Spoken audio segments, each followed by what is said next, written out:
Okay. Well, welcome everybody to the Sleestakians Variety Show. I'm really sorry I'm late again.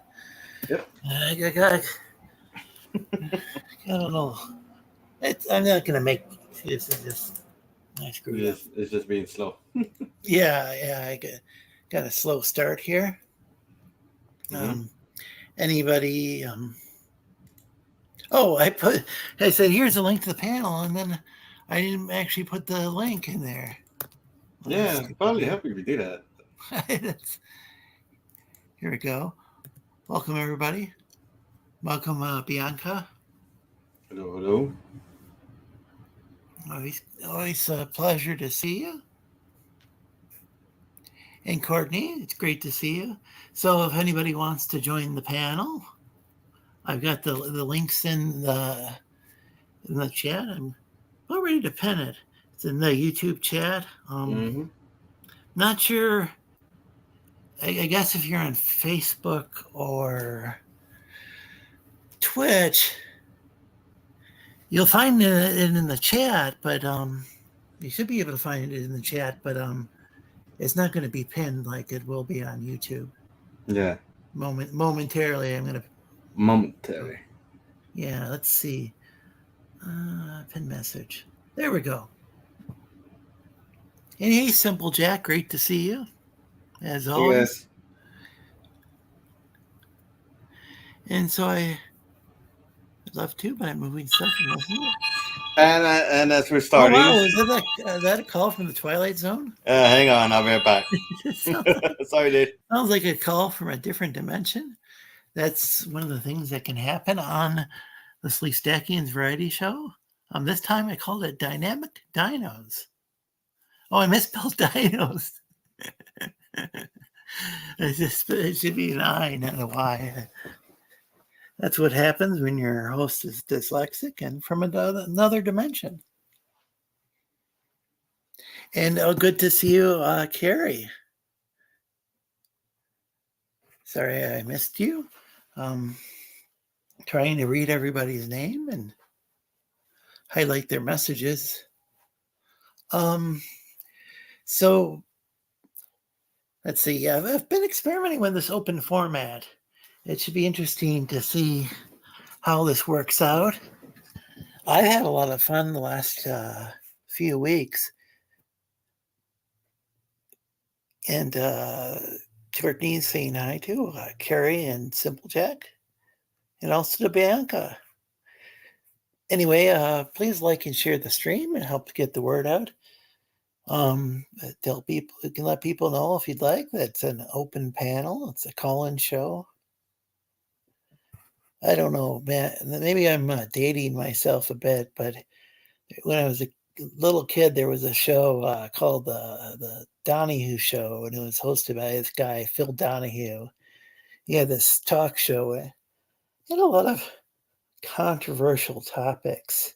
But one thing I remember was he'd have a caller. Do you remember the Donahue Show, or is that before your time? Donahue Show? That probably before me. Yeah, there was this guy named. I was too young not to remember it. Yeah, there was this guy named Phil Donahue, and he hosted this kind of controversial show. Later on, kind of like later Oprah and Jerry Springer came about later on, but Donahue did an early show, and an early version of one of those shows. And I'm sure there were shows like that. There's probably been talk shows, like daytime talk shows, long before that even. I'm more familiar with the history of the late night talk show. Like they were like the one, like even the Tonight Show. When I was a little kid, there was a guy named Johnny Carson on there, but before that, there was this guy, I think his name was Jack Parr. I've seen some clips of that. Yeah, Phil Donahue was, the cool thing was he would be discussing a topic, and then every once in a while he'd ask, is the caller there? And he'd have somebody call in on their telephone, and and join in the live discussion, and not just somebody in the audience, but a viewer at home. And I thought that was cool. And the nice thing is, though, you get kind of a combination of that. You can have somebody who's sitting in the audience, so to speak, Yeah. and they can join us on the panel. And if they've got if we got a webcam, we can actually see what they look like. That was not possible when on the Donahue show when I was a hatchling. I don't know your accent, Lorenzo, but it's great. Well, thanks. I'm from Traverse City, northern Michigan. I've doxed myself before as far as my city and state. I appreciate the compliment. So we got people coming up here. We've got a cherry festival every year, and people come up here from around the world. A lot of Japanese people. Well, I'm not saying it's not saying like a high percentage of the visitors are Japanese, but we do get people from Japan because cherry trees and cherry blossoms and stuff are very much part of Japanese culture as well. I guess before there was a cherry festival, Yeah. before it was even hatched, So, there hey. was something called the Blessing of the Blossoms. Johnny Carson, yeah, he was. I'm trying to think of how old I was when he went off, when he retired. Might have been like in maybe high school, early high school, but it is kind of hard for me to remember. Like, Maybe middle school, okay, because I this think is the early, because I think because I think I was in elementary when he left. So if I early was what? elementary, you should be either What, elementary or high school or middle school. what would you say? Early what? Hang on, let me look it up then.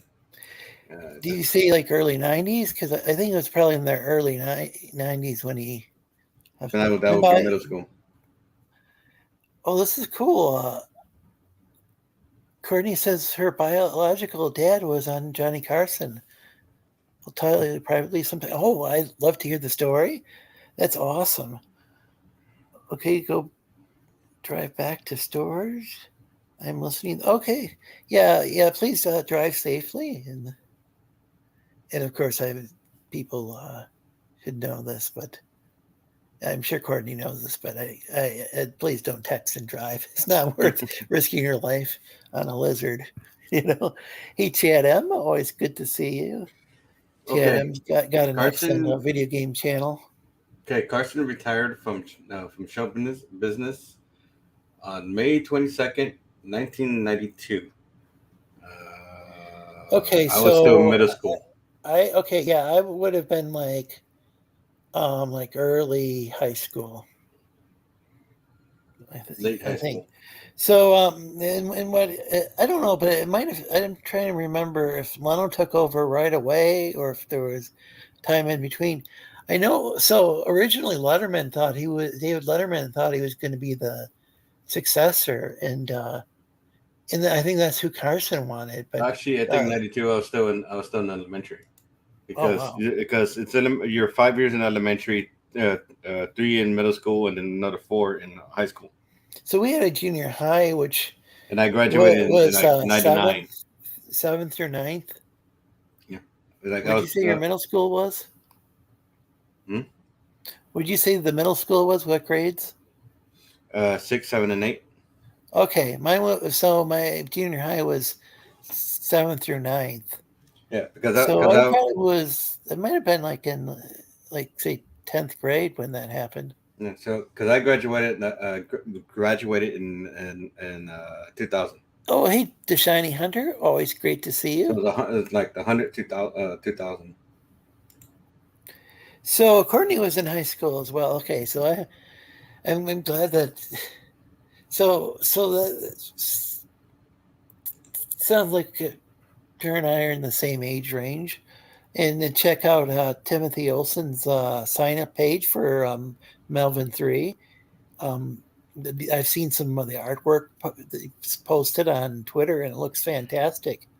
You do an excellent job, Tim. Well, I know you hire an artist, but you do an excellent job with your comic books.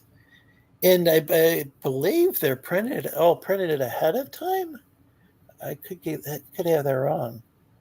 So that makes me kind of wonder, Okay, I realize not every creator is able to do that, but maybe I wish some of these big time guys would do that. I think Eric July, that's one thing I'll give him credit for.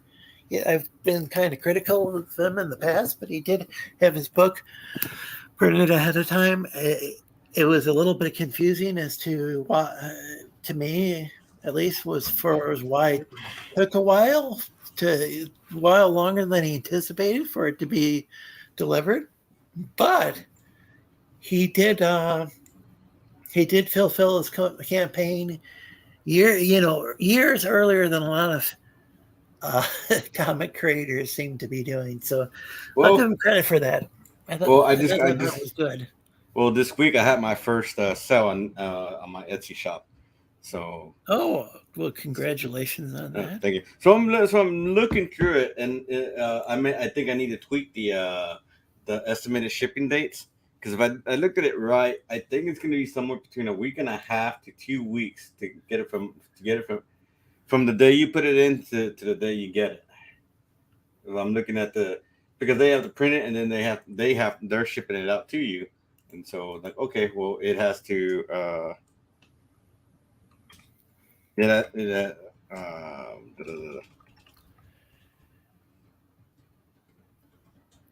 so they have to make it, print it. They have to receive the order, print it, and then ship it out to you. So it takes about a week and a half to maybe 2, depending on what it is. So like, okay. Well, that's cool. Yeah, because I'm checking it today. Do you have any artwork that you want to show off, or? Oh, I haven't made it to that point. I was looking at. Or do you want to show off something on your on your store?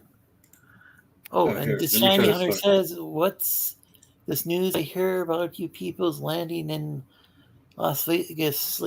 That's strictly classified information, but I will say we're from a different dimension, not from outer space. So it could be a different group of lizard folk. Okay, so the shirts that were bought, should make it to them on the 14th, and then they bought some stickers, which made it. Okay, hang on, let me put the link in. Share on the screen, and then. Yeah.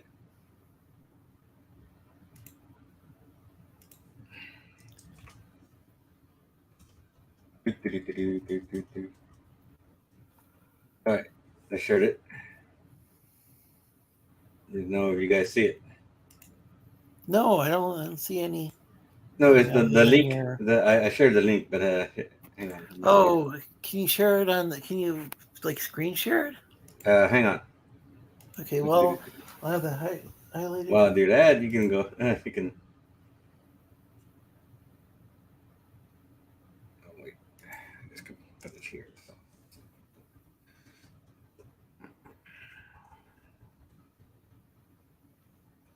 All right, let's see. And let's see here.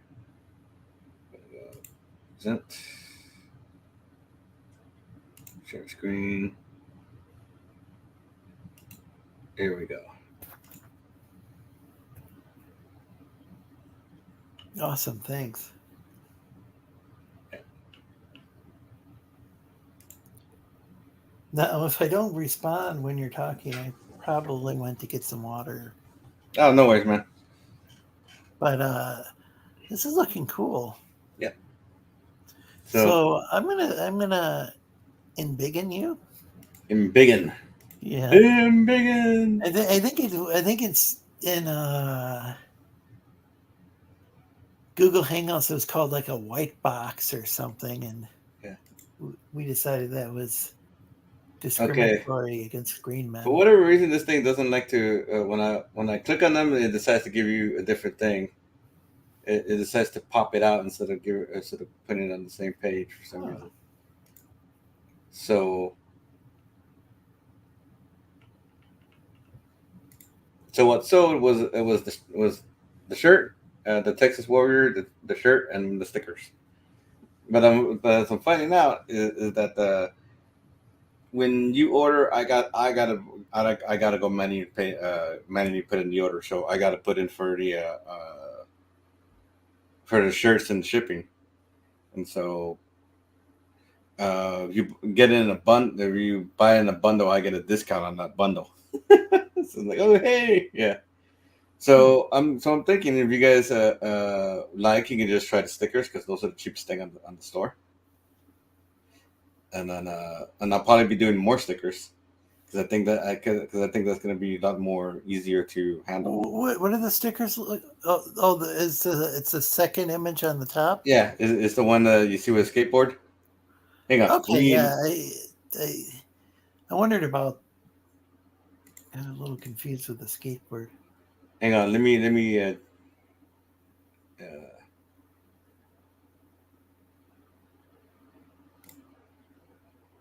there. Can you see it? Okay. Yeah, Yeah. thanks. So they do have different sizes. So and obviously the size the cost changes as you go up to the sizes, and you can order Okay, you know that different makes sense. quantities. They also have a transparent and a white. So I'll obviously get the transparent because that gives you that white transparent border around it, so sort of whatever you slap it on, you're not getting complete white. So like I should have looked at it and I should have took off the white one, but that's okay. Unfortunately, there's a bit of shipping cost for right now, so it's gonna be like $4.75 on top of whatever it is that you're paying for. So instead of paying $3, you're paying $8. So if you put it in now, you should get it by July 20, June 21st, July 5. Just a day, Carrie asks, "Can you skateboard high tier comics?" Eddie. a little bit. I was more bike than rollerblades. I can do it, and even then, I can only rollerblade somewhat. Skateboard is was my brother's deal. I don't think I've never rollerbladed. Some people can It's go really fast in those things. well, I mean, I'd be like if you walking along or on my bike on a recreational trail, and those guys would zip right past me, and it was kind of well, scary because if you I couldn't even hear them. They're so quiet, and they just kind of. well, if you've ever ice skated, rollerblading is essentially the same thing.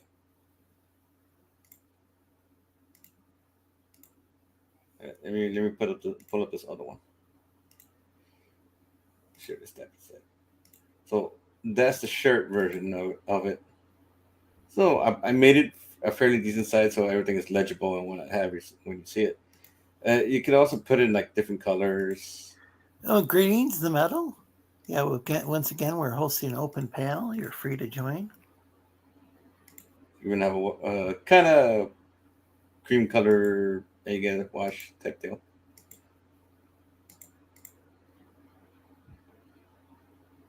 Yeah. Yeah, No, I I like put it. and these come in all different sizes. Always, as you go to the sizes, they're going to be different pricing for it. I'm glad you like. A lot of times you'll talk about something, but I'm glad that you not only talked about this, but Showing it off. Yeah, and not because just that, but you've got this up and going because there's a lot of projects you've talked about over the years yeah, that you I haven't completed, and this one's This one's already up and This going. one's the one that you've not only completed, but you already have sales.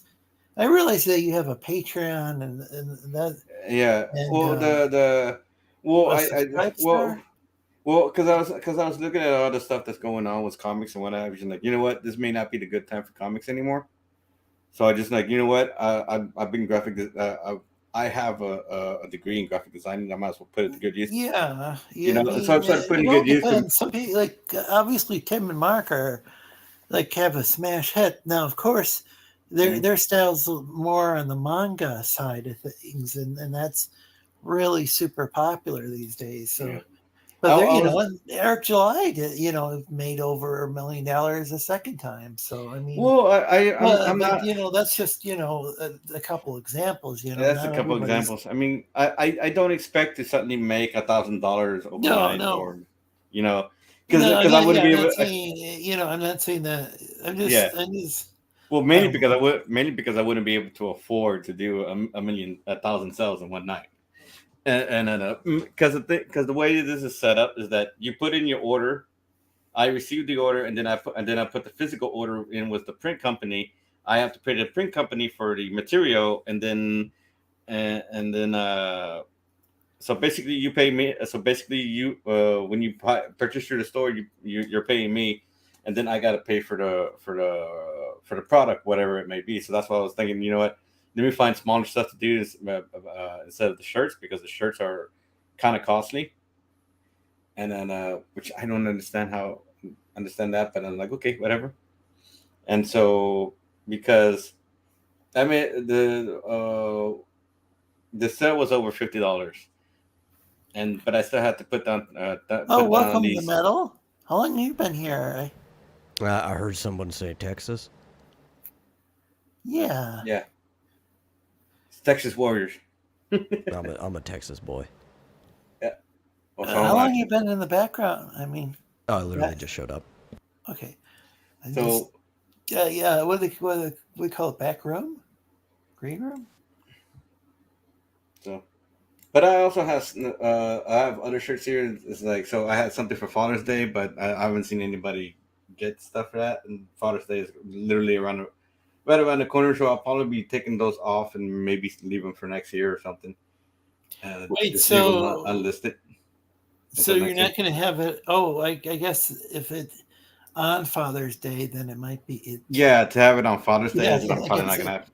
I mean, I guess that might not make sense. I mean, it could probably work as a birthday present, or a new father, or someone who's just become a father, like yesterday or today or tomorrow. Or the next what if day. they're a priest? Hmm? And welcome. Oh, I get it. Like Heavenly Father, Father of the Church. Yeah. Or maybe you could like send it back in time. That would be expensive. For one of the early church fathers. Yeah. So right now, what I was looking through the Printify stuff and whatnot have it. So I'm thinking more stickers, more smaller stuff that's more, because as I said, is like when you put in your order, you are paying me, but I have to pay for the product that they're gonna print it on, and the shipping. So I have to pay for that, and then it gets sent to you, and then the money that comes in from that order, it comes to me either in the week, the month, the week, bi-weekly, or the monthly.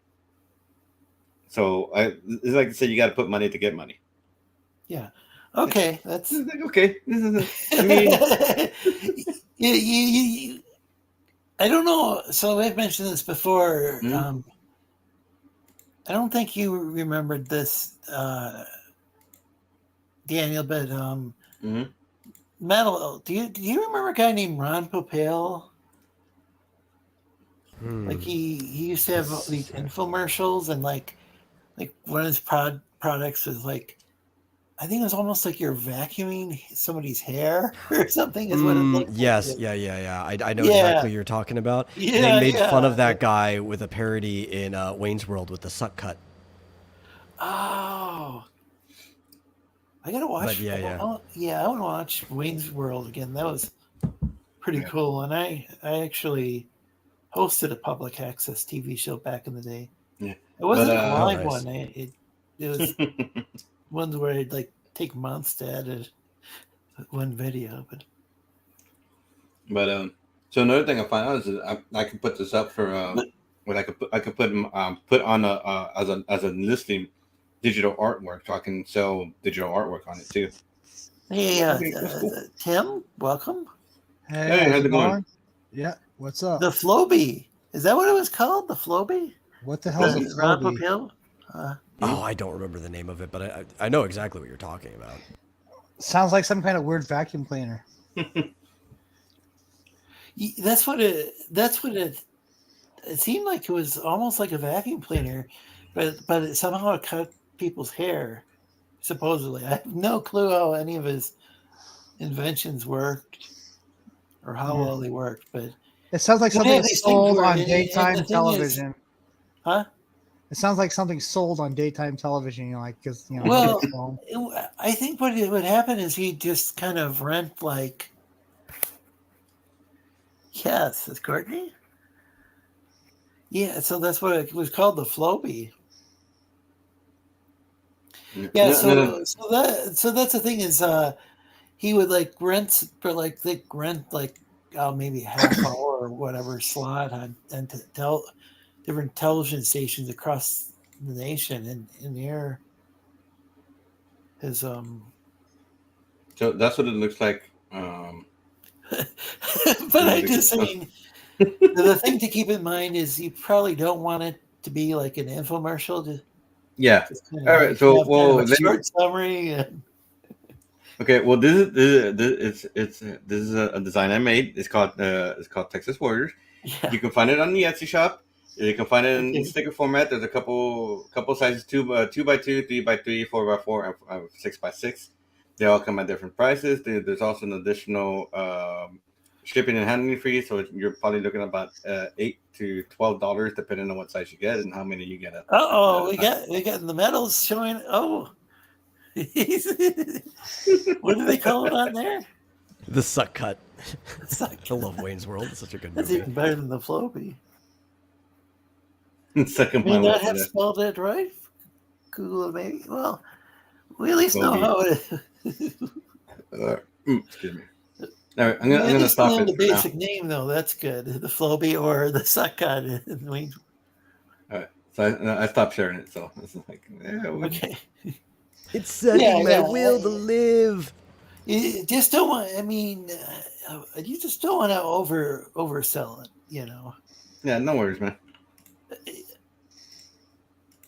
It's always kind of like. I mean, it was helpful though because I need and this whole show kind of functions based on people sharing stuff. You know. Well, I'm also debating what else to put on there, so I was thinking kind of do some D&D characters and put those on a stickers and whatnot have you. Well, What about the part of Wayne's World when he was scaring Garth with the leprechaun? I'm the leprechaun. With me, pot of gold. oh, it's well, I definitely want to rewatch that. Hey, Shadowhawk. Always good to see you. And Courtney says, Floby.com. There's an actual website for it. You should vote over for that. Well, yeah. As I say, I highly recommend against texting and driving. That you pulled over. And I'm not saying that you did ever text and drive. I'm just saying, for liability purposes, that's a bad idea. So, anyone else have anything to share? Any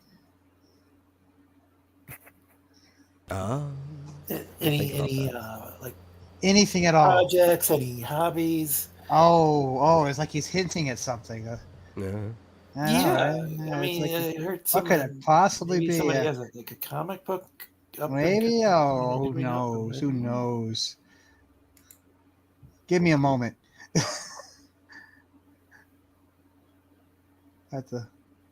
Well, I mean, if people want a comic, they can go and buy a physical copy of the 4th chapter of X Dynamis Chaos. Make me Yes, happy. yes. You know? Oh, that reminds me. They released number 10 of Battle Chasers. Oh, I love Battle Chasers. They finally released it, and then and someone Oh, already hey, someone already pirated the darn thing too. So I got to read it for free, but Nice. Oh, welcome to Hombre. Yeah.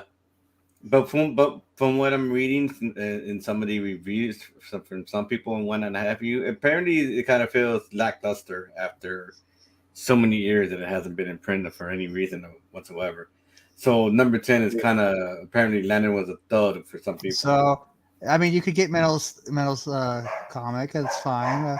Mhm. But if you want an awesome comic book, Well, here's or Melvin you can get 3 both. on Fund My Comic. Melvin the Third. Yes, the 3rd issue.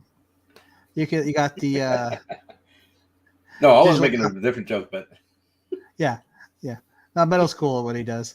Anyway, Yeah, I was going to ask. It's like awesome comic. Does Melvin use interesting panel layout to intertwine both action and exposition separately but together at the same time to where you can read it in 2 different ways? sure. Hey, All City Jimmy Flash. And feel free, folks, to promote your channels and projects in the No, chat. Melvin's cool. Please like and Yeah, I share. know. It really helps. People us out. should definitely buy Melvin. Oh yeah, you got the digital copy for $5. You got the physical copy of Melvin 3 for $10 plus shipping. You got Yeah, that's not that much more than a lot of like comics by the big two these days. it's true. Yeah, inflation's a real pain in the ass. Oh, that's true. That was like before And maybe the whole. maybe you're not sure about getting the 3rd issue, right? Yeah. You're like, I don't know. You get the previous 2 issues, and then maybe you come back later and get the 3rd issue, right? And since they didn't have any add-ons at the time, here's a pack for maybe some Well, people thanks, just Jimmy. some people just like swag. Some people don't want the books; they just want the Really? little some people do. Some people like tchotchkes. So Oh yeah. I remember Stu was selling a bunch of those, and then yeah, he was like, just he was selling a tchotchkes. bunch of socks for a while. And maybe you're a completionist and you just want the And the whole koozies. bloody thing, and so you can get issues 1 through 3. And maybe you just want 2 copies of everything. You're giving me ideas, Metal. Wait, so No, I'm poking fun at Lorenzo there. Yeah. He always needs 2 copies. And No, there's that's there's the gonna thing be is, a I've actually seen it as like sometimes it's been Uh-huh. the Sleestack perk, Mhm. but I don't Yeah, know. or the I Lorenzo don't or own anything rights to my along own that line. name. The Lorenzo. So, The Lorenzo. the Lorenzo perk also works because it doesn't even. And there's going to be somebody a doesn't even 5. have to call it There's that. going to They be can a call it whatever 5. they want. That's cool. That's cool. There's going to be a 5-page bonus story. It's going to be it's Awesome. called Zed Odysseus, and it's kind of like Droids meets Adult Swim. If you remember Droids back in the 80s, it was George Lucas's first attempt to spin off Star Wars. Yeah. Was this like a Saturday morning cartoon? It was a Saturday morning cartoon. Interesting opening theme song, but it only had one season. Was this the 80s or the 90s? It was the 80s. Okay, I might have seen that. Was it was the holiday special the first attempt at spinning off Star Wars, or was it the cartoons? I think it was the holiday special. There was a I cartoon. think in the holiday Because I know special there was a might have been cartoon. in the late No, actually, 70s, I take it back. I early think the 80s. cartoon came first, and then they tried to do a live action Well, this can easily be Christmas looked special. up. Because I know Droids was the cartoon where it was based on C-3PO Yeah. and R2-D2.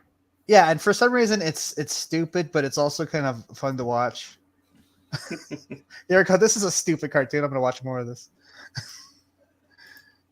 But of course I got pages, preview pages for people to look at.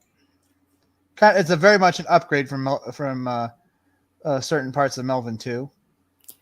Yeah, your books keep getting better and better. That's You would that's the goal. That's the goal. Well, I mean, yeah. But you're actually you seem to be having a lot of success. that's because I strive to make it better. But Sid really, Sid does the whole book, and his artwork is awesome. I think I always see a little bit of Arthur Adams stuff in it.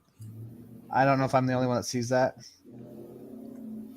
Arthur Adams ish. I don't know. I'm A little. Well, yeah. Little. I'm not. Hey, Carol. Always great to see you. Yeah, I'm not an expert on so. I grew.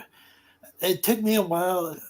I think it took me a few years to figure it out, but I was reading Mac computer magazines back when Mac was like a new kind of a new platform. Like my family had one of the first Macintosh computers in town. Yep. And Apple actually had was both the Mac and Apple II were both Yes. kind of gaming platforms at the time, Huh. which is like nowadays sounds really weird. Read that on the screen there, Lorenzo. I'll read it. If you back Melvin 3 and Rogue the American Dream, you will get a free 6x9 print if you back both campaigns. Now his goes live the 26th and mine goes live the 29th. So what's Rogue the American Dream? Well, it's on Fund My Comic. We could take a look at that. So that'd be cool. Let's take a look at that too. And if you like what you're seeing, please like and share. I guess I'll have to look at And feel free to promote your channels and projects. Or you got like a friend's channel or project. There you go. Well, that's cool as well. Oh, Now that image kind of jumps out at you, doesn't it? yeah, this is like a very new platform that's Fund My Comics. It's only been around a few months, right? Yeah, this. I do too. It's very easy. It's very easy to use. I mean, some parts weren't, but most of it was. This is done by David Tomasi, and they're constantly improving it, so that's good. Okay, too. this. Okay, yeah,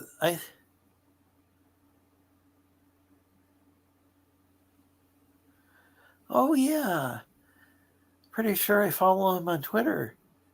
Yeah. In fact, I think he's asked before about coming on the show. He's welcome to. Yeah, some of these covers are pretty cool. Like this cover right here. I like this cover. That's cool. Yeah. Kind of remind. Is there a Punisher cover that's like that? Yeah. That's the guy who has kind of like and this cover, we all know what that's kind of an homage to. Now, does this guy have any not safe for work stuff or not? I have no idea. I know his artist. I think his artist does not so safe for work stuff. This could be a different David than the one I follow, but this definitely looks familiar. Yeah.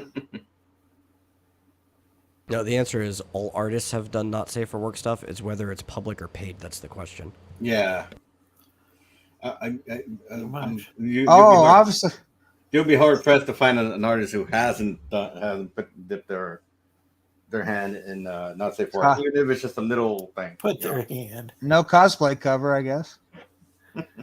Oh, look at that. That's a good way. That's a good way to die. What do you think? People can insert their own, so they can get a kind of a. I hate to say self-insert, but yeah, that guy's getting a face insert. Face insert. There we go. Yeah. What do we think we are? Kind of America. It's like we're not going to get any live action cosplay cosplay people yet. No, it's fine. I'll just do my own cosplay cover. Yeah, I don't think you'll look good in a bikini, man. Well, I mean, the main character is based off of me, so I already look like him. Oh, okay. There you go. So that's always something that I've asked, like Shabby or Jakub. I've met it's like your character in was it Vestry? Vestry and kind of looks like you, but I think it's actually based on. It might be based on something that my Pickles or English Nachos is his other name on Twitter. He might have written this. He's the one who writes the story. No, so okay. it might actually be based upon his character. It is based on Shabby, sort of, because Shabby's Oh, a so it strong is based man. on Shabby? Okay. But Shabby was originally a one-man show, and he pulled Dylan in to do the writing. Like they started working together. So it was Shabby's work originally. Okay, because...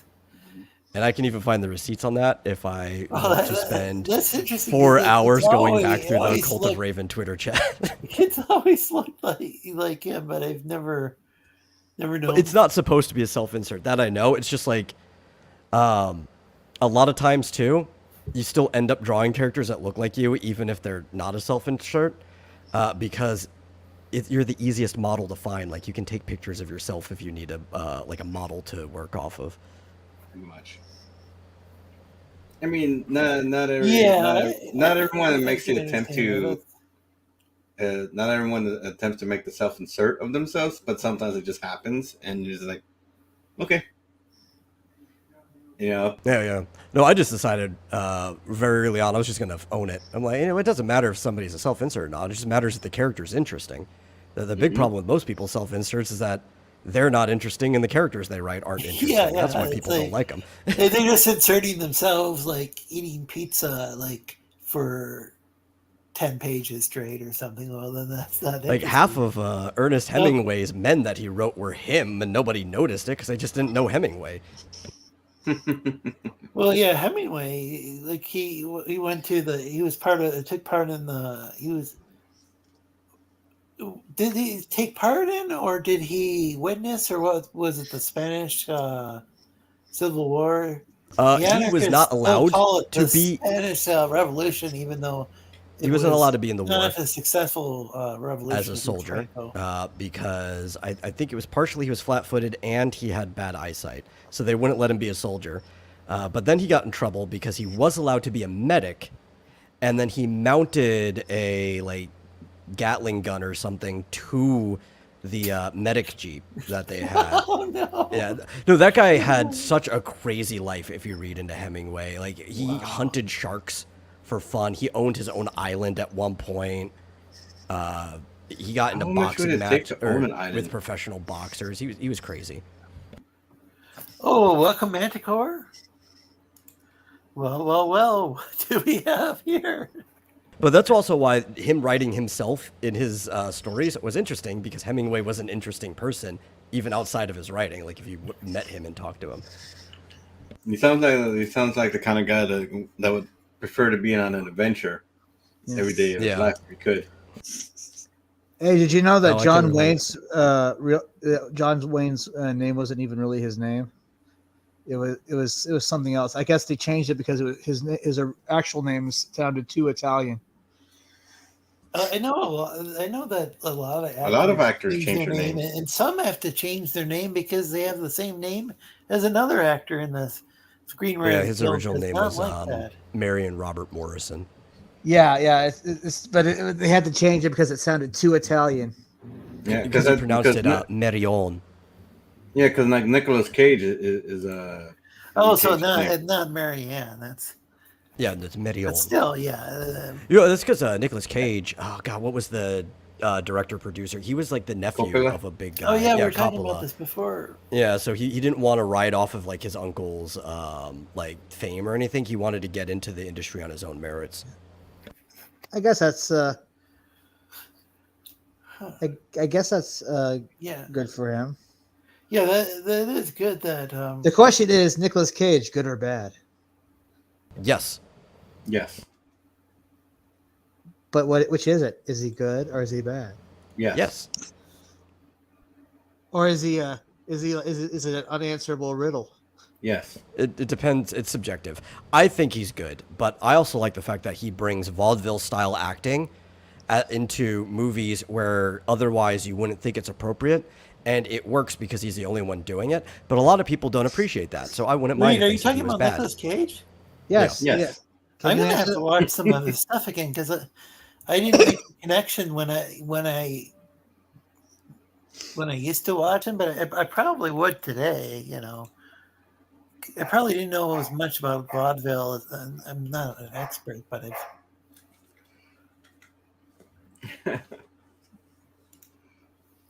And I watch The Family Man every year around Christmas. It's such a great movie. That is actually a good movie. You know, I think it's because SNL made Nicolas Cage kind of popular, and the fact that really Saturday Night Live did.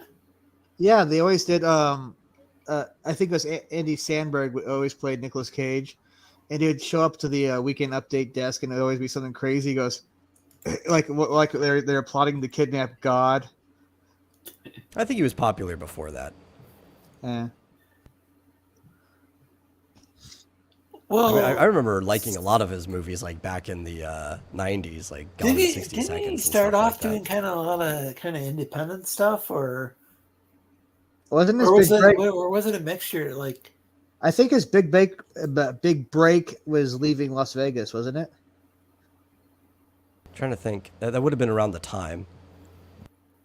Was he one of those guys who just kind of did like if he thought it was a good script? Like, I remember George Clooney would like somebody asked him in an interview why he was doing these, like they was asking him about, like, I think it was like why he was doing all these like independent films or why he was selected with scripts, and he said that he didn't think he would be around. You know, he's like, I think maybe he was like real humble about it. It's like, oh, I could just be a passing fad or whatever. So I figure as long as when I'm popular or whatever, I'll just do whatever, I think I'll just do projects I want to do. I think that's what he was saying basically. Now, this is for an interview from years ago, but I think that's why he did things like, why, oh brother, where art thou? But you also think some actors. I think he did a lot of great stuff. Right? Some actors actually just want to be actors, right? Like, obviously, there's fame. Obviously, it's a job. But some people, like that, their careers, they want to act. So if they see something that's fun, like, oh yeah, there's a fun character I want to play. It's rare these days, but there are still those type of actors around. Yeah, and here he had been on ER, which was so popular, and I don't know, I don't remember much about it, and it's just not show. I mean, George Clooney was awesome in Oh Brother, Where Art Thou? Oh yeah, it's just nowadays you have a lot of people who want to be famous just to be famous, or they want to be actors or singers or what have you to be famous in some form or fashion, and then it's sad when like you got like a really great band, they got a unique sound, and then they sign to a big label, and I don't know how much this happens anymore. They're selling out. Labels are now. They're selling out, and then they're selling out with integrity. And I mean, you gotta. There are bands that have gotten really popular, and they've still kept their integrity intact. What about, like, say some band like was it Island that had Brian Eno, and maybe Brian Eno was the perfect producer for them, But then there's other guys, I mean, I think he did a really good job with a lot of albums he produced. Yeah, and maybe that's just the right guy for a particular band. And then there were a lot of other bands though. They end up just sounding like everybody else. They start out with I think that's a good point, right? Because obviously you can get a label, and then you can get a good fit with people, right? There is definitely malice in the music industry. Like, we won't disregard that, but most of the time, unless you have hard evidence, you want to go with incompetency over malice, and it just makes more sense that a lot of people end up getting with producers and individual teams that don't know how to cultivate the sound they already had to its fullest. And when they come in, like most bands, when they go from like that garage / indie scene into the industry, are taking a big jump in knowledge, right? So a lot of their stuff sounds a specific way because of the equipment they have and what they know to do, and there's a lot of heart to it. But then you get into the scene, and they start giving you vocal coaches, and they start giving you all this equipment you didn't have before, people to actually master your tracks and stuff. And if you just don't have the right team to work with that, your sound is going to just average out, and you're going to start sounding like a bunch of other people. So, what's the deal with, like, say, the White Stripes? They seem, I haven't heard much about them lately, but they seem to have kind of a vintage sound, and I don't know if they signed to a big label or Well, that's because the person who does the sound, it's they. really just one person, right? It was Jack White and his wife. Um, he was the producer too, so like nothing really changed once they got more money. So now, did he have like a family member in the band, like his sister or his No, wife? it was just him and his wife. That was it. Yeah, it Oh, was him just and those his two, wife. Okay. and they would multi-track. Oh, okay. Or then you have like the case of my favorite band, the Misfits, where they decided they want a new singer because the old singer doesn't want anything to do with them for many decades. What did I they mean, it's decide? fair. Well, the thought is that Danzig didn't want to do anything Misfits anymore, and the rest of the band did, and they sued to get the rights for the name, and then they thought it was a good idea to go to Danzig when he was like touring and ask him if he wanted to rejoin the band, which they were kicked out of the hotel. And Oh yeah, yeah. so after that, they auditioned singers. They wanted this is a new chapter of the band. It's not they're not retreading. So they got Michael Graves instead. I'm trying to think of what it. Trying to think. I'll be honest. I heard the. I go liked ahead. both of them better after they broke up from each other. I do think they were holding each other back. You mean like Danzig or Michael Graves? No, the Misfits and Danzig, I think, were holding each other back.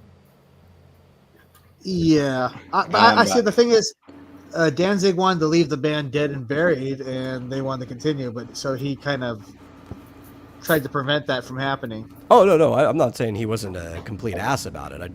After everything was finalized, it was better. Do But you Yeah, like I think so. Do you like their metal? Are you saying you like the music better? That they Yeah. now that they're doing what they want to do.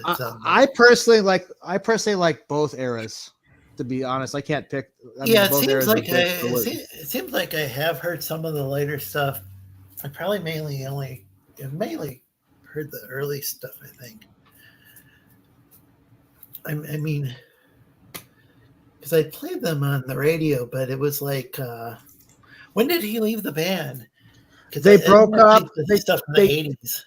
They technically broke up in '82, but they got back together briefly for one more show in '83 in Detroit. Yeah, so I played the stuff from like the early '80s. And then there was like a 13-year court battle. Yeah, where, I only played the stuff. Hold on, I'm not done yet. Where Danzig got to retain he wrote all the songs, but Jerry got to use the band name. So they got the band name, but lost all the music. Okay. When did Jerry? And Jerry got the band name, and they both. When did that happen? I think it was like 94, 95. Oh well, I would have been DJing then, and so I probably played that as well. DJ, pick up the beat. Not really an expert on the Misfits though. But when it comes to old releases, like through Caroline Records, they have to. Danzig and Jerry both have to sign off on it. And now they do reunion shows every once in a while, and like they sold out Madison Square Garden. No, that's one of the things I'm talking about too, right? Like, because obviously, their relationship was like really, really toxic. Like, there were definitely things that did not work between them. And after they were finally able to work things out, and they put enough time between them, like even their relationships are better now that they're not actually working. It's because of Doyle. Doyle's like, do you guys want to make money or not? Yeah, the sensible guy in the crew. Mm-hmm.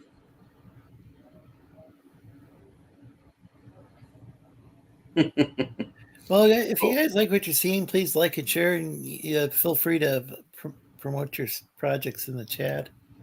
I know what you're all thinking. We're all a bunch of nerds. Yes, it's true. Well, I mean, anybody who wants to make comics is going to be a nerd anyway. So yeah, true that. I'm a nerd, but I don't want to make comics. That's not. Well, like I was telling Lorenzo earlier, is like it's probably not the best time to be jumping into comics. At least for me, I guess. So that's why I'm trying to do the t-shirt, the sticker stuff that you see on my Etsy store, and then but I still want to at some point put out a comic for myself. Yeah. You I'm should just totally- always doing everything. I'm always going to be doing comic books till the day I die, man. It's just that I guess the idea was to build a business doing stuff, print stuff that I can physically sell and when it have you, and then when all is said and done, if it looks like if the time is right, I'll put out a comic, and then so it's just me going, okay, since I can't do this right now, let me do this other thing and get this to work out better, because people will if I can if No time like the present. yeah. Well, I mean, it's like it's just since I'm a graphic designer to begin with, I figured let me put the skills that I acquired over some time and put to use doing something like print stuff that I can do and see where it takes me. Do you think Melvin 1 was orchestrated carefully? No, it was a chaotic mess. And I tell you why I did it that way is because if I don't just do it, it's just going to be all talk. But that's basically where I was at. Was basically being all talk, and so I was like, you know what? Because I didn't really talk about the print shop. I just did it, and I already had my first sale this week for it. So I'm hoping eventually, to do better. The better like things I'm discovering, like is like I do have to pay for some of the product. So I did break even this week, but and not one sell, but so I was like, okay, I gotta let me see about stickers and smaller stuff so that I'm not so I can afford to deal with the cost of stuff and then go from there. And then as I get better, I can go back to doing other things here and there when I have you. So go ahead. Mm-hmm. I was going to say, at its metal nose, it's also what fuels me is spite. So, Oh, spite is great. I love spite. Oh yeah, it's great. Great. Get up and go fuel. Cool. My apologies. Are you good? No, I think you're doing it the right way though. Right, like it's always harder to start off when you're having to like pay for the merch and everything like that yourself, as opposed to working with a print-on-demand company. But long term, you make more money that way. Yeah. So the thing is to do, because it's a print-on-demand shop. So it's like yes, I'm making money from the store, but I have to pay for the merchandise that goes on that what the print goes on first. So so this week was me getting a bit of a learning experience. Like, okay, I need to have money ready for paying out for things I need to pay for, like the shirts and what have you. So it's just one of those learning experiences. Like, okay, this is what I got to do for this to succeed, or for this to be get from point A to point B. And I'm learning today as I'm looking through all the product stuff and what have you, and the timetable and whatnot. Right now, it will probably take about a week and a half before the client, the customer gets their order. Like, okay, I gotta change the shipping times, the shipping timetable, or the timetable for the shipping, so that customers know that it may take a week and a half to 2 weeks for that item to come in. Like, okay, that's something new, and I made sure to make the correction in future material stuff, so that for future sales, people are not shocked or there's complaint that it's taking too long to get from point A to point B. So like, okay, so I'm taking the lessons from all of this and also applying those to when I eventually put out my own comic, that this is what's going to happen. This is how this happens. This is how that happens. So on and so forth. Like, okay. Wait a second. You tell me you actually had like an image that on the screen. Oh, well, no, I just put it up. I almost forgot to tell you. Sorry, dude. Oh, that's fine. I just that's fine.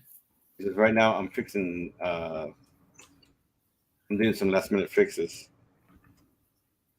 So what are you? What is this? This is a custom commission. So this is his D&D character. It's supposed to look like a Simon Belmont D&D character, complete with whip. I have fun trying to make that whip. So whip it good. And so that's the head of the whip. I was trying to make it look like a lion. So like, okay, hopefully people like it. And they did. So yes. But right now I'm fixing things like these uneven screws and what have you. How inappropriate would it be for them to play Whip It during Juneteenth? No idea. Oh yeah, that would be extremely inappropriate. Whip it. Whip it good. Whip it good. Happy I'm gonna have to Juneteenth. disavow those humans and your history of violence. Of course, in the land of lost, people get tossed into pits and fed to the Sleestak gods. So I don't think things are necessarily that much better. Geesh, but it kind of makes putting a little money in the plate a little tame. Mm-hmm.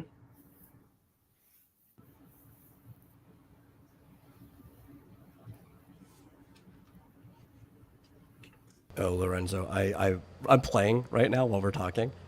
I just hit Trailblazer level 60, and I'm about to pass Equilibrium 5. I'm not, so what's Equilibrium? I know you're playing Honkai Star Rail. Honkai Star Rail, but what is the Equilibrium? Is that like... So Equilibrium is what you have to do when you hit certain ranks to be able to go to like the next 10 ranks up, right? And when you do that, the enemies of the world get tougher with you.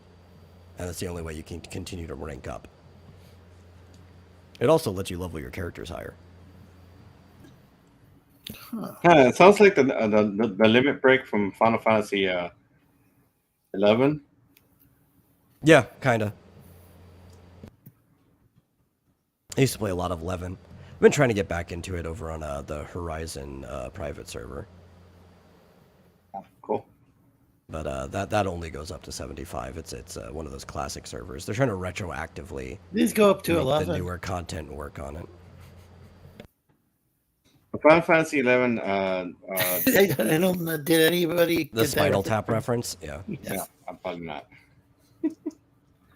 Wait, have you not seen Spinal Tap, Daniel?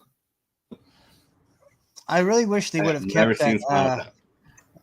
I really wish they would have kept that deleted scene from the movie in where they spent time with a groupie, and that explains where they all got those cold sores from. Yeah. Oh, really? That's hilarious. Yeah, would have made more sense. I have a lot of people going, "You haven't seen so and so?" Yeah. You'd be surprised at what I haven't seen. But I definitely recommend Spinal Tap, especially if you're like familiar with some of the old, I think like 1980s heavy metal bands. Yeah, if you Spinal Tap is kind of like a cult classic though. Like 70s or 80s. I'm often not surprised when I talk to people and they haven't seen it. Honestly, if you hate hair metal as much as I do, then that's why that movie's funny.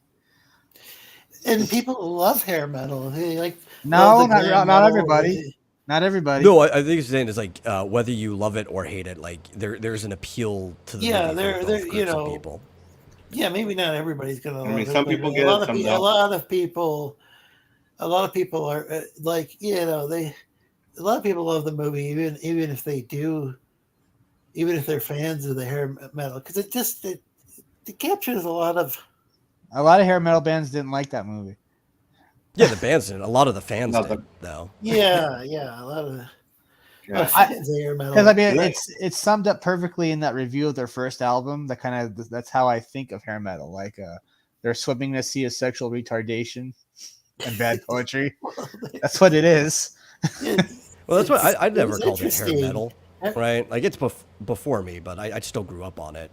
And I hair bands in general, I thought was just a better term because it's like it's not really metal; it's closer to hard rock. Yeah, a lot of it actually. I guess in retrospect, it's different. Yeah, it's just a lot of people. A lot of those bands, their leaders or their or the band members all have like a freaking ego. See, I So kind of, it's like so they usually go, "I'm offended." So, good for you. yeah, I kind of like, I'm more into hardcore punk and Yeah. stuff. You're talking I to the mean- wrong guy about that stuff. I mean, because people make fun of a Nickelback. Nickel crack. I just like a Well, aren't they one of those stuff. bands that they started off?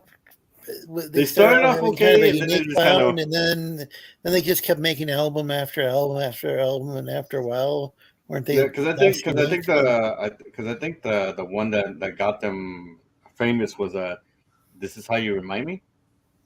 Something like Yeah, that? How You Remind Me or something like that. I forgot. that's the one everybody heard first of them. Yeah. Yeah. And I'm not. looking for Yeah, I have very strong opinions of why I don't like hair metal. I'm sorry. I apologize. And then well, You're there, allowed to because- have strong opinions. yeah, You don't have to because I'm the apologize. guy that likes Creed, and I'll get a lot of people like, "You like Creed?" I don't know much What's about wrong with the man? Creed. Say, listen, pox you're on allowed the- to like what you like, and you're allowed to dislike what you dislike. Yeah. Yeah. Yeah. Like like you know who Scott Stipe is? Yeah, I know who Scott Stipe is. Like he was the lead singer. He was the lead vocalist for Creed for a while until they broke up. Like I know at one point he was a freaking asshole to people. You know, but it's like you go look up any band and you're gonna find your favorite band. The leader of that said band is an asshole too. It just Well, depends yeah. on the level of Yeah. assholeness. Yeah. You know, because Axl Rose is a complete asshole and jerk to people. Well, He's probably not out. I think he might have had some substance abuse problems in Minecraft at the time. But as far as I know, he's mellowed out over the years, so I don't think he's. Yeah, and he also Yeah, squandered his he was talent. a young guy at the time when he. Yeah. I mean, I think he was fairly young. He's also destroyed his talent with too much drinking and too much smoking cigars. Yeah. His voice does. His voice definitely doesn't sound the same. I'll put it. Yeah, it was. I wondered what happened. Yeah, it's just too much drinking, too much of. Yeah, I can understand it changing, but it's changed to the point. Yeah, There's a certain range he can't hit anymore, I think. yeah. Yeah, So this is from the movie. This is from the movie Spinal Tap. I mean, because it's like Mariah Carey. Mariah Carey can no longer hit those high notes you used to hear her sing back in the 80s, back in the 90s, and 80s and the late 80s, early 90s. You know, Is where it- she can hit that stupid high note. Daniel, look at this. What on earth is that? He's Was it- playing the guitar made of Marshall amps. Yep. Wasn't Mariah Carey's husband the one that said that white people are less than human? Probably. I don't know. Yeah, You I know don't what's- know, but that sounds about right. You know what's really funny though? He's saying that about white people, and his wife's like half white. Well, then this just means she's Well, only yeah, slightly why less than agree. human. Yeah. So that means his children are slightly less than human according to him. Isn't Mariah Carey like Italian or something? I don't know. I just know that she's half white. I just love this imagery from that movie. What about when they were For Spinal Tap? what about when he was playing a guitar with a violin and he stops and he tunes the violin? I like how he how he was on the floor playing the guitar, and then he couldn't get back up. Yes, Then they have to pick. Then the band members have to pick the guy up off. it was the roadies. The roadies had to The pick him up. roadies, yeah. One of my favorite scenes is when they have to walk back through the metal detectors after taking the cucumbers and stuff wrapped in tinfoil out of their crotches to make their junk look bigger. I mean, it was just so you don't even have to really know anything about hair metal just to just to find it entertaining. What about the scene where they're talking about how their first drummer died from choking on vomit? Oh, and he goes, it wasn't even his vomit. You can't really dust for vomit. Oh boy, it's so I mean that. The running joke that all of their drummers die is the best. Yeah. Blogspot.com page in the chat for people who want to do further research about the band Spinal Tap or the movie. But the drummer thing is actually one of the best parts to let you know it's not just making fun of hair metal, it's making fun of music industry in general. Well, John Bonham, because he did. From Led Zeppelin, didn't he die choking on his own vomit? But it was his own vomit. Yeah. And then there was other bands too, like the Grateful Dead kept losing pianists over and over again. Yeah. Right, just from different reasons. So they were pulling things from all across the music industry. Yep. Did Hendrix OD on heroin or something? Yeah.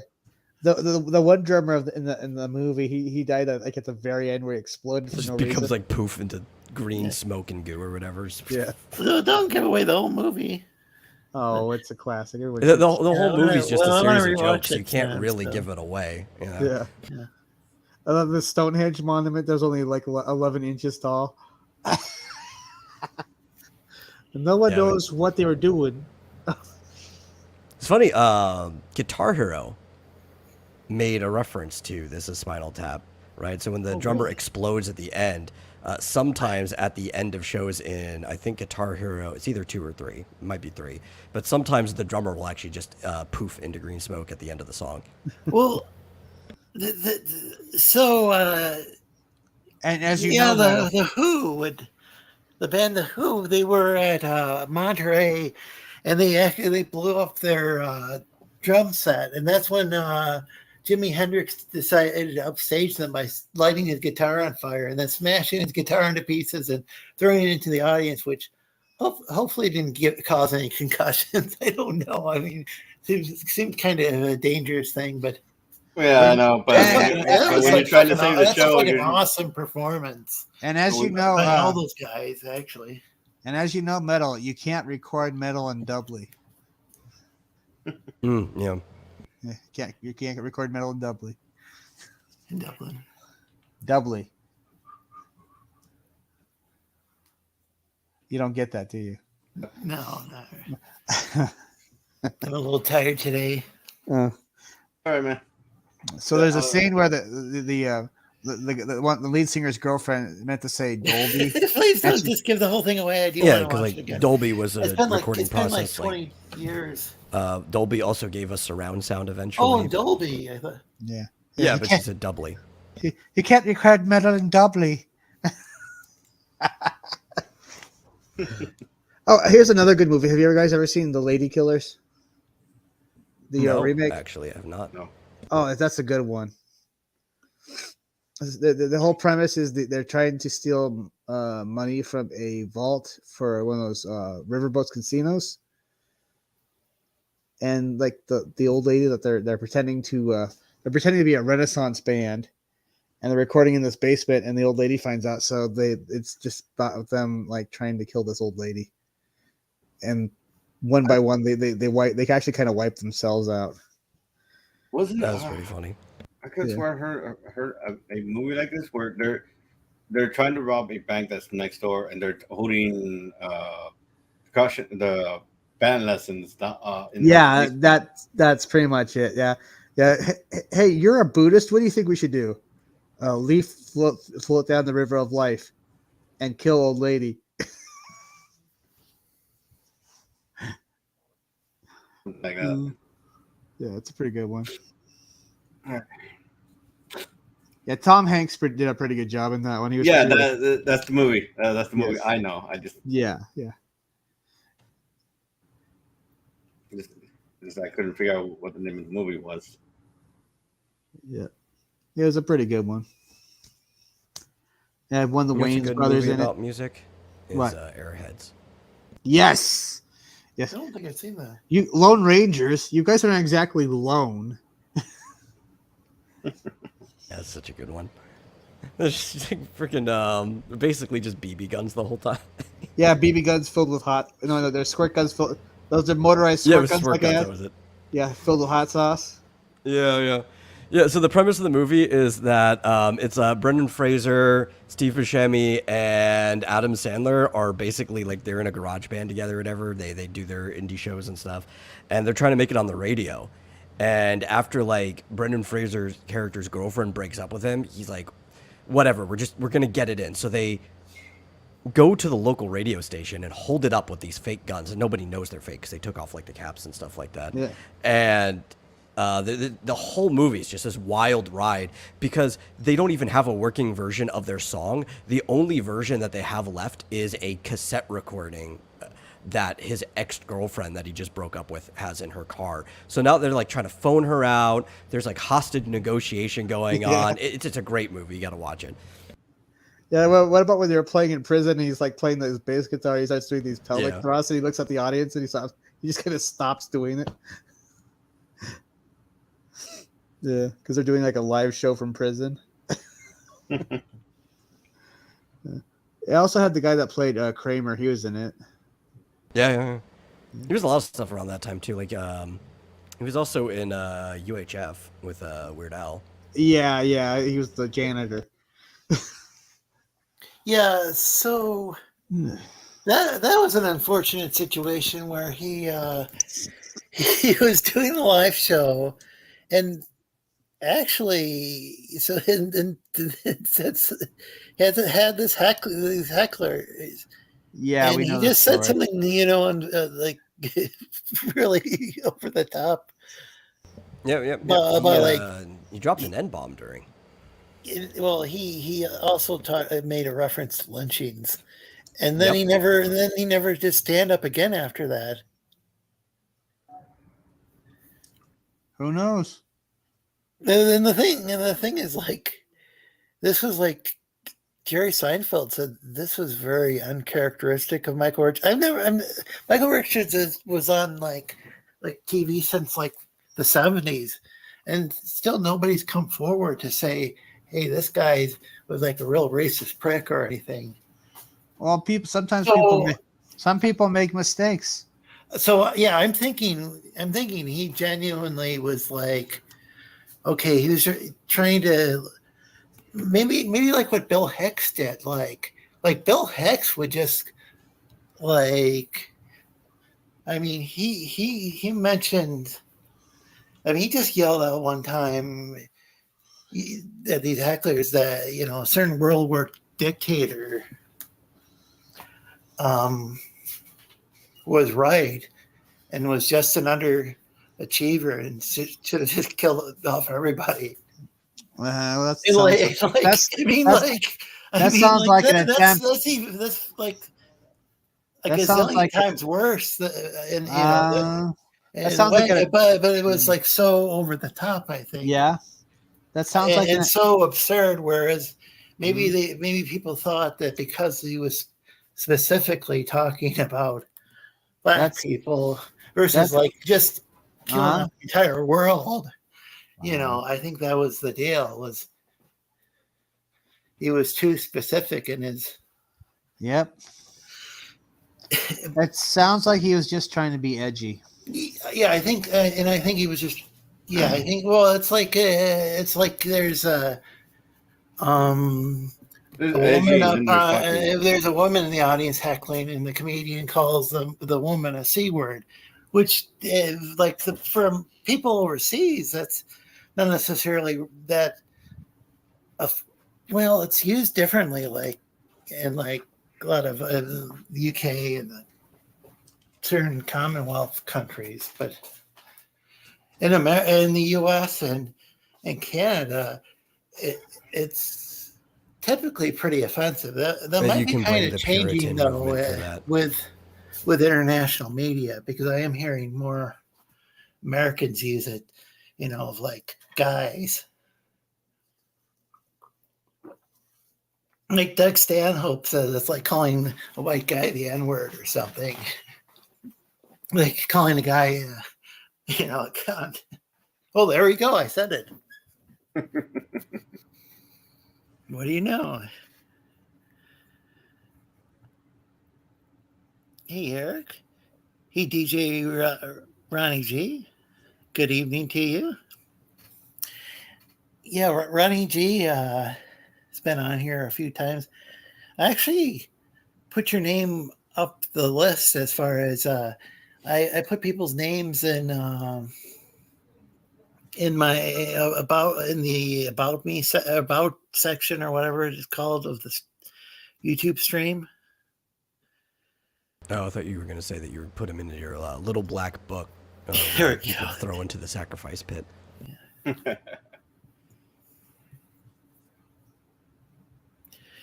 But so wait, did you host a show, DJ Ronnie G?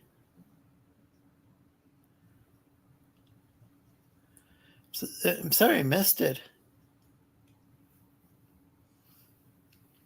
Wow, I'm gonna have to look and see what's going on with. Oh, I know what was going on. Yeah, I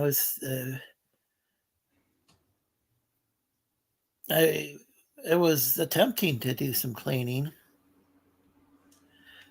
I actually was online part of the time. I should have tuned in. I think I was on Twitter when I had to periodically lay down and rest my back, but I don't know why. Some ways my health is getting better though.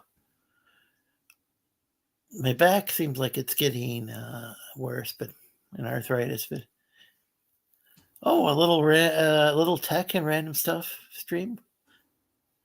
Well, you're welcome on the panel to want to talk about it. Oh, Master Geass is here. Welcome. Hey, Geass. Hello.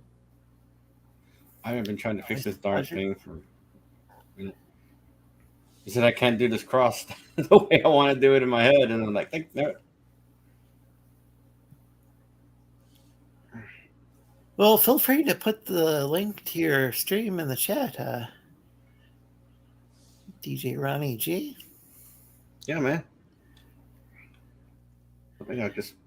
So what is it? What is it that you say? Like you say on your Twitter handle? Was it like not a real DJ or something like that? I was a college radio DJ, but I wasn't any good at the part that like scratching the record or something. There'd be these hip hop DJs. They'd come in and oh man, they'd go and they'd rewire everything and they'd put their own splitter in the middle. Well, maybe not rewire, but they would. And then of course we like the general manager would have to call in the sound engineer to get everything set up right because they knew how to set it up to DJ their show, but with the splitter, but they had a tendency not to put things back correctly. And then sadly there was this order issued that you can't bring in your own. All right, I think that's like that, which I mean it really did improve the show when they were doing the live mixing.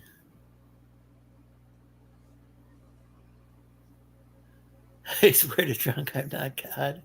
Jokes aside, I'm gonna clean up after dinner. See where I'm at after that. Oh, that sounds cool. That sounds cool. Not a DJ. I'm not a real disc jockey. Yeah. That beat now. So I was a real disc jockey, but not, but not the kind of DJ who could like really mix a song. Yeah, I tried to, but I wasn't very good at it.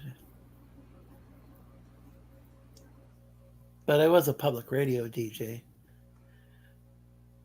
The only thing that sucked about that was typically we were kind of discouraged from playing what the commercial rock station played, and I think one of the general managers and ended up later on, unfortunately, being replaced. Ended up, I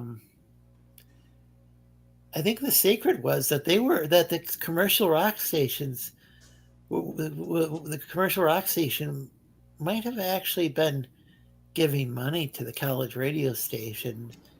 A lot of people would start off at the college radio station as a volunteer DJ. Then they go on to the commercial rock station or the country and western station or whatever. Regular Wolfman Jack? I'm not sure about that. That was another thing is we had like a rule. This was an actual rule. No silly talk. And so I don't know. We were discouraged from being radio personalities. And I can kind of see why. Because sometimes it would like just kind of overshadow the actual music, like I guess there's one way of looking at it that this person's personality had but there's some DJs, well, I'd say had a unique personality, and yet I don't think it really overshadowed the music. I'd say Dr. Demento is a good example. Oh, I love Dr. Demento. Because it's been a long time since I heard his stuff, but he was both entertaining and he had entertaining music. Didn't he produce this, or did he sing on there, or how? Yeah, there was a mix of other people's songs that were being basically produced through the show, but he also had some of his own, including the song "Dead Puppies," which is a classic. Holy shit! Okay. Yeah. And this was like back in what was it? Was it the 70s or 80s?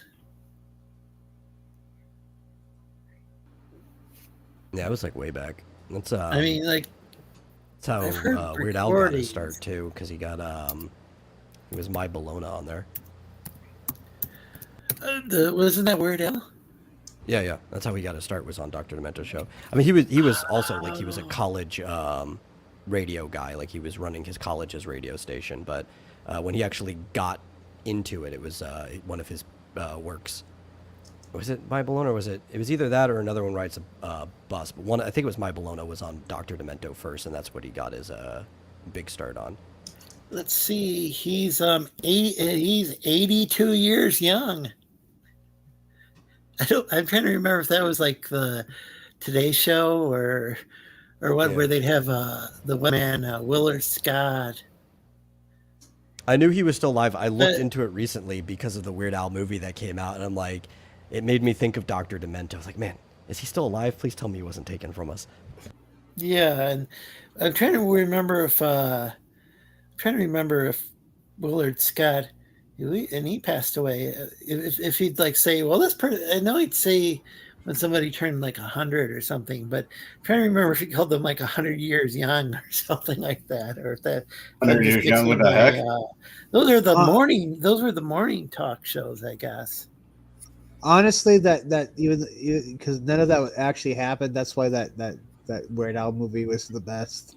Oh, yeah. I mean, there was a lot of stuff that had, like, Easter eggs, I guess you could say, to real things that happened, but none of the events of the movie happened. Oh, really? Like, he did make it with Dr. Demento, Yeah, but, kinda- like, nothing Yeah. of his Nobody said hi relationship with to you. Dr. Demento. Yeah, and he didn't have a relationship with Madonna. Yeah, and he did get his first accordion from a traveling accordion salesman. That part was true. Yeah, his though- dad didn't nearly kill the guy, though. That didn't happen. And I believe he had his choice between an accordion and a guitar. Yeah, it was something like that. It wasn't like just a traveling accordion salesman. It was like a traveling music salesman, and he chose the accordion, I guess, to be different. He mentioned it in an interview before.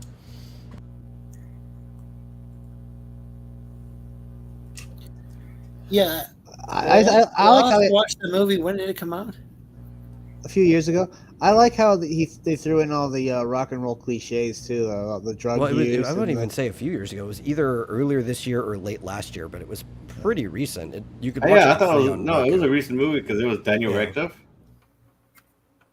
who played Weird Al Yankovic. And it's like, Yeah, it probably just feels like a few years ago because ever since 2020, the time feels like it's moving at a snail's pace. pretty much, more or less. Huh. Well, the thing is, I don't really remember much about. I haven't watched a lot of movies in the past few years. I think my attention span's not what it used to be. Maybe it's just after all the BS they pulled that, like me, you probably no longer care. Well, there's plenty of good movie. There's more movies than I could ever possibly watch. More good movies, more good TV shows, more good comic books that I not very good at reading comic books, but there's plenty of them. I'm Somebody needs to better fix with that. like autobiographical stuff. I mean, like biographical, like I could probably Charlie. I probably should back. I don't know if the Charlie's London campaign for second one is going or not. One of the reasons the reason I haven't backed it before was it's based out of the UK. I'm imagining the shipping would be a lot. I don't know if they have Yep. PDF copies. Yep. Well, I if you're am trying not to good fix at reading this. comics, you can Yeah, really, check out I have a this phone playlist bunch. right here, where I read the comic to you, and I just dub over the first chapter of my own comic in YouTube short form, whichever. you should check Madness. out. Madness, I You've done tell you. that? You do that? Yeah. No? Yeah.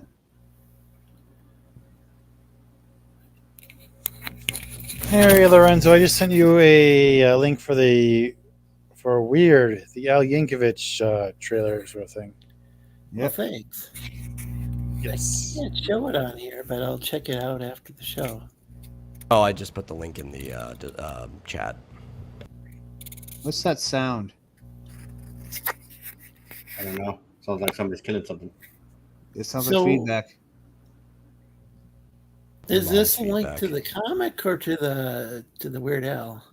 No, the link I put is to me dubbing over my comic. The whole that's first chapter was Thanks, I voiced appreciate it. with So, me, my brother, and one of my best friends from like high school. thank you. Well, all thank you voice very characters much. that are Really based off of appreciate us. that. One thing that in the early days of what ended up becoming like CG, which I don't like discussing these labels all that much because people identify dumb. as different things, and I'd rather like just go based on their actions and then their label. Has Gaius said anything? Huh? Who are you talking about? Okay, yeah, Well, he has said something. I was like, wait, has he? Like, what's he talking So, about? so like in the early days of like your boy Zach, he used to actually, when he'd review a comic, he'd actually read through parts of the comic in different voices. Now, maybe I don't know if he got in trouble for copyright or if he just, I don't know. I think he stopped. I think he stopped doing it for whatever reason. Well, the thing Maybe it took too is much time. I don't know. probably somebody's lawyer or. I don't think he read each and every page though. But No, he tried not to do it. But the thing is, even if he would like, and if he didn't like a comic book, he would just like rip the thing up, which that thing was unfortunate because sometimes it'd be like, damn, this looks like a good comic. And I'd go out and buy it. Unfortunately, when I first joined Twitter, he was on there shortly and I ended up getting blocked by a bunch of like comic book pros. And a lot of them were like people writing books that I actually wanted to read. Yeah. But people mass blocked me because I was following like the wrong people. I was trying to follow all sides to see what to have an objective opinion on things. Well, you get that from both sides. I literally when I started actually being friends with some people who were from CG, this dude I think he made like a, I don't know, it was like one of those I don't know. It's like he made a comic book called Point Man or something like that. He I know Point Man comics. Yeah. that jerk off. Anyway, he kind of sent me a He might- message. He said, whatever. He sent me a message saying, "Oh, you can't be friends with those these people. You blah blah blah blah." And I'm like, "I'll be friends with whoever I want to be friends with." Yeah. You know, I don't need your permission to be friends with somebody. Well, the thing is that there's a lot of people, and I can't even remember. Like, there's a lot of people on Twitter, and I'm following thousands of people, and thousands of people are following me. I'm following a lot more than are following me. But anyway, I can't remember like this person's part of this faction of this particular thing. You know, this person's this faction within Comicsgate, and this person's within this particular faction who dislikes comics. You know, I just go based upon like, okay, you know, are they posting stuff that looks interesting to me? Just it's So, ridiculous. and, you know, and I just there's plenty of stuff that I'll back, and I have no idea if. Listen, we all know that the only faction you need to get good in with in Comicsgate is the Cult of Raven, because we control everything behind the scenes. Of course, Hail Raven, and the hell was Hail Raven. So whatever. And to hell with the Cult of a Firestar. It was the Church of Starfire. That was Church of Starfire. Yeah. Well, you know what I mean. And so, and there was another thing is that while here's an interesting bit of, well, most people probably won't find this interesting, but this bit of trivia is while people would hail Raven, they'd say praise Starfire if they were Church of Starfire. No. You know, yeah, and then Starfire we all know that the Cult of Raven is the superior faction. Well, it's the one that's still around. Yeah. Yeah, I don't know with. I wish you would share a screen so I could show you this awesome stuff I'm about to show you. Okay, I'm just trying to. Okay, here we go. There's going to be more icons on the screen. Yep. This is what I got of Melvin Zero so far.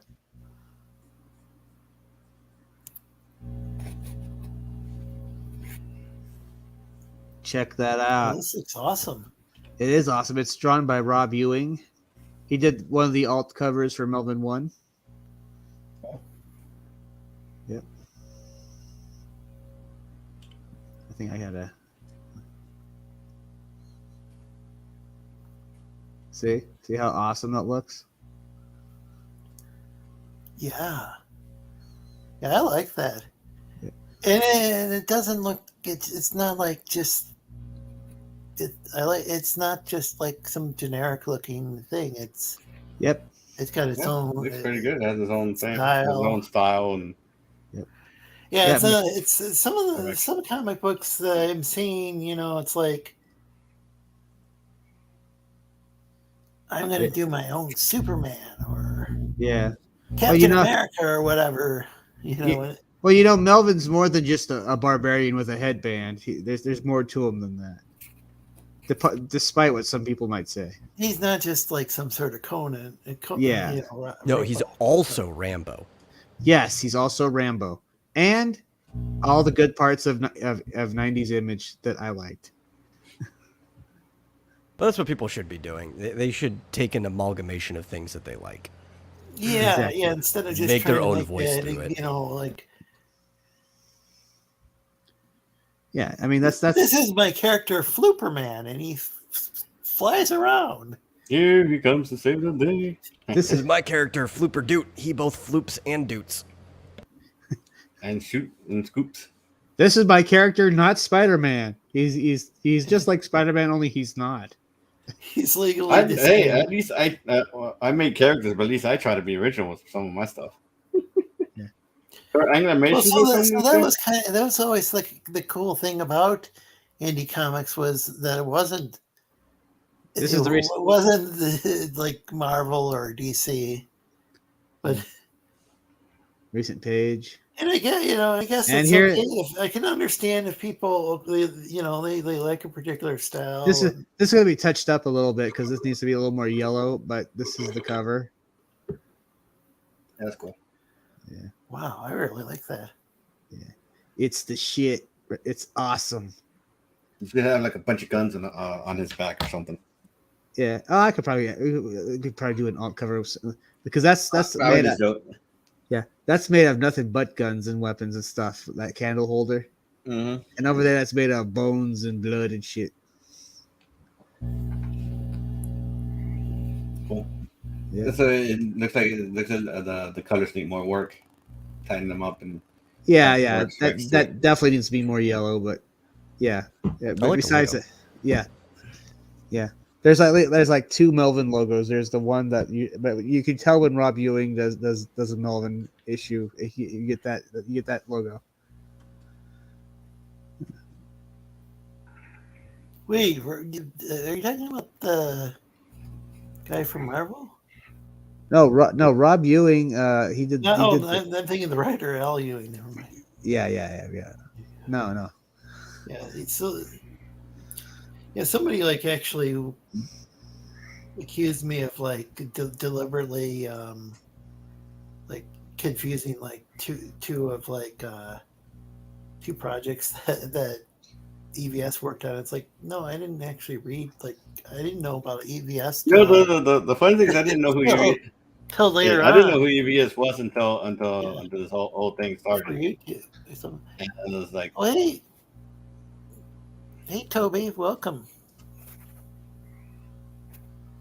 I didn't know who like anyone was until like 2010. Man, like I just read stuff. I didn't look at who made them. Then it was like after that point, I started going back and looking at the people who actually made the things that I liked. Well, I mean, my jumping off point was X Files. I mean X Force #1. So from there, it was all of a sudden it was Image Comics. But I also liked like what, late '80s, early '90s Wolverine. Yeah, I didn't even know what Image was until like 2008. Like somehow the entire aughts, it just passed me. Like I had no idea about this thing. Really? Yeah. That's freaking crazy, dude. And it's like I went to comic stores. Like I read and bought comics. I don't know. I guess they were put in the back or whatever at my local comic store. Yeah. I don't really know. I remember getting, was it Supreme #2, Youngblood #3, and I think it was Spawn 8 at the comic store. No, and Wildcats 4. I got Wildcats 4 at So I actually watched more like I mean I would watch like some like animated series, based upon like I was a lot of cartoons. I didn't really know much about comics. I was reading these computer magazines. I think I mentioned that earlier. But it's like some people seem to think that you're just somebody was like accusing me of like just trying to. Well, F those people. You just hate EVS. And they could have been just joking around or you tell those people to gargle like, your mayonnaise. What about mayonnaise? You like what you want, Lorenzo. Hell with those people. Well, that's the thing. Surprisingly, I did know some of the catalog of Dark Horse at that time, but I was turned on to Dark Horse because they were also doing the like the American prints of a lot of manga. So it's like I don't know, for a generation that grew up mostly on manga too. It was a good way of getting people into the stuff from their company because they were doing those prints.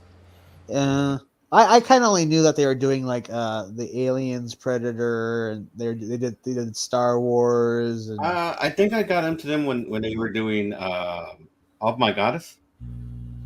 Yeah. Which is my Detective Me's agency story. That it's kind of inspired by that series. Oh, that's cool. Oh My Goddess. Honestly, I didn't know. I didn't really get into. It was mostly anime until I was hanging out at a friend's house, and he had Ghost of the Shell, Ninja Scroll, and Ghost in the Shell was actually my first. I love Ghost in the Shell anime. Also, he had what was that? Fist of the North Star. Oh yes, Okuto no Ken. Yeah. I just thought it was. I just thought it was cool how he could make them explode just by tapping them. I was like, I think yeah. it's cool Have there you was ever a seen the comic live about- action movie for that one? Nope. Oh yeah. Michael McDowell Well, was Kinsho's master. Michael McDowell. Well, I was about to tell an off-color joke, but you guys missed it. Oh, the timing was off. My dude. apologies. Was Yeah. Well, I was talking about you had a book called about fisting, so Crazy. I'm sure you've all seen Ninja Scroll, right? Yeah. Yeah. Yeah. There's that guy that had like the beehive on his back. Mm-hmm. Man, that guy died. That guy's death was awesome. Gets pushed into the water, and the bees start panicking, stinging him from the inside. Like, dude, that guy fucking died. It's been years since I saw that. Oh man. Have Or like- you guys watched any like samurai movies by like haven't watched them like a lot of times, but I mean like Seven Samurai and You're talking about Kurosawa? yeah. I have not yeah. seen that. I haven't seen that. Well, Like Kurosawa's Dreams that had one of those had different segments, I think, directed by different directors. Like George Lucas directed part of that. Really? Huh. Yeah, and he What was about, heavily inspired by because the Magnificent Seven is essentially the American adaptation of Seven Samurai. yeah, and which is fitting because Kurosawa, I believe, was inspired by westerns in how he made his samurai movies. Oh, very much so.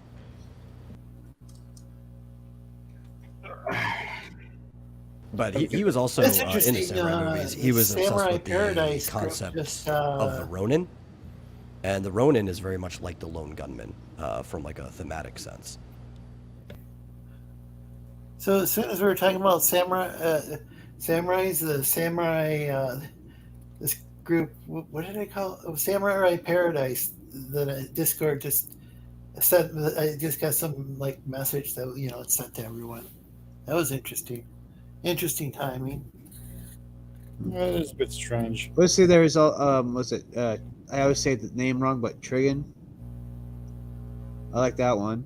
Or Trigun. Trigun. Yeah. That was a good one. Vash the Stampede, the humanoid typhoon. Yeah. How can somebody be so accident prone, but yet be considered so dangerous? So what are they? Are these samurai films? No, that's an anime from like the 90s. It's kind of like a sci-fi kind of spaghetti western type deal, I guess. Yeah. Because I have a Criterion Collection, the Akira Kurosawa box set. It's DVD, not Blu-ray, but my favorite character in that, my second favorite character that of Trigun is also that priest character that had the Wolfwood. the crucifix that had all those guns. That's awesome. Yeah. Yeah. They are remaking it. They already did like what is effectively the season 0. I don't mind the hair thing. A lot of people are off about his hair, but they even said his hair is going to go back to normal in the next season, where it actually picks up to the main story. One of the problems with the original is that the original manga is like super short because the magazine canceled it before it got picked up at another magazine. Right, so half of that show, Trigun, is just filler. It's like they just made it up for the show. Really? Which is fine. It's still a good show. So this one actually follows the full extended story. My bigger problem is that I just can't stand this type of like 3D animation that's been taking over everything. It welcome bothers Pacific me. 414. Yeah. Welcome. Personally, I just like the original cartoon because why mess with perfection? Yeah. Because they If want people to. like what they're seeing, please like and share. Yeah, I know So- they want to, but they shouldn't. Well, this is When also I- going to go further. It's going to go past the ending with When knives. so it used to be like really difficult to watch like any anime, like it used to be. I mean, well, not obviously there was like damn it, now I'm blanking out. what was the one that like it was like Speed Racer, and when I was Racer? younger, Speed but Racer. like maybe sometime in the 90s, maybe late Do you know what the 80s or Japanese early name for Speed 90s. Racer is? There were these What? VHS. People were like getting like they'd go to the certain stores where certain video stores you could go to special order things, and that's how you had to get Sunset Coast. anime in at least in my town. It wasn't like I kind of want to hear what they the, just like I showed, kinda it was wanna hear- before they showed it like No. on like television. Like I think it was before like what Cartoon Network was Cartoon Network like one of the channels that was like show like Dragon Ball Z and stuff. Yes. But we had but the stuff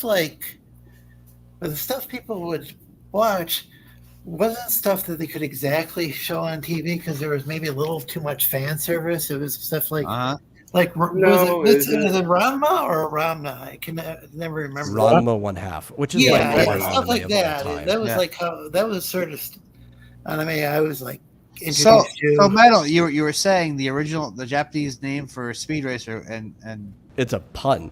It's Mach Go Go Go, because the main character's name is Go, and the number 5 in Japanese is Go, so it's the Mach 5, and because it's a racing show, they go. So was that from the 60s or 70s? When did that start out?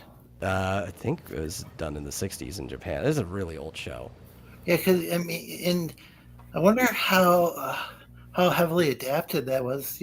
How localized it was as far as the English versions that I grew up with. Because Japan's probably not going to translate anything ever again at the way things are going.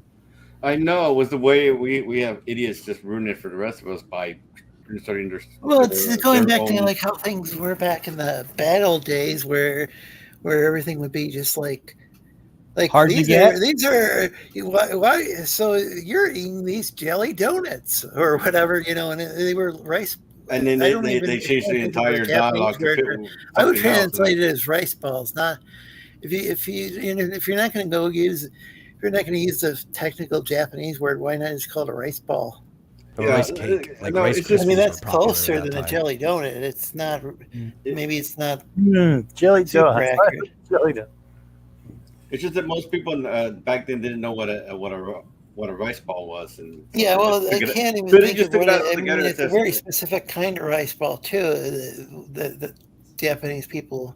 But they just took it all together to avoid having to explain what the F that was. Yeah, but you know what? Everybody knew what a rice cake was. If they just said rice cake, people would have understood that. Okay, that's what it. Yeah, but like a Rice Krispie. Some of them everybody eats marshmallow rice cakes here, so they would have probably just guess what a rice ball is for the name. Probably, yeah. I mean, it would be very easy for children to pick up on this stuff. Yeah, I mean, if they tell because it could be showing it at young age. What's a rice ball? It's a ball made of rice. Yeah, but some people are idiots and they assume that children are not going to get the reference or the idea, and just it's like most of these animes and mangas are aimed at teenagers. They're not for kids, and you put them for kids, and it's like, and then because Yu-Gi-Oh, there are bits in Yu-Gi-Oh that got censored to heck and beyond because. Hey, was it Mavis Heart or Mavis? I hope I'm pronouncing it right. Mm-hmm. Welcome. Well, you have to keep in mind that Japan has different standards than the U.S. Because in Yu-Gi-Oh, they censored a gun out of this card player's hand that was pointed at Pegasus. Yu-Gi-Oh, they censored hell out of the entire show. Like the Shadow Realm people were literally being killed and sent to the other side. And they're like, no, we can't have that. So I can't pronounce whatever I've got on the screen. DJ Ronnie G says rice ball, and then I can't pronounce it. You know what's funny about that is I can't see that Mavis thing. I don't see in the actual regular chat, so I don't know where that's coming from. Yeah, I have no idea what that is. Oh, that's from Twitch. Welcome. Oh, we have a Twitch user. Oh, Yeah, that's all. hey, That's all. Twitch Yeah, user. you can see the little Twitch How's it icon going? next to the Thank name you. on the Thank you for coming by. other chat. Unfortunately, I don't have my Twitch open. I'm just using StreamYard. Otherwise, I'd make you a moderator.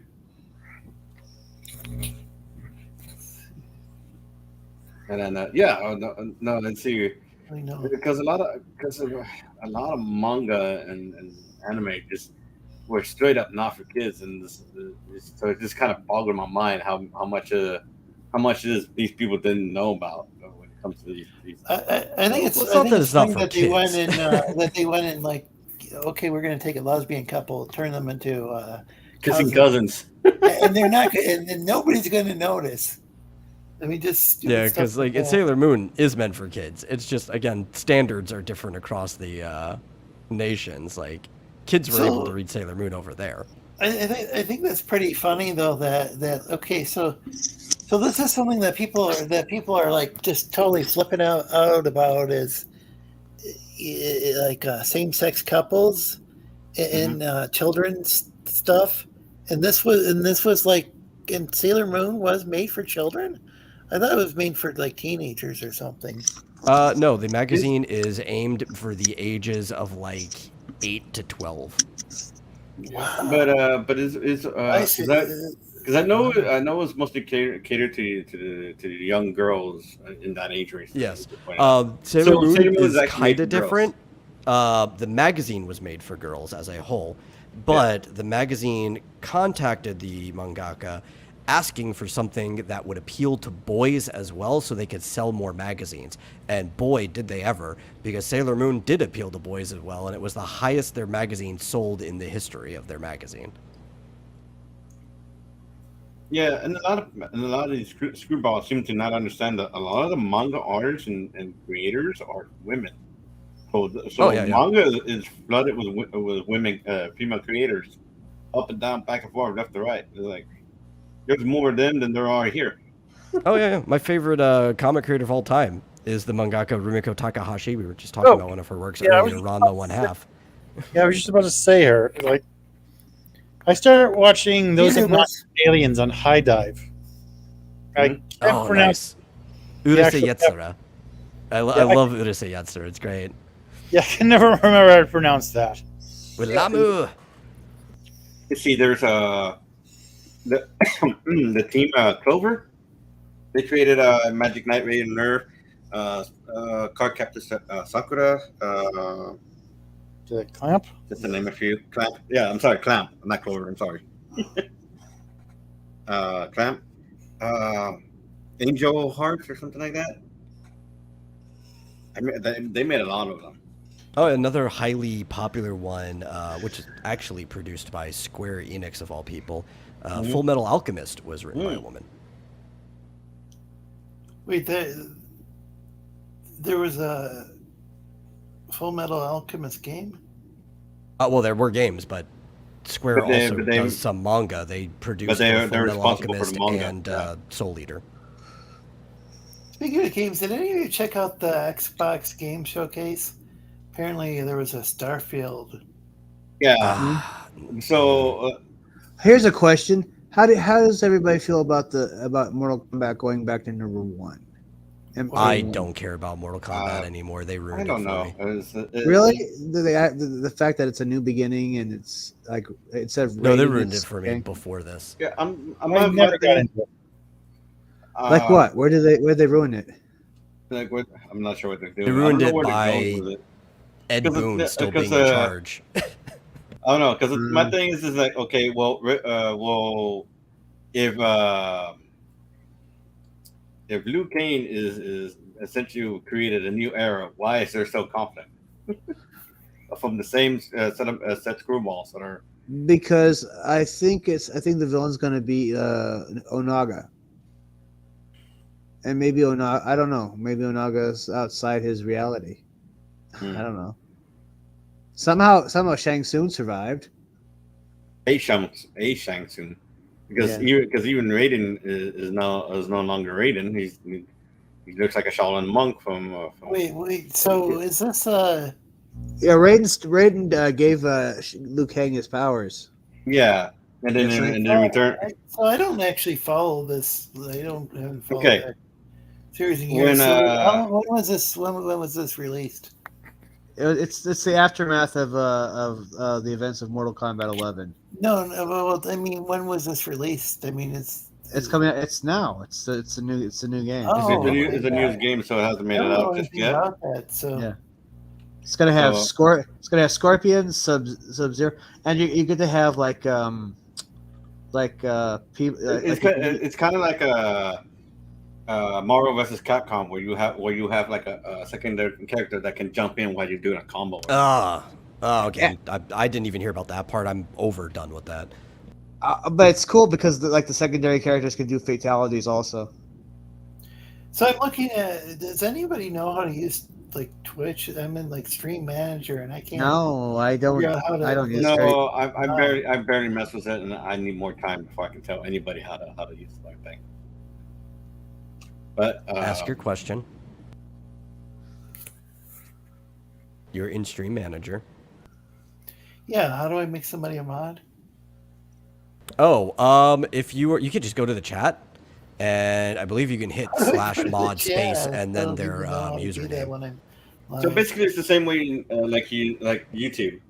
No, this is not at all like YouTube. No, I mean how you Or make they- them managers. I guess. Well, Did YouTube they gives put you a mic- another way where Oh, you can is right that click how them I- to mod them, but now I'm in the chat. But now I can't but actually. you might be able to I use can't actually options see anybody now. in the chat. Doesn't show Yeah, me. so this is the problem is the way Twitch works, and this is why you probably have to go from the Stream Manager. Although if you're the owner of the channel, you're supposed to see the backlog. You can only see the chat from once you've come in Twitch, Yeah. which is something I hate about Twitch. Okay, so that person needs to say something again, if they can. Oh, well, can I go? To the You Stream could see Manager? somebody's username in the there's a let me go to Twitch. There's a tab in the chat that you can pull up, and in that tab, you can see who's watching. Right, there's it looks like little people at the top. No, but as far as Okay, Starfield, so I'm in the chat, but I can't. Let's see, where would the tab be? Because I'm seeing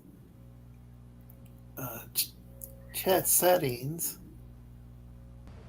Let's see, look, I can see Mavis right here, or Mavis Hart. Mavis. So I can't. I can see the Mavis or Mavis and Yeah, here we go. I Okay, said hi in the chat with so- my Twitch user. user actions. Follow. Unfollow. Mention. Whisper. Block. Report. I can't. Why can't I? No, okay, so what you need to Make it a do mod. is you actually, in the chat, you have to type /mod and then their username. Like What? /mod space username. That's how you mod people. Oh my gosh! Man, This is like the you're gonna need 1980s. more help when it comes to this type of stuff, man. Jeez, that just sounds like way too much. Well, I mean, it just sounds like something you would do, like, in,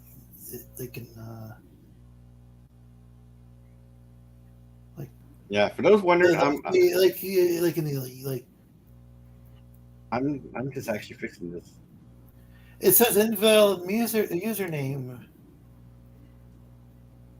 Probably just Oh, didn't I misspelled it. yeah. That's Yeah, there's an underscore too. And you could just like copy paste it. It's not letting me do that.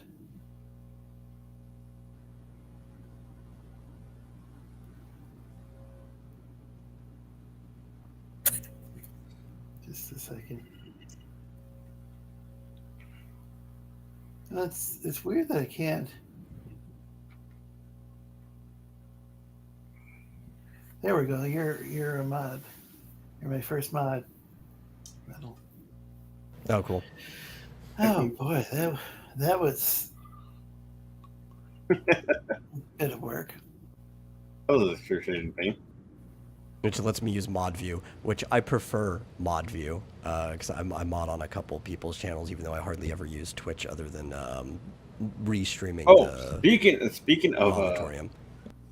Speaking of Twitch channels, let me find it. My friend has a Twitch channel. You guys want to? Oh, Let me find it for you.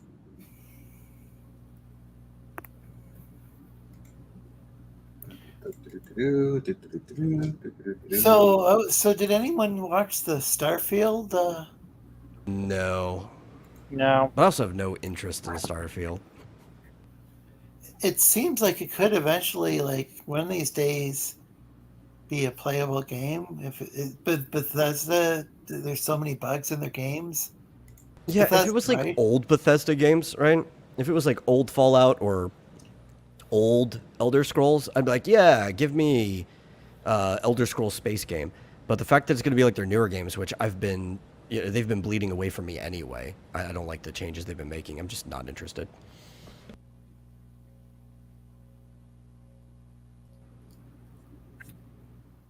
So, yeah, I don't know. It's kind of hard for me to tell with. Okay, so maybe as hard as I'm on now.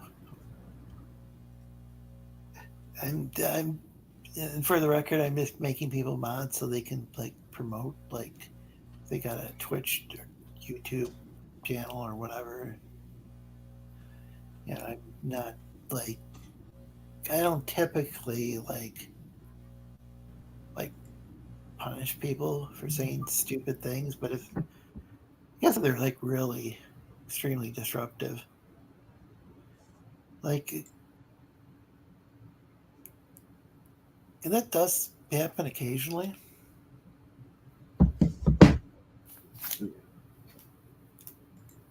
The weird thing is, we could put some block terms in the chat, like the term Melvin.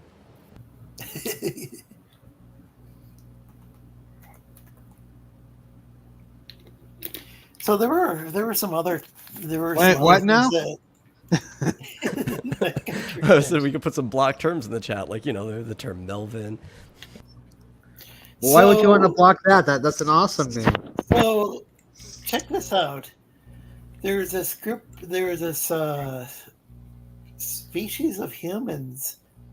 They called Homo naledi, who buried their dead 100,000 years before. It says before humans, but or that means before humans, Homo sapiens. Yeah, I think they mean Homo sapiens because there were a lot of humans before Homo sapiens. Humans burying their dead before humans. Are we talking about the same? Are they the same species that you?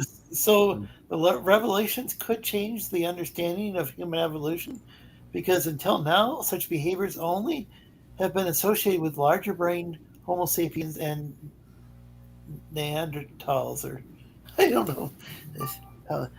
Homo naledi was. I know there's like a US very close to British Australopithecus pronunciation, so I'm trying to cover all my bases.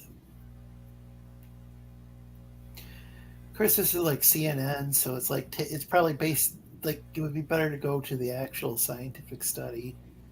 They don't really usually go to like CNN, but if in this case, it's like it's what just happened to kind of. It's just what the article I happened to see that was. Well, the important part is the fact that they're actually distinguishing this recent discovery as a human, right? So it has the word homo at the beginning of the species name because it existed at the same time as Australopithecus. And for quite a while, Australopithecus was the line between pre-human and human.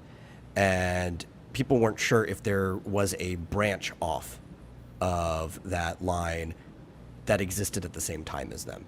Right, whether they just slowly became the branches of humans, or if there was a branch that came off before them, and there were still Australopithecus that lived at the same time. Welcome, DJ or Ronnie G. How you guys doing? Is anybody here to accuse me of looking stoned? Oh, I gotta turn my light on. Maybe that's why. But no, it's good to see you guys. Even Hey, the man. people, Nobody accused man, you. how's it You going? accused yourself. even the Hey. people who accused me of being Somebody did stoned. accuse you, but it was yourself this time. Maybe, Hey, man. maybe it is the way your voice sounds, I guess, to them. Well, I sound stoned. That I would not dispute. I get that. But looking stoned, I mean, like, at least let me get stoned before I get accused. I mean, shit, man. I don't even get the benefit of being stoned and I get accused of being stoned. All my life, man. Well, all my adult life. I mean, why can't I be Australian? Yo, no, but you guys were talking about Homo nalandi and Australopithecus, and this shit is cool. So please go on. I love it. Yeah. So the link I just put. Oh, by the way, one more thing. You got any, man? You holding? Yeah. Come on. Okay. Hook a brother up, man. Wait, that's thermal compound. Nah, I can't find my gummies. Yo, those gummies will fuck you up, man. Like, those gummies will knock you on your ass the following day. Like, if you get, like, a gummy bear, like, this big, you gotta cut that shit into, like, thirds, man, or else you will be, like, burnt the next day. Not that I would know, but, you know, I'm just saying. Right. Well, the link I just posted. Don't worry, I'm cool. I'm not a narc. Well, the link I just posted is my best friend. He started That's what all the a narcs Twitch say. channel, a Twitch channel for like old top shoot 'em ups. I think they're Oh yeah, check that out, folks. So yeah, so he has a Twitch channel, and that's my best friend, and so if you guys want to check it out, you know, because I keep forgetting to do it, and it's like, dang it, I'm gonna do it now. This is the wrong setting. Let's see, how do I do this? And here we go. No, Now you're the center of attention. I was just tweaking the camera there. I made some adjustments. I moved my camera. Instead of being over here, the camera is now in the middle.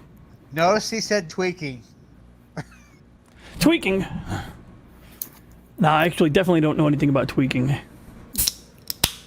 I'd be way more productive if I did. You want to stay the hell away from those people, especially when you're eating breakfast.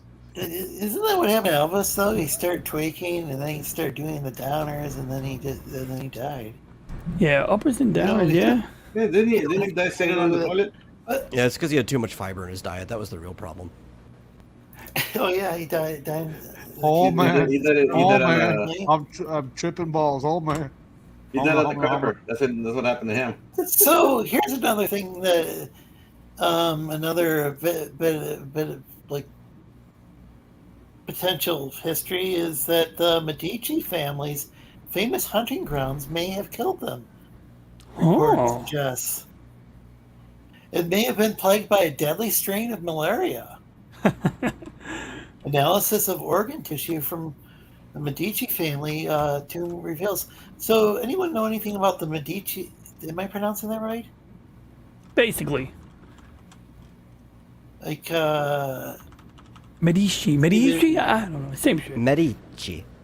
They were, but that is outside of my, other than pronunciation, that's outside of my area of expertise. I don't know much about the family. because of their power and status, they were like, were they like powerful behind the scenes, supposedly? They funded, I think they were like banking, like money. They were like a money family, like, you know, like they funded popes popes rising to the, power and shit like that. Yeah. I think that's what I had heard. So because of their power and status, they buried their dead like monarchs in the San Lorenzo Basilica in central Florence. I had nothing to do with this, I promise. So that was just like an interesting bit of information that I get these. It's just like there's these weird news stories like throughout the week that catch my attention, and they're like, oh, I'll bring that up on the show. The Batman 2 rumored Two-Face front runners revealed. Batman 2, Matt Reeves. Anyone know anything about that? Most likely, if it's anything, they're probably gonna ruin it in the end. So is this a movie? Is this the movie? Is this a sequel to the kind of detective Batman type? Oh, Hey, could you move off the screen, dude? Oh, My mistake. What do you? No, it's just like it looked like Pay you had no attention to the man behind the curtain. There we go. So, Mhm. so this is, I guess, it sounds like it's a sequel to the highly divisive. Like, some people say they really disliked it, and like one person was like, one friend of mine was like, "This is the greatest Batman movie you ever saw." I think the biggest problem is that Batman got a simple word wrong in Spanish. I'm like, really? They're like, he's supposed to be world's greatest detective, and he misses a fucking pronunciation word. I can What's understand. that? I can understand Gordon getting it wrong, but fucking Batman. Oh, yeah. Well, maybe he didn't score very high in Spanish. I guess. But yeah, it seemed like Spanish would be like, I think it was like polylingual. Like it seemed like something he'd do, like he traveled the world and everything. Like learn So learn what a few was the languages and Spanish? So whatnot. what was the Spanish word? Was it like puta? I forgot what it was, but I somebody know just called it was a common word. The Sorry, I honest, walked off did- and I did came you back get to that? somebody Did saying anybody Dutch in get that Spanish. one? Yep. you I know know, it was I get a it. common word. I Somebody just get forget. I just don't. I can't remember. you know the what whole it was. concept of Batman is ridiculous because why would a millionaire and his family be walking down an alleyway, a dangerous alleyway, without security detail? Think about Yeah, it. he just ruined the whole thing. That's true. That doesn't make any Think sense. about why would they just happen to walk down this certain alleyway that they could easily get killed and they don't have security detail. I'm pretty sure when they first made Batman, the concept of a bodyguard was probably not a tried and true concept at that point. Wait a No, second. actually, So, it gets worse. It gets like they had worse. so they had like back when Abraham Lincoln was president, they had the Pinkerton the Pinkerton security would guard the president. I believe it was before the Secret Service. So I mean, you they've don't had need like bodyguards. private Yeah, but yeah, the guards, president. maybe that was just for. I mean, when they, I mean, were Well, was listen, his parents? the did reason they were in the alley run was a Wayne good reason, Industries? right? I mean, better They- yet, they- that's Wait They a were in second. the Did they alley. run Wayne Industries? Well, Yes. hold on. Let Mel say something. The reason they were in the alley is because they were coming back out from the exit to their private box, right? Because a lot of the private boxes had a different way to leave the theater, but that also meant that it wouldn't have been a dirty alley. There actually would have been ushers and other things back there because there would have been other doors for loading and unloading and stuff for the theater. Yeah. Basically, it would have been it would have been a private VIP entrance. I mean, but the thing is, again, And it would have been busy. You wouldn't be able to rob somebody back there. Mm-hmm. So a lot of the No, it's a concept of giant Batman plot is kind of hole. weird. It was just a way. It was just a plot device to have a Yep, guy wearing. yep. To Yep, have a pretty guy much. wearing tights So no matter you how know, and a. So no matter how ridiculous they argue about this, just remember, why would a person that rich, be putting themselves in that kind of danger? They wouldn't be doing that. Okay, so why is this guy constantly like adopting kids and then putting them in danger? Like Because he's crazy. He's rich and nuts. Remember, that's his. And I guess if you're rich and nuts, you can get away with like child endangerment. Apparently, I Well, guess. I guess the that children if part you has want- if always you want- bothered if me. you really wanted to Like, destroy that- it obviously makes more sense after they make him nuts, but Batman wasn't originally crazy. He was trying to stop things happening to other people that happened to him, right? So he wasn't vengeance, Yeah. he was Yeah, he justice. wasn't- he wasn't- but then, he so wasn't like, a paranoid you would think fuck that back would then. mean he wouldn't allow a kid to join him. So I kind of prefer the versions where he adopts because he actually wants to be a good parent, right? Like he's trying to make sure that there isn't an orphan out there. Like he's taking one less person that had his experience in the world, right? Right. And then when like the orphan stumbles upon the Batman stuff, like I like those versions of the origin better. It's like I couldn't keep it away from you if I tried. Yeah. It's like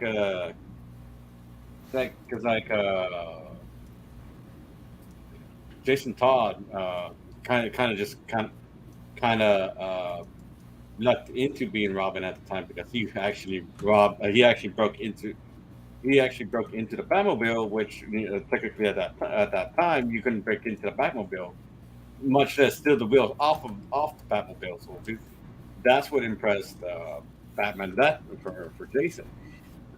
Tim Drake found out who Batman was through pure detective know-how.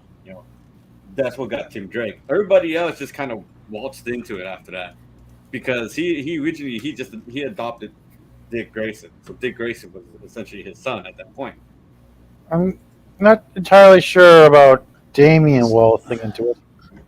Like that's a whole. He was literally created into it. Okay, I'm talking about those that are not created. Damian's also a horrible character, so let's just remove him from the whole conversation. He started off bad. I don't know where he is now, but I'm pretty sure that he went up a little bit during Super Sons, but the fact that Super Sons basically didn't happen anymore or anything, he went back down to being horrible again. You know what you know what was brilliant about the second Robin's death? You know what was brilliant about the second Robin's murder? Is when they showed it. They literally voted that in. No, is it just when they showed it? They didn't have to show all they did was show all they showed was the close up of the Joker's face, and just like this delight in his face as he was bashing him with a crowbar. Yeah. They didn't have to show any detail to show you how horrific it was. They conveyed it perfectly just with the expression on the Joker's face. Between that expression and the reader's relationship with the character of Joker, like you understand this character at this point. For him to have that level of delight lets you know exactly what's going on. Yeah, just the horror that was the carnage. Just that's good storytelling. Yep. I thought it was brilliant. I just it's actually kind of disturbing in a sense that the less they show, the more it kind of leaves it to your imagination. Yeah, pretty much. Yeah. And then I don't know.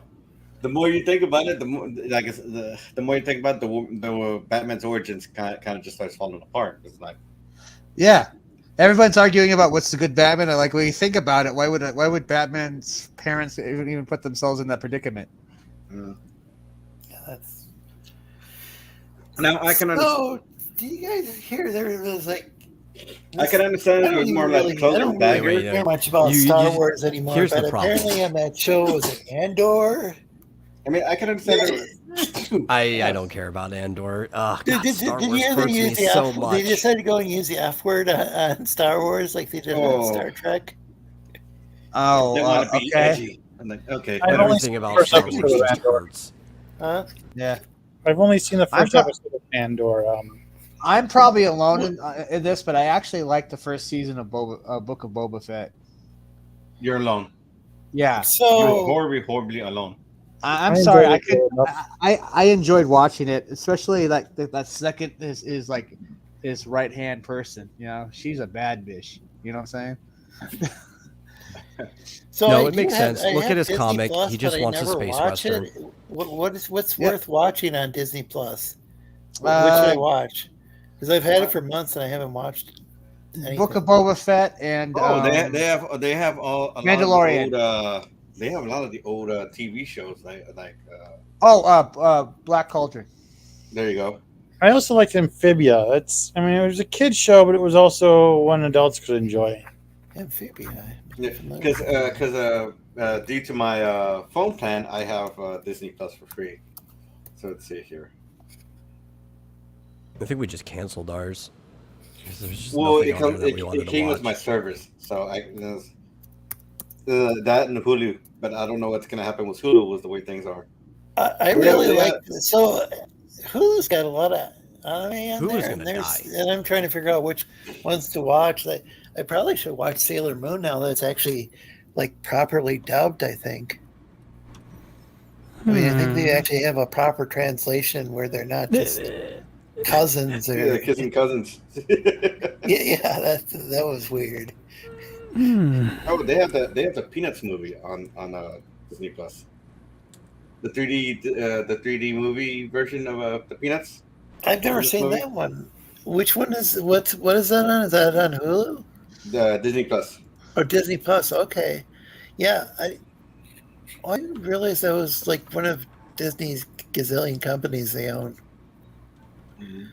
Made the Peanuts, or owns the made the Peanuts movie, or did they say Peanuts movie? What the fuck? Peanuts movie. It kind of sounded like you said that, yeah. The Aristocats, Anastasia. They have Atlantis, the Lost Empire, Bolt, Brother Bear. Oh, that was a good one. Hey, Yeah, good, yeah. hey, Metal, Hey, you if might you be write this happy to down, know. Top Jones, the movie. You might be happy to know that they might be selling Star Wars. I heard the rumor to that. I don't know how much I So, believe like, it, but at this point, I would like it. It's like, Yeah. Okay, I mean, animated sure, series. I want to check out the Mandalorian, I guess, but Okay, at this point, Yeah. like when George Lucas introduced Jar Jar, that was like a real depressing time for me. And it's so depressing that I skipped the Clone Wars movie. What was it, Attack of the Clones? okay. But I yeah, it did was Attack of the watch Clones. Revenge of the Sith, and it's like, wow, Lucas is really he's really getting back on track, and then he's sold. Well, to be Then he fair, sold to Disney. in retrospect, compared to the sequel trilogy, the prequels actually look better. Well, on Disney Plus, they have the original X-Men series on there. So I don't know if you want to catch that. Oh again. wow, that sounds. No, because cool. they're doing a follow up to that. it. Yeah, because they're doing a follow-up, but that follow-up But sounds promising. what I did like about this, what I did like about Disney Star Gargoyles. Wars was that it seemed like they were using. Hey, they even have what original do they call Duck it? Do they call it practical effects, or what is it like? You were using some old school style special effects. I think Practical. they're mixed. Practical effects is anything that's not digital. Yeah. Okay. Yeah. So it looked like they were using some really cool models, and some of the, like even the Last Jedi, I liked how the planes and like the droids and stuff looked. I didn't like how the characters were written. Like Leia just came across as a real bitch to me. Ooh. Like the way she was talking to like C-3PO just didn't seem like it was. I know she was always kind of sarcastic. She says, I don't think they did a really good job with that. And then when she turned into Leia Poppins, and flew around, not that she couldn't have that sort of force abilities, because it's just it's just there was nothing really to Oh god, explain my to lead up dad to that. took me to see that. The And since problem- we the- saw that the- movie, I haven't let him pick.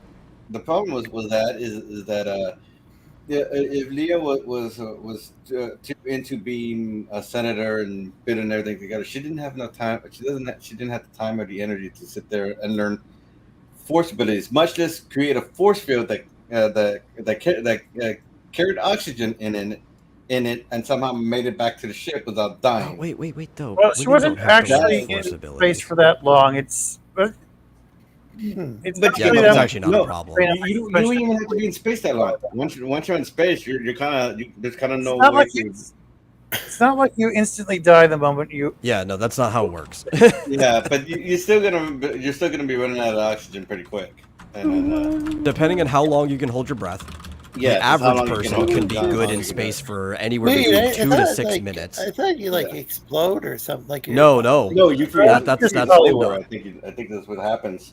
You freeze That's like over. that's Hollywood. Like that's where the whole thing where you would freeze if you were exposed to the vacuum space. That's just Hollywood magic. Like Yeah. There's Yeah. nothing for you to lose your temperature that fast, right? Because you lose it fastest through conduction, but you're not Okay. touching anything. Fastest second okay, I through think that convection, maybe I but got there's that no from, like, air. Avalon You 5 have or to something radiate your where- heat out, and that's Yeah. the slowest way to lose remember. heat. So basically, the biggest thing is that you probably die of asphyxiation first before anything else. Yes. Was that an abundant supply of oxygen? Again, depending on, like, you might be able to hold your breath for a couple minutes. Yeah. It's just Oh, hey, Ice you're Cream, rapidly losing oxygen as you. Hey, I'd like to welcome Ice Cream from the United Kingdom. Which, what? Wow, it's probably really late there. or is it early in the morning? Well, I'll have 6 hours in New York. The worst part about that scene is the fact that it's just in line with everything else. And if you look at Rey, it's like, oh, no, people don't have to learn how to use the Force anymore. They just figure things out on the fly as they need it.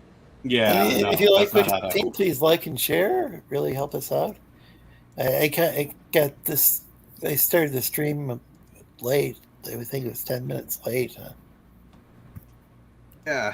Don't forget, Luke. Oh, it's 3:30 a.m. Wow. Well, because if I remember the extended the extended universe, Luke was good in the Force, but he was bad. He was bad at swordplay. The only reason Leia was better than him at that was because she already had training, swordsman training before that, being royalty and all that stuff. And then with Rey, she just like trained herself. Yeah, pretty much. Yeah, that was silly. But I didn't watch the first movie because the first movie was. The trailer was like the first trailer reminded me of Lost. There was all this suspense and they didn't really show anything. And then the second trailer was like, oh, in the first trailer they had that stupid lightsaber with a crossguard. Then the second trailer it was like how many times I see it. It was like the member berries thing. Remember Chewbacca? Like the members berries thing on South Park, where it's like, oh, here's Han Solo and Chewbacca, and it's like, okay, they're just cashing in on nostalgia. That's what it looked like to me. And actually, but I'm not what against... I did like Rey looked interesting. Rey seemed interesting. And the special effects looked interesting, but I just didn't go and I just never watched that movie. All I saw was The Last Jedi because it just happened to be on Netflix, and it was something that people had just completely complained about it nonstop, kind of like. I think the biggest problem. And so I watched it. I even watched Rogue One. That was on Netflix, but I didn't watch it because nobody complained about it. I think the biggest problem. The biggest problem was Force Awakens and pretty much most of the sequels. It was the fact that you were being sold on Finn, John Boyega's character, Finn being the lead, because it looked like it was starting off with him, and to be honest, I would have preferred him being the lead because it was something new and it would have the way it was built up. It was like, okay. So I guess Finn is going to be our main Jedi. We've talked about this for years now. Didn't they blow I was trying to make a more constructive criticism Mm-hmm. that could apply to anybody's writing. Right. Right. So addressing Rey, teaching yourself, I'm not against a character, even that type of setting, who does train themselves, but you just have to do it right. So one of the things you have to do is one of the flaws, right, is that you trained yourself. You could have somebody who's extremely talented who maybe even figures out some cool things that other people who practice the forms and stuff don't. But because they train themselves, they don't know what they don't know. And you can use that as a flaw, right? You can be like, you're so talented, but you didn't know about this thing that like everybody else knows about. And you almost lose a fight because of it, or, things like that. Yeah. And they don't ever write that way. Yeah. It seemed like they had some interesting ideas in the movie. They were just really poorly executed. And because the Force, her using Force lightning out of nowhere was like, did she just use Force lightning and kill Chewbacca in the process? Before, I liked the idea of say Rose Tek'l. You got somebody who's the maintenance worker. That person could be a hero in some sort of way. Yeah. But it didn't make any sense the way that they executed that thing. Yeah, it's basically the way the story is written. Is everything is like so goddamn poor execution. It's like, well, that's the reason it failed, because you sit there and you drew stuff and you expect people to just swallow it was no real explanation whatsoever. Well, I mean, the thing is, as I said, though, the negative publicity caused me to watch. It probably caused a lot of people to, check it out just to see what it was. Well, like I said, the thing is that when the trailer started showing and what have you, it looked like Finn was going to be our lead main character and what have you. So I'm like, okay, cool. What was Finn? Then it just kind of changed to Rey out of nowhere. What was Finn in the previous movie? In the Force Awakens, yeah. Yeah, because as I said, I never saw that. I never saw Rise of the Skywalker either.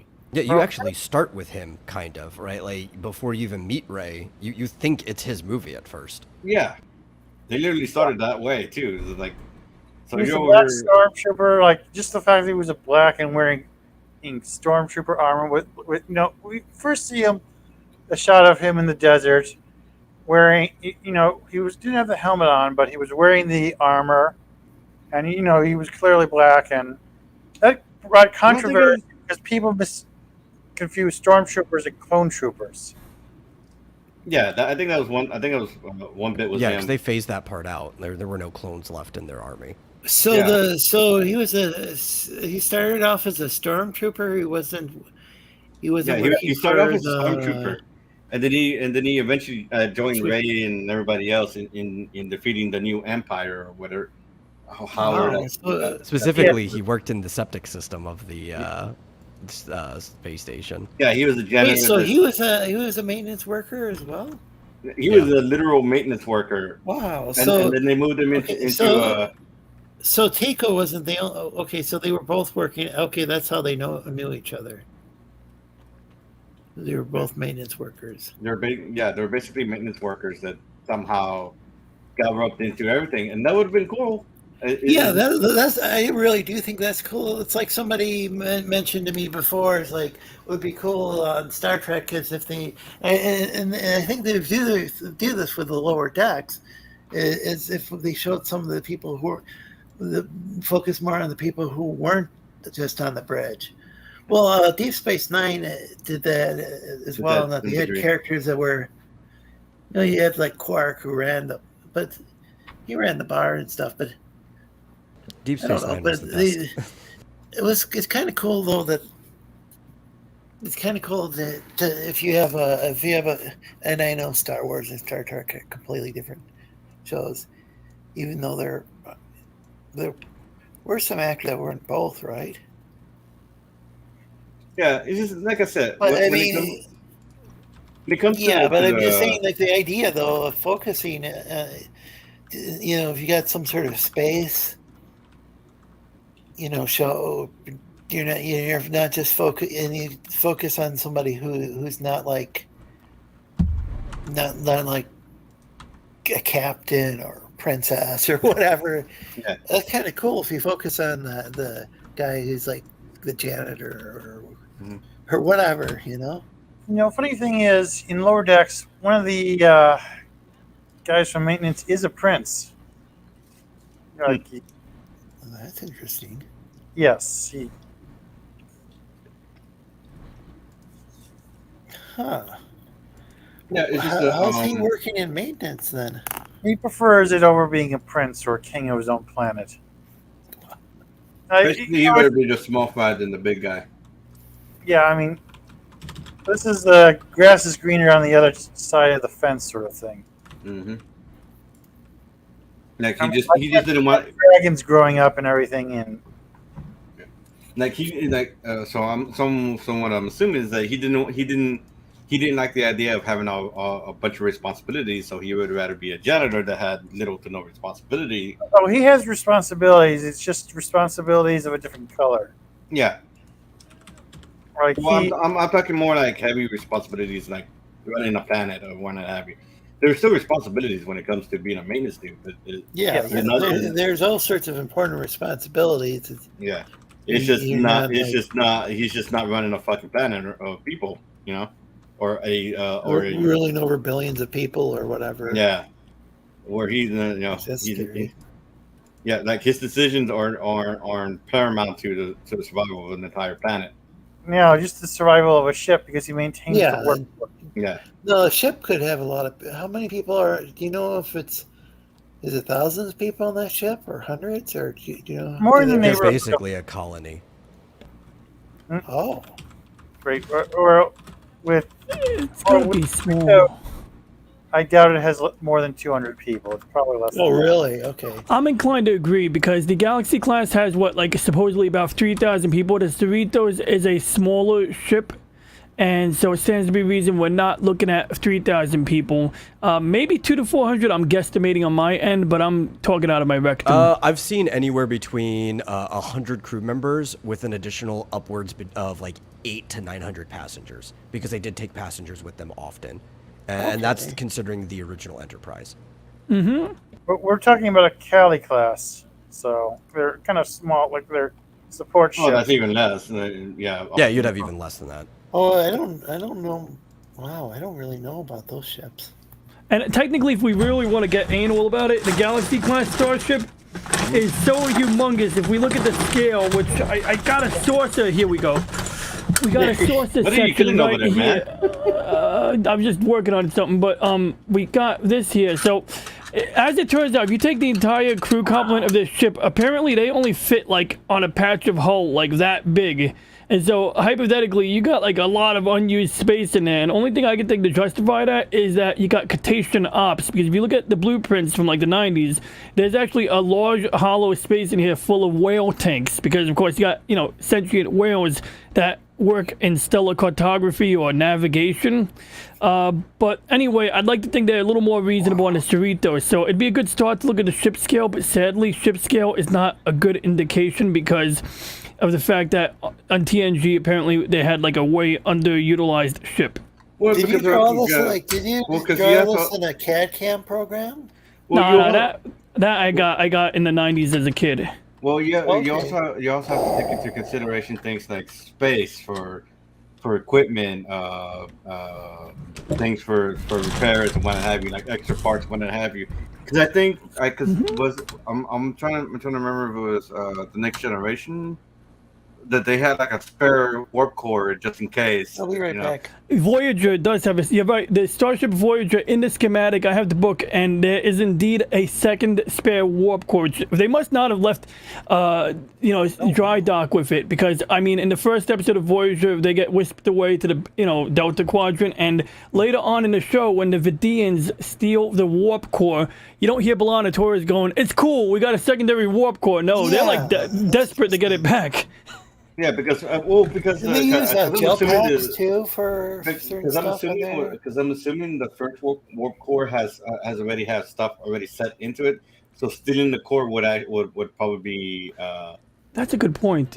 I mean, it's a project, yeah, and like they don't have access to a lot of materials and all of that, so maybe it would be way too resource intensive to even attempt to install it.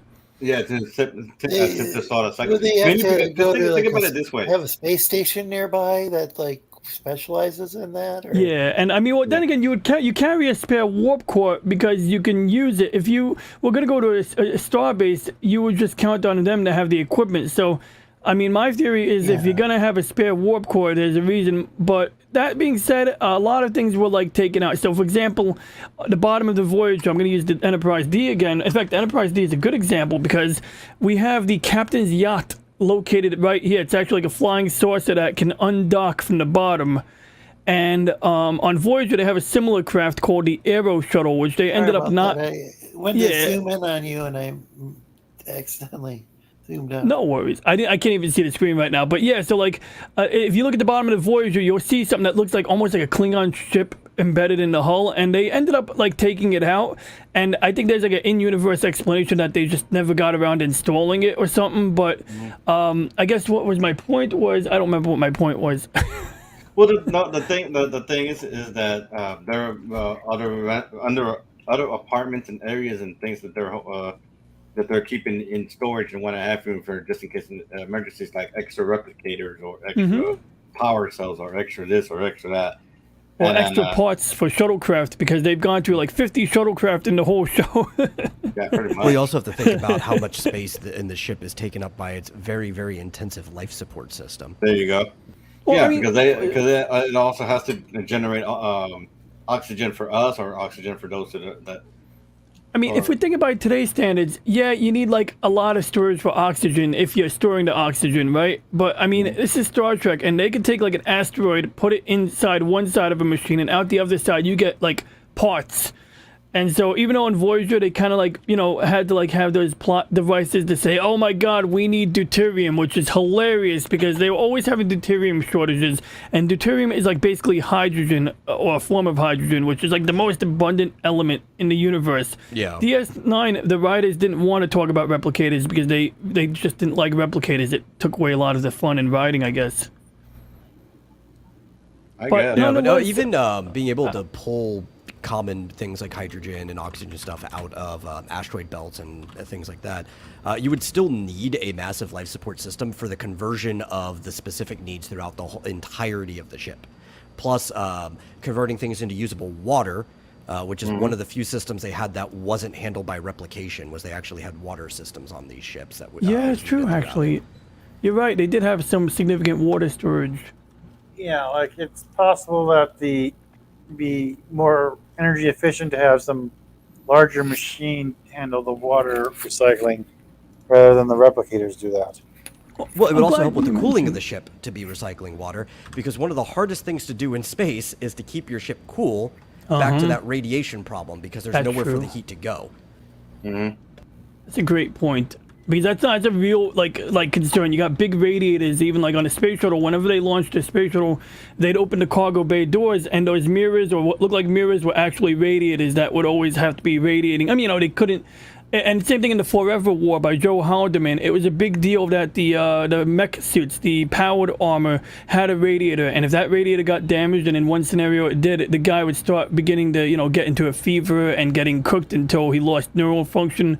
But it's a serious thing. But speaking of life support, this is the NX-01 schematics. I don't know how official these are, but it's peppered throughout these schematics or diagrams. You have these units over here that are life support units, and usually somewhere on the legend or the answer key on the side it'll say. And you know, I love the NX-01 because it's like I can kind of buy it, and it's like it's much more comprehensible by our timeline only being 150 years in our future. Yeah. But it does lend credence to the idea of these oxygen things, you know, or life support units, which are, you know, they got to have CO2 scrubbers. They got to have the ability to do something with air. And you got to do this in an era when you didn't have replicators replicating every single thing. Yeah, and it's not even just getting the fresh stuff in; it's also getting hey, the old Carrie. stuff out. Lorenzo bringing school on stream. Does Carrie? We're talking science. Science. I'm going to science the shit out of it. Pretty much. You see The Martian? You ever see The Martian?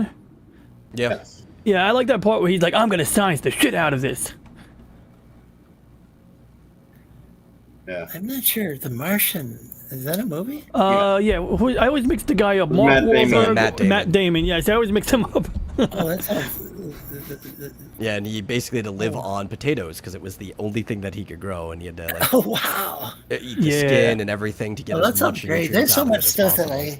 there's a lot of stuff that I used to watch a lot of movies when I was like maybe like a teenager after they removed the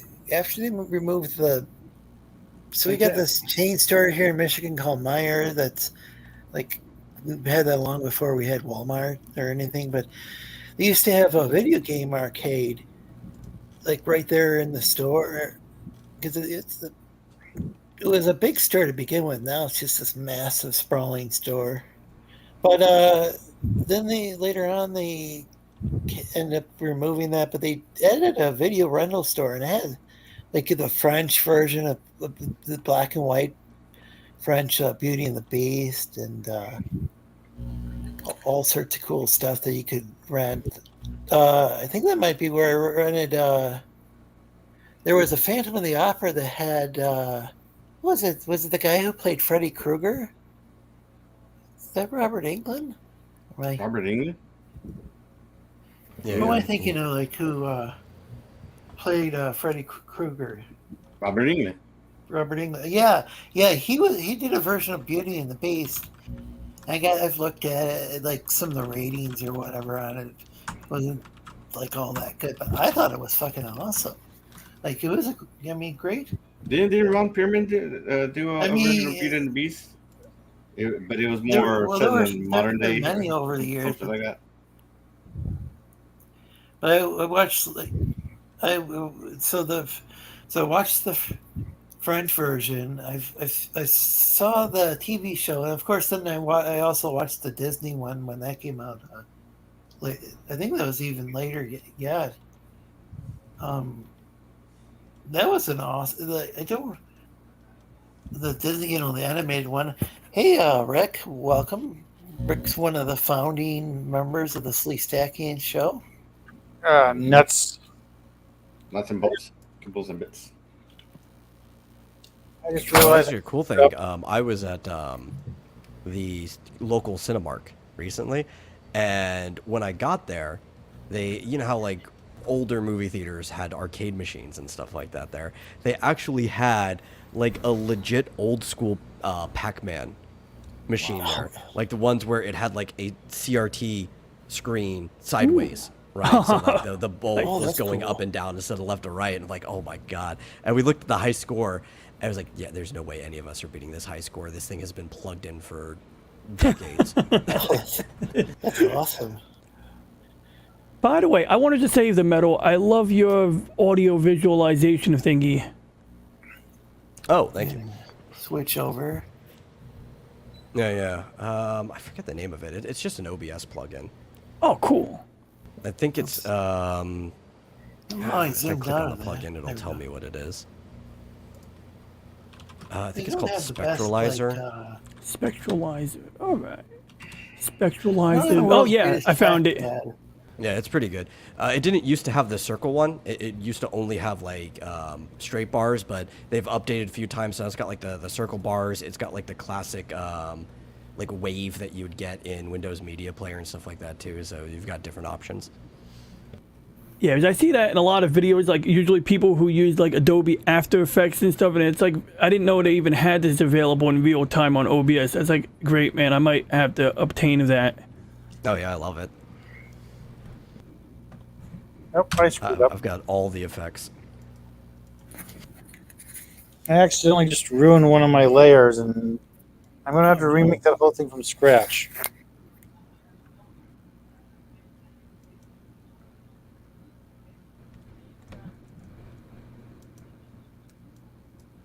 I actually did like a late night stream last night where I basically kind of like did some cleanup in my OBS with the scenes and sources. You got scenes, and inside of your scenes you got, sources residing in them. And so far I cleaned up my main camera scene, so we got like it really nicely consolidated, a very short list, and everything's really just tightly organized. But at some point I had some trouble with my main monitor one, where normally I could press a button to show you like ultra wide screen. So for example, if we cut out of that. Hold on a second. Yeah, tab over. Let's see. Oh yeah, I'm sorry, but I was just saying that. I was just saying in my OBS settings, I cleaned up the part in OBS where I have my main camera. So you have scenes, which are on the left here, and then inside a scene you have sources like your webcam. And so I had a lot of clutter under the sources for my main camera view. And yesterday I either cleaned it up or consolidated it. So if I'm recording a video that I want to do the chroma key in post processing, I turn it on like this, so I can then use the other program. But if I'm streaming, I want to do the chroma key in real time. And then otherwise, just the thing was, I had a lot of junk here that accumulated, and over the year, I understand my needs now. I know what needs to be here and what doesn't need to be here. So I'm really glad I was able to tidy up the main camera. But I ran into an obstacle when I was doing the scene for when I want to show you my monitor. So right now I'm showing you my monitor, and on the left side normally I would, when I'm showing you my screen, I would press a button to zoom in on it because it's an ultra wide screen. So what happens is I'm supposed to be able to press this button to show the whole entire ultra wide monitor. I press the button in the middle to zoom in on the center like a normal sized screen. If I want to show you the right third of it, I would just press the right side. And if I want to show you the left side, I would do this. So if I'm doing like a tutorial, I want to show you the start menu. And if I'm like, over here, you can't see the whole menu. So I press a button here. But yesterday I was like having a hard time. Every time I went from center, I can't go from center to left. And I decided that I was going to make it, I realized I would probably make it worse before making it better. So, yeah, I'm going to work on that later. But I don't know, I just basically wanted to, I don't know why I'm bringing it up. But bottom line is, yeah, sometimes I do videos about that. And I mean, you know, like on how I use OBS and try to share that with people. But how do you like OBS, the metal? Oh, I love it. I've been using it for years now. I want to say probably almost a decade. Whenever it came out, because I remember I was using it back in 2014 or 15. I don't remember exactly when I started, but like it was very intuitive for me because I've been working in other like video editors and stuff and non-linear editors. So the fact that the sources stack like a non-linear editor does is even actually not that much different from using like Adobe Media encoder either. Oh yeah, that's true. It's pretty intuitive. I like it, though. I guess it's probably only intuitive if you're used to working and stuff like that. I've had to help a lot of people set up their like scenes and sources over the years because they're just like, I can't wrap my brain around this. It's like, no, let's just slow down. I'll teach you how to wrap your brain around it, and then you won't need my help anymore.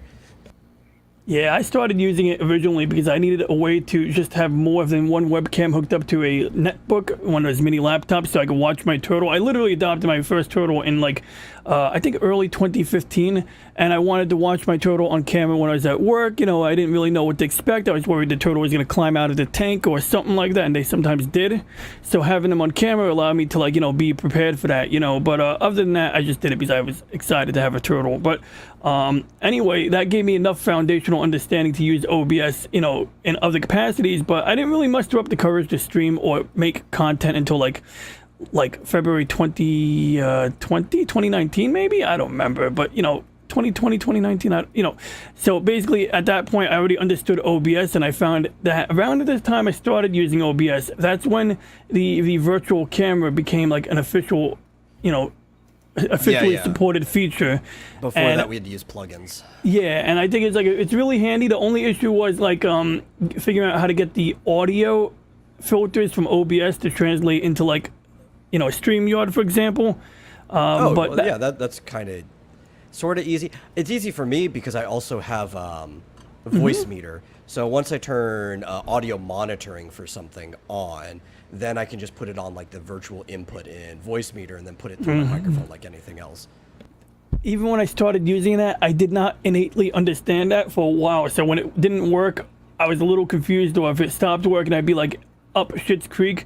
But, you know, now I did come to understand that, like, okay, I go to my audio, I could do, you know, advanced properties on that. And essentially what's cool is that if I want to share my desktop audio right now, I can turn on I think as I understand it, correct me if I don't understand it, but like if I want to share my desktop audio, I can turn on monitor and output, and then in theory it would, except that of course now well, and you also have to unmute the desktop audio too. Like there has to be a feed going through. Yeah, that's true too. Desktop audio is muted, but then also in that case, then I need to route my StreamYard output to a different sound device, like a USB headset, for example, because otherwise I'll be sharing my desktop audio, but every time you speak to me, it's going to come back to you. So a lot of times people will have a dedicated USB headset, or they'll plug their headset into their microphone's output. You know, there's options. And my Godzilla sounds work on that principle. So when I go and I pop into, you know, the thingamajig here, you know, that thing, Stream Deck, I have like 2 folders for sound clips. So I got my Godzilla sound, which will play right now. I can't hear it, but you could hear it, right? Yeah. Yeah. Okay. But if I want to preview the audio, I have a second screen over here where I can see the buttons in the same layout. I could press the button. Wait, I messed up. You could hear that too? Wait a second. Like, okay, that was a mistake. So should I be zooming in on you? I mean... Oh, that's okay. I'm sorry. That's okay. I'm in the corner. People can kind of see it, you know. No worries. But yeah, basically the bottom line is that this button is... I was supposed to hear the sound coming out of that. I don't know why I didn't hear it just now. Gives a heads up on that. Oh yeah, I got you. I understand. If I share something, I'll let you know. Today I'm just... I mean... Yeah. Oftentimes it would be annoying for me to, like, for people to say, hey, switch to my screen or whatever. But today I'm just a little out of it, so... Well, that's okay, because it looks like I have a little conundrum to rectify anyway. So hypothetically, what would happen is if I press this button, these are the sounds that people watching me or listening to me would hear. But since I can't hear the sound, what I do is in theory, the button here is supposed to be something I can hear, but you can't hear. But didn't work as expected just now. So whatever, I'll troubleshoot that later. I don't want to, not here to troubleshoot shit on your stream. I'm sorry. No, that's fine. I was Well, just curious. in any case, it actually is time for me to get off, or it's since it's already 10. Oh, No! Oh, Darth Vader would say, no! So they edited that out too. Lucas had to What? go and redo. Yeah, he. That's yeah, wild. So there's like a toned down version. No, if you want to see one of the things I've been having fun with lately in OBS, All right, we could guys, go well- over on my screen, right? Oh, well, yeah, you'll catch you later. It's good meeting you. Okay, where can we find you? You can find me at Vinny? Tier Comics on Twitter. You could also find me at the Tech Corner on Twitter, Instagram, YouTube, and Twitter. I do have an Etsy store if you guys want to check it out. Hang on one second. Let me grab the stupid link again because I am the idiot here. It looks like Geass is dropping the links. He's got Tech Corner. He's got Tier Comics, which is short for High Tier Comics, and he's got It's a high tier comics. It's just they wouldn't let me use Tier Comics. Yeah, we've talked about that before, but it's always a good reminder. And then here is the Etsy shop if you guys plan to pick something up. I'm going to be adding some more stuff soon here in the coming week or two. Here's another link. So that's for your DeviantArt. Yeah. So this is the Etsy shop. That's my Etsy shop. And then what's this? Oh, that's also the DeviantArt. It's metal pellet, and I could definitely check that out as well, folks. All right, guys. Yeah. But Vega Illustrations is your Etsy your shop. Etsy shop? Oh yeah, it's Etsy.com. Okay. All right, guys. You all Yeah, have a good night. See you later. You too. Later. Here Yeah. we go. So that's okay. I thought the other guy was leaving, not Vega. But funny. My parents when Looks like in the, Geass dropped out too.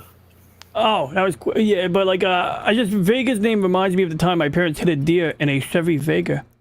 Oh, I'm wondering the origin of that. I believe it's a Spanish surname.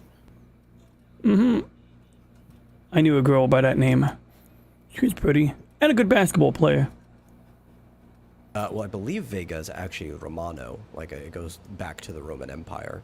Ooh, Yeah. fascinating. I heard there used to be a lot of countries called Romania.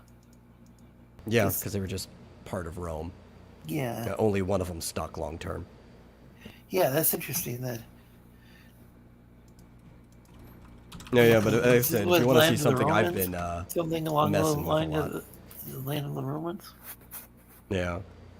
Is I've been using stingers a lot because I like having memes for like transitions when I'm live streaming, especially because like I have like the preloader for the show, then I'll have the show. Oh, then hey, I'll have like hey, Orfish, sorry to interrupt. yeah, I'll have like a schedule afterwards for people to see too, and it's fun to have like different memes and stuff in between, so it's not just seeing the same thing every single time, and I can also use it as memes when I'm not streaming because of audio monitoring, and all of a sudden I can just do something like, I don't care who the IRS sends. I am not paying tax. Well, so how are you doing? Is this with OBS or? oh yeah, I'm doing that with OBS. I have a lot of things like, you ever watch Donkey Kong Country? No. Gonna get us copyright strike. That's Claimed. very handy. I'm hearing So that. do you- I'm hearing more about people getting claimed than struck. You don't often Oh, get yeah. struck. Claims come It's usually first. hardcore. I actually got a claim this morning because I was streaming Honkai Star Rail.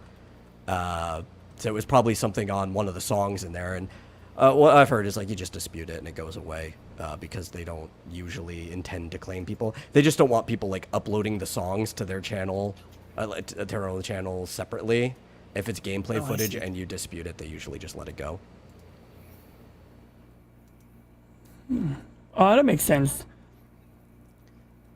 Yeah, I mean, some companies are more like pain in the asses about, like Sunrise. They make the Gundam games or they make Gundam related stuff, and sometimes if the music in there is from their anime franchise, then you can't really play the game and play the music. You gotta have your own. Turn off the. A lot of people, some people, at least not a lot, but I know 1 or 2 people who just decided to start turning off the soundtrack in games and just stream the game with their own soundtrack. That's But probably a good idea.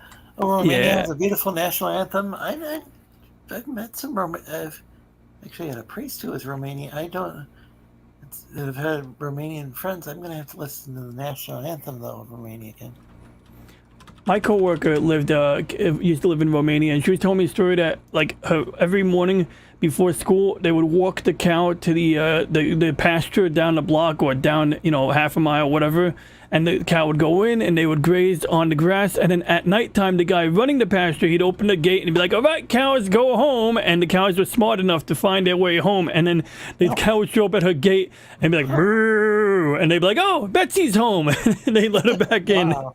I've heard about that with pigs. That somebody would send their pig off to the store, and they would bring back send them with money to a store and then come back with some goods attached to it. I don't know. Wow, that's so cool.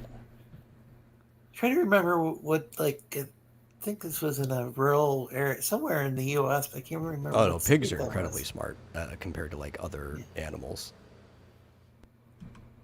Mm-hmm. I'm surprised that a cow would be able to. Well, so I mean, it's not like even wild bovine were stupid or anything. They just herded together, so they didn't have to really think that much. But also, if you think about the nutrients that we've been giving it, we've increased the brain capacity of a lot of our domestic animals because we've been giving them more nutrients than they would have gotten in the wild.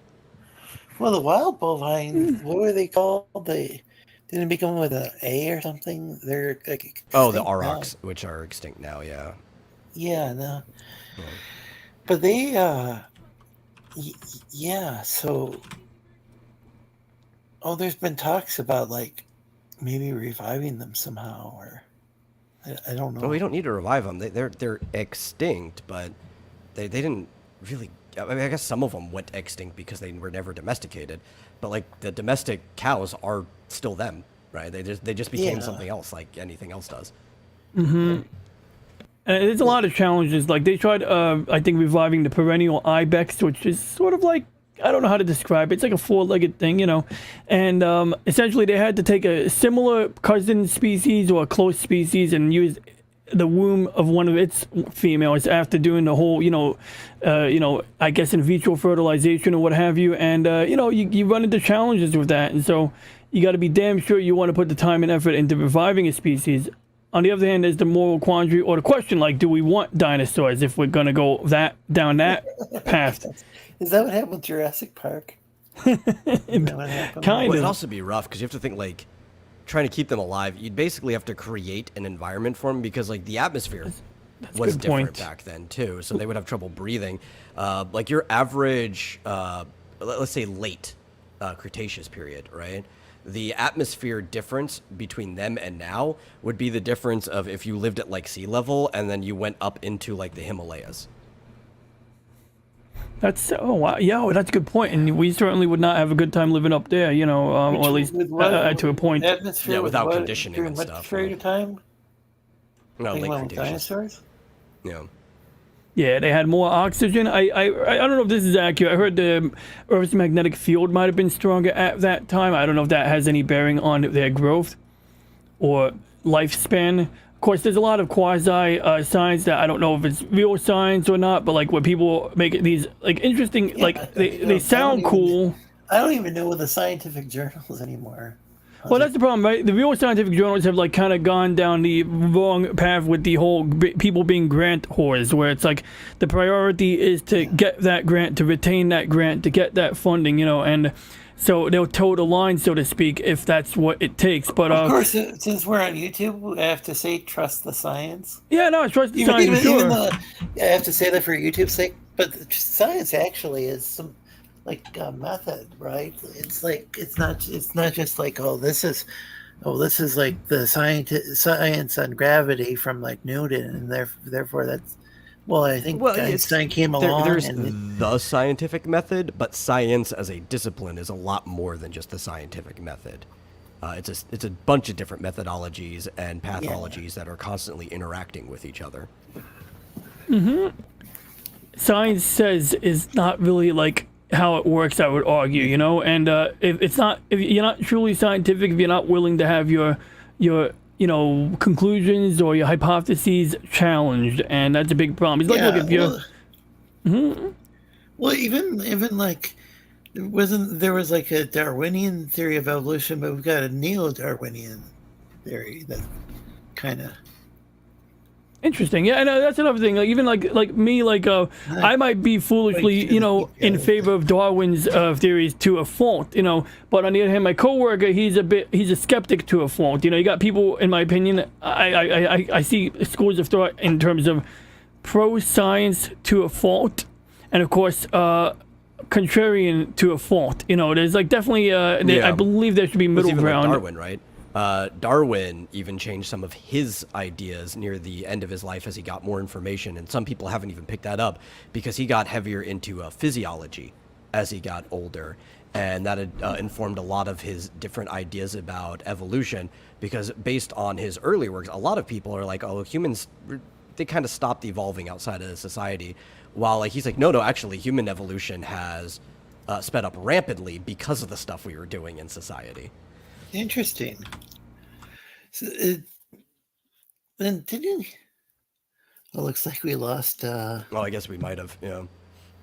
He might be back, but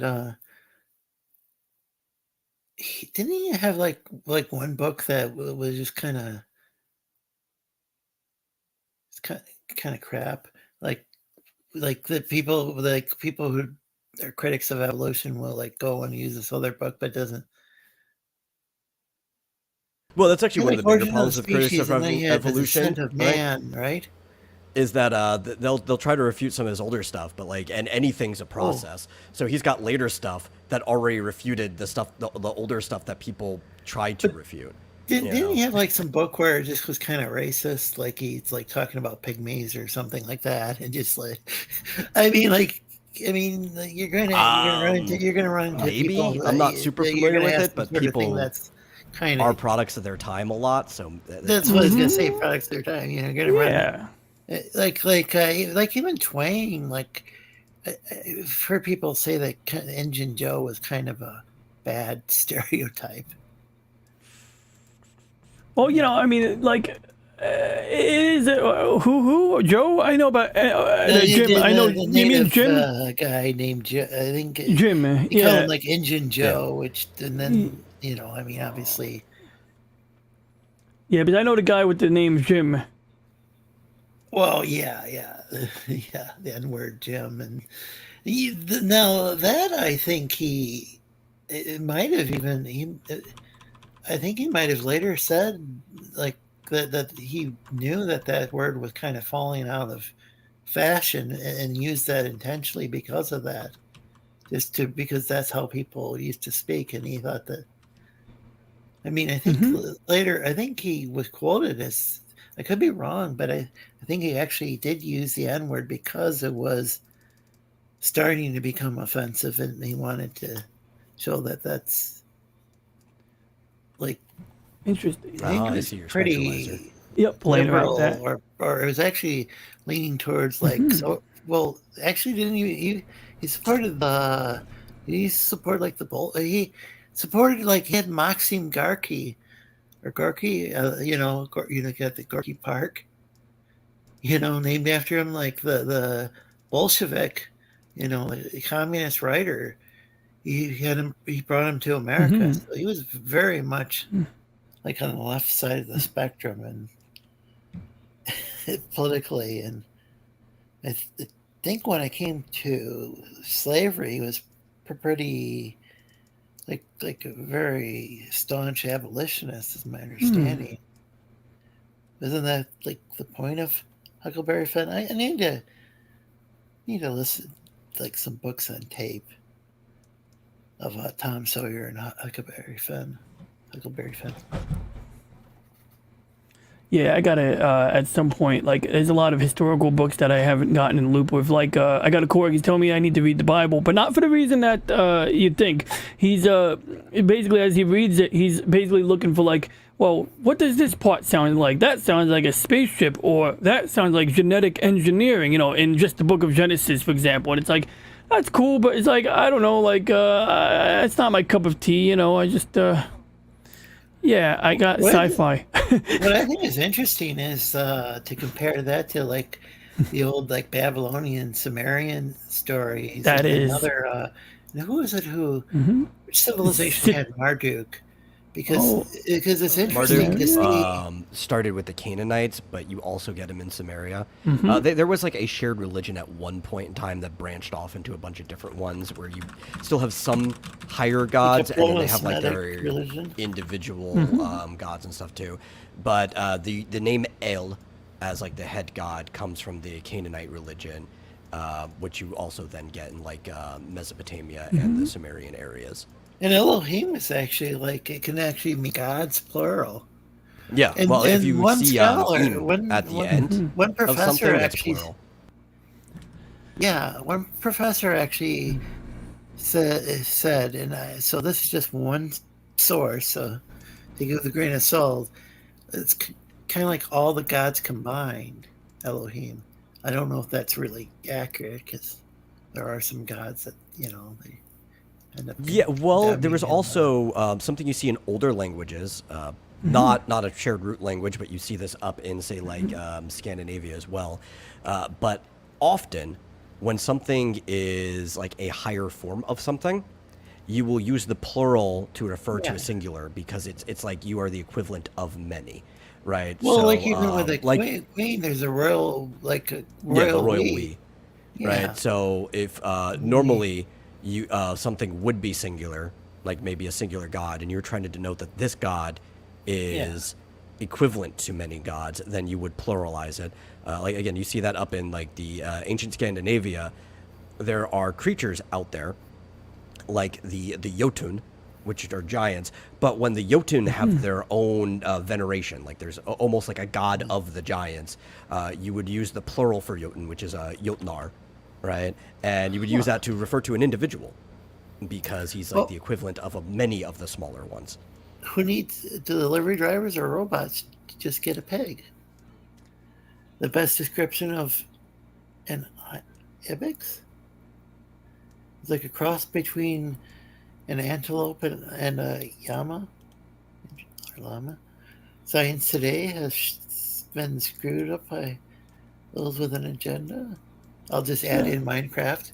But if the public loses faith in scientific method, because of this, we're screwed as a society.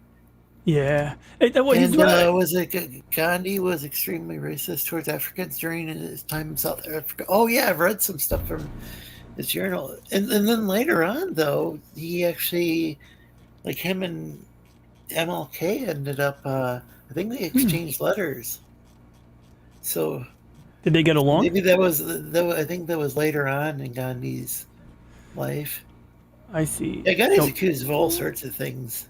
Probably shouldn't go into too much detail about, but I remember a while back, this guy, I don't really watch him, I haven't seen him in years, I don't know if he's cool or not. I mean, I had mixed attitudes about this guy, but, you know, Stefan Molyneux, which is spelled with the X, and he wasn't terrible most of the time, but sometimes it was like, you know, you get on your high horse type bullshit. But anyway, the thing about him that was cool was, well, not cool, but he would do these videos titled The Truth About Abraham Lincoln, The Truth About Mahatma Gandhi, and in the case of Gandhi, very controversial figure, but and I mean, like, Teller did something like that too. So did he do? So he did one about? Did he do one about Gandhi? Yeah, and it was something about Penn and Teller.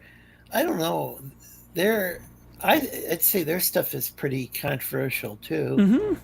I mean, like, and I don't. There's stuff that I'm like. There's stuff I saw in they're like bullshit show. And it's like, yeah, this is actually what I consider to be bullshit. I'm not talking about the stuff about Gandhi, but there's some stuff on there that's like, for skeptics, you don't seem to be doing a good job with this particular. Yeah, they're like uber staunch libertarians, so like Okay, so everybody they, kind of lets their bias go in one way or the other. yeah, and I have friends and family who are libertarians, but yeah, it seemed like they were very. That was the deal. Yeah, that was the deal. Is it had to do with. Yeah, so when they brought, I remember what it was. So they brought somebody on who was supposedly an animal rights activist.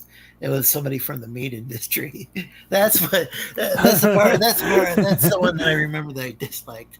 Thanks for reminding me about the meat libertarians. That was the deal, and it's not necessarily. It's just like it was just kind of funny that that's who knows, man.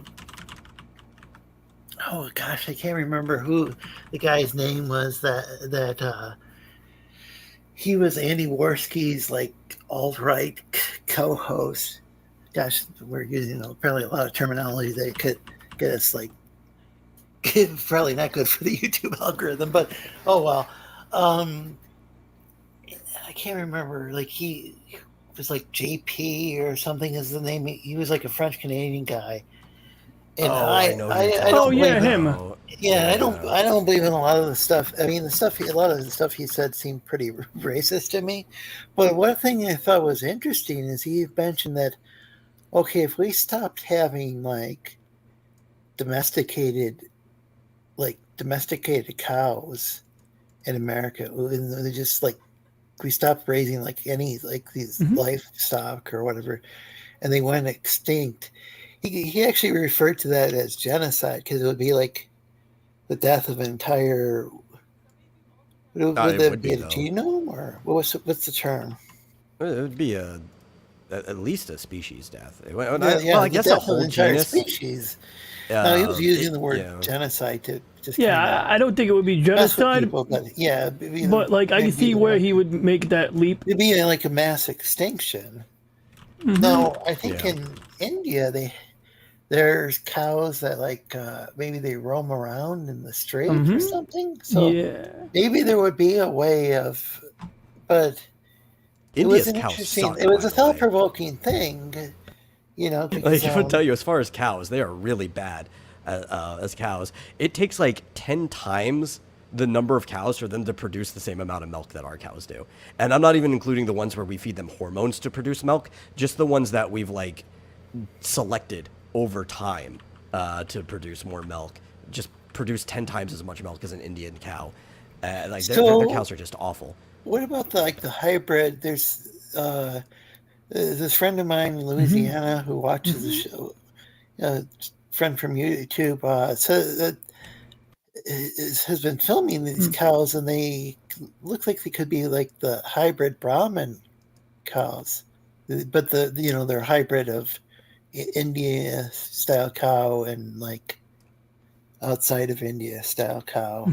So I'm wondering, and it sounds like they're like in Louisiana and Texas, there's farms that raise them. So I'm wondering if there's some sort of advantage to that particular to at least the hybrids.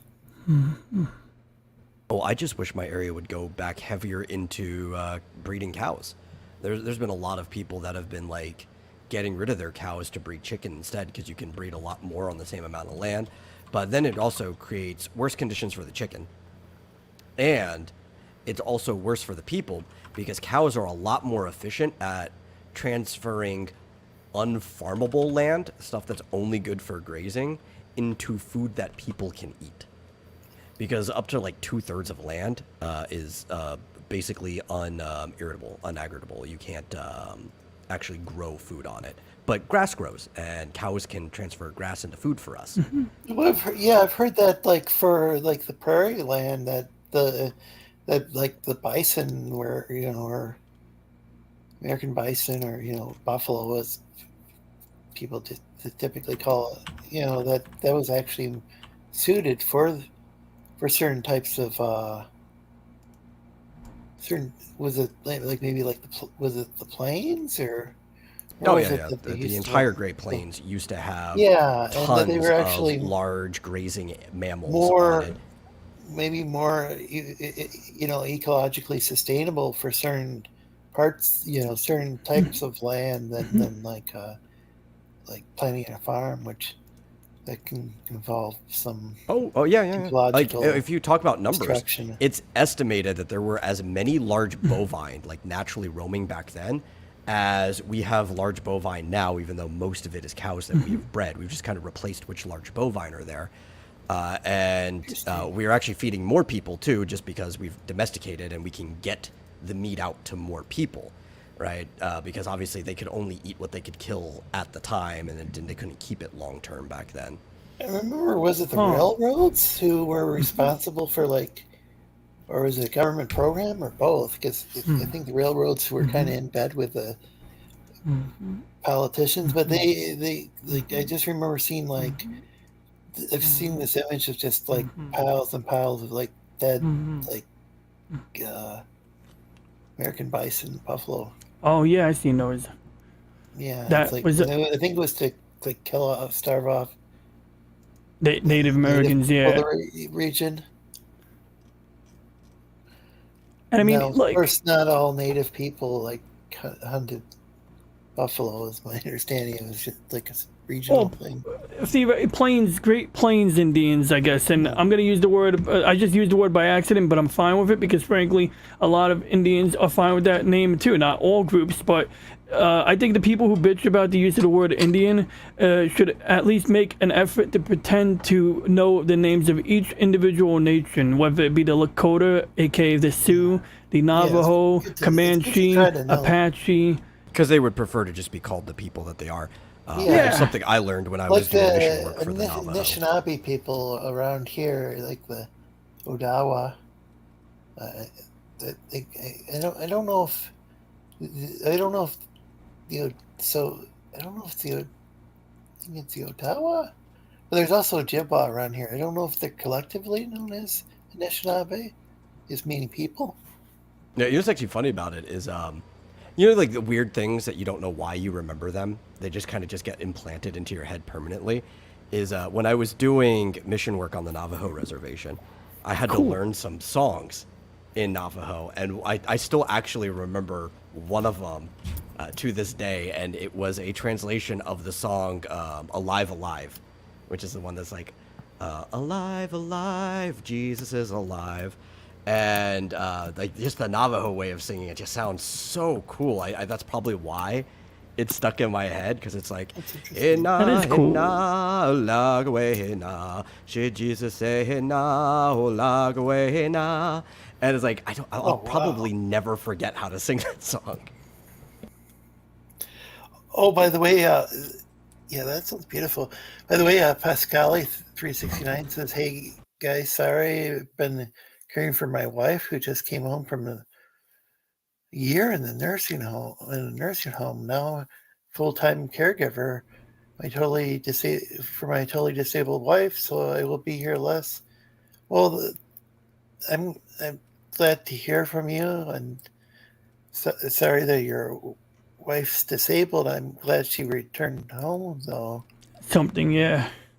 So cows are considered a sacred animal, and yeah, I hate to just skip forward to it. That's from chat reading. Yeah, that's pretty heavy. But I do want to shout out my friend.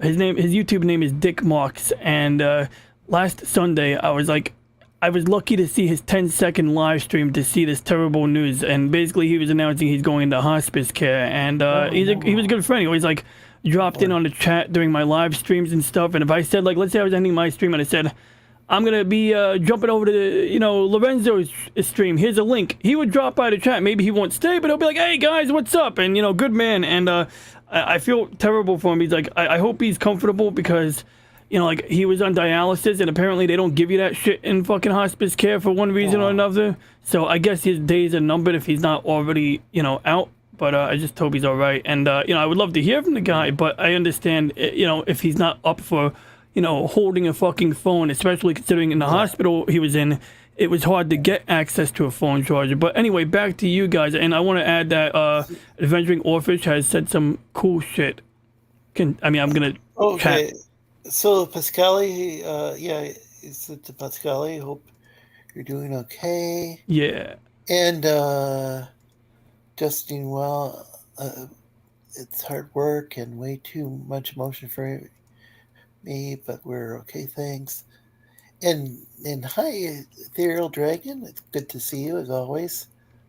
And so Adventuring Orpheus pointed out that cows are considered a sacred animal in Hinduism due to it providing milk, ability to plow fields, and manure for fertilizer, basically a symbol of life.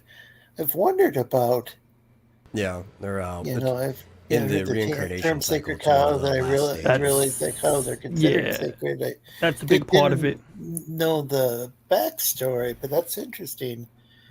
I know that there was I can't remember the activist, but she was actually there's this documentary, I think it's called Bullshit.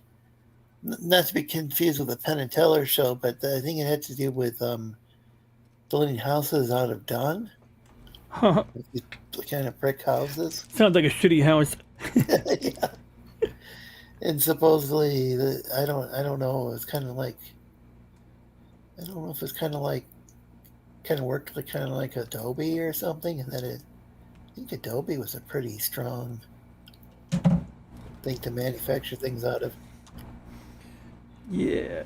I mean, I would be concerned about, like, say, germs and stuff, but I don't know. Maybe I'm not like Well, a cow dung is like fecalologist or whatever the term is. Well, I mean, think about it. Like cow fecal matter, whatever they call it, cow dung. I mean, for one, they tend to call it something nice like manure, and you can like see what happened to Biff in Back to the Future, and he didn't have to go to the hospital after getting covered in that dung. But I mean, seriously, like they put it on people's lawns. So, what is cow dung? Well, it is the product of what they eat, just like us, except they're not just like us. Think about it. Like, you ever see those science projects where they like have a door on the side of a cow's body, which seems a little barbaric, but anyway, they open the door and you can see inside one of their 4 stomachs, and there's nothing but grass. And the reason they got 4 stomachs is because when they eat a bunch of grass, that grass will sit there for like a while before it gets processed, and so the other stomachs need to eat the stuff so that, basically like the stomachs take turns storing and digesting the grass,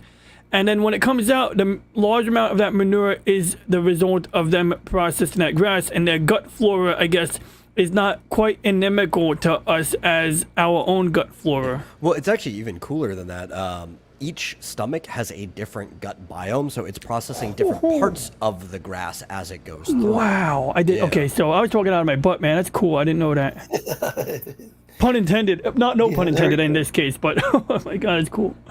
Yeah, which is why they can process these fibers This is way that we cooler can't. than talking about like The Last Jedi for the 500th time. Is it any time? Yeah. So it's like they're like different types of fibers, and it turns out they have like different bacteria that will handle different fibers across the stage of digestion. Okay, that makes. Oh wow. Okay, so by the time okay, so I had no concept. I just thought it was like a redundancy thing or something. Okay, that's even cooler. And I mean, for one reason or another, like Klingons have those redundant. Oh, yeah. They got like that's always funny, man. I mean, like, what was it like? Who did they do? Like, Worf got paralyzed, and then it turned out to be not. Well, I'm not gonna spoil that episode, but you know. Yeah. What's her name? So I can't remember. Like, the doctor in there was complaining about like. Was it Pulaski, Dr. Pulaski, or Crusher? Pulaski, or if it was a guest doctor who was like an experimental surgeon or something, was complaining about redundant organs and Klingons. But Carrie says, praying for your friend, DJ Ronnie G. And I really appreciate that from Kerry. And his family. Oh, go ahead. Sorry. Yeah, basically, like, I think he moved back into town with his immediate family, and I appreciate. Look, I'm not the most religious, but I hedge my bets and I pray sometimes. And in this case, I definitely will take anything that will potentially help my friend in any way. So I definitely appreciate that a lot from Kerry. Oh, I see you had typed back. That's cool. Oh yeah, of course. Yeah, when I saw that, I had to. Oh no, I can relate. Valley 369 says, "Yeah, prayers for us all, for all of us, as this planet is going nuts." Yeah, it does seem like things are going pretty nuts. Well, I mean, I'll I take think the things have always been nuts. yeah, that's true too. You're right. It's not bad. Like I talked to my dad. He's boomer aged, and Welcome, he'll says Terry. cool. Appreciate that. But like when I talk to my dad, he's a boomer aged man, and like maybe a 70 something, born in 1950, and he'll say like like after hearing some news report or after hearing the next big thing that the Democrats did, and I mean just like pick the you versus us versus them thing, right? And he'll be like, oh, this country's over, and he'll be like, I give up, but then he doesn't actually give up because he still participates in his meetup groups and stuff, and that's cool. I respect that, but it's like it's not that I gave up a long time ago. It's just that like my expectations have shifted, and it's like, sure, maybe I'll vote on occasion, but I'm not counting on that aspect to like save us. And I mean, realistically, if I really care, I gotta maybe vote with my feet and get out of New York. That's gonna be the thing. Now, as a city worker, that's a little hard because I mean, as a city worker, I literally work for this municipality, but that's something that I have to consider. If things got truly tyrannical, that would be on the table. Like if they forced me to get another Jabination that was new, I would have to really consider. We can't really talk about because of YouTube. Yeah, well, actually, we could kind of now. Apparently, they changed the policy on it. Although I'm not testing. Yeah. I respect that. No, you're right. We shouldn't push You got it. to be even smarter than that. My parents got out of there a long time ago. Not the city specifically, but we were right across the bay. I was born in Perth Amboy General Hospital, so I could see the city from the hospital, right? And the New Jersey area, it's basically just a big suburb. Yeah. Right. Well, and it was such a even horrible at that time that they're like, we're not raising a kid here, so they moved down to Texas, and I've been here my entire life. I got a point, and it's I say like I visited Texas and it wasn't bad, and so it's like maybe I should network with people in Texas. Like I have friends in Texas, and like just see like what opportunities would there be if I jumped ship there. Now that said, I don't even drive, and I prefer riding my bike more, but and also when I'm going to work, there's no point in like driving down the Gowanus Expressway and the BQE. Like why would I want to be stuck in traffic when I'm on 4 hours of sleep? I'd rather just like sleep on a bus or something, but my point is I was thinking about getting a steering wheel for my computer to practice driving. I know it sounds insane, but I did a little research. When you drive a real car, an automatic, do you drive automatic or manual, guys? Automatic. I have driven a manual, but it's been so long I would probably suck at it. So when you drive automatic transmission and you turn on the car, it basically, like when you drive for the first time, when you're learning to drive and practicing at a younger age, one of the first things that struck me and my brother when he like started driving was that I've got to get some water. Got you.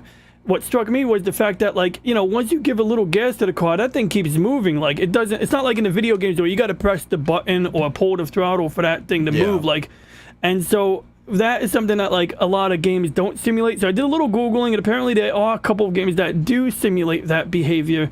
But what I did not know was that on a manual transmission, it doesn't do that. It actually, on a manual transmission, it won't move on its own when you gas it up, I guess. So anyway, if I was to practice driving on a computer in that manner, because I don't know, I like the consequences, low consequence scenario. I don't feel super comfortable taking risks. I wish I could practice driving in a more desolate place than here, And I mean, it's probably not a big deal. Probably just go get some driving lessons and it would probably be fine, to be honest. But I really like the idea of the no consequences simulated, car scenario. Maybe I'm just sounding crazy here, but I don't know. I'm going to explore that possibility because if I'm going to jump state, that is going to be something I should definitely be able to do, especially if I'm going to pick up a job in the trades, for example. I don't think there's really any jobs in the trades that I can practically do that don't require driving. I mean, just the fact that you got to be nimble, you got to be prepared to go to a different job site or whatever the case. So I got a guy YouTube channel. His name is Pop Culture Mechanic, and every Tuesday he does Trades Talk Tuesday, and it's very interesting. He talks about okay, you get a high school diploma, you get your certification or whatever, your certificate basically, and and then you need a truck or a van. Yeah, and he doesn't necessarily say that every time, and not every job requires a truck or a van, but you're not gonna necessarily be. It's not like you're gonna have like a single place to work if you're working. You know, like or the job might end at factory A, and you might need to retool factory B. You know, or here's one: if you're working in PLCs, programmable logic controllers, which is like they run the air conditioning units in large buildings. PLCs are used to control, you know, automatic lighting before smart homes and smart lights existed. I mean, they are a form of that. And it's pretty straightforward, like for anybody with our skill sets. I'm assuming we have similar skill sets, at least when we're messing with OBS, even though it's a microcosm of what people use computers for. But yeah, they're pretty straightforward. But for one thing's for sure, you know, a PLC technician or a PLC whatever guy, he's not only going to have one base of operations. He's going to be going places. He's going to need to, like, for example, that pipeline, that gasoline pump, you know, pipeline, that requires you, you know, to go to different equipment rooms, so to speak. In fact, that's Yeah. Or probably, here's a good yeah. example, right? Talking about a trade. My grandfather had his own plumbing company for a really long time when my dad was younger and stuff, and he still had the same van way into like when I came around.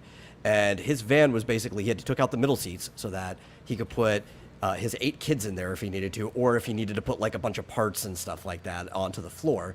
But then he put up this wall, basically a wooden wall behind the back seat before the doors. So when he goes and he opens up the back doors, it was basically like a portable tool shed. So everything was hanging up, every piece, every tool he could possibly need for the job was all just there. And it's this really nice, like 80s Chevy van that he's had for like the longest time.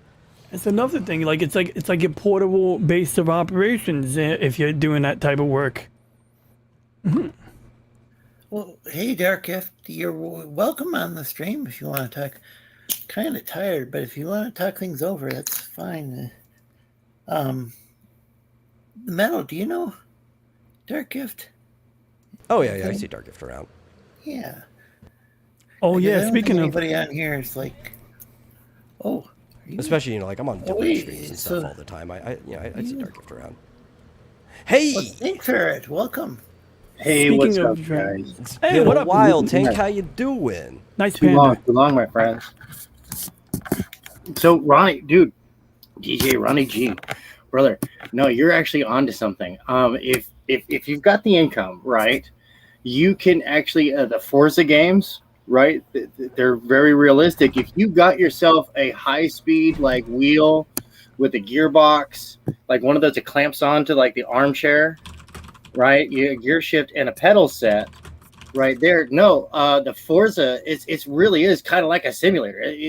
I love driving, and it's a lot like driving a car, but you got to get the larger steering wheel, right? I got you. You can't get the like Playmate sized steering wheel. It's got to be like something that's real size. Yeah, and those got you. they cost a bit of money, but the steering wheel that you get, you know, it's an old school like steering wheel, like it's a real steering wheel for like an old school car. Yeah, you need the one with the haptic feedback that kind of like locks Yes. up if you jerk too much. Yeah. A Yeah, no, haptic you- and a forced feedback.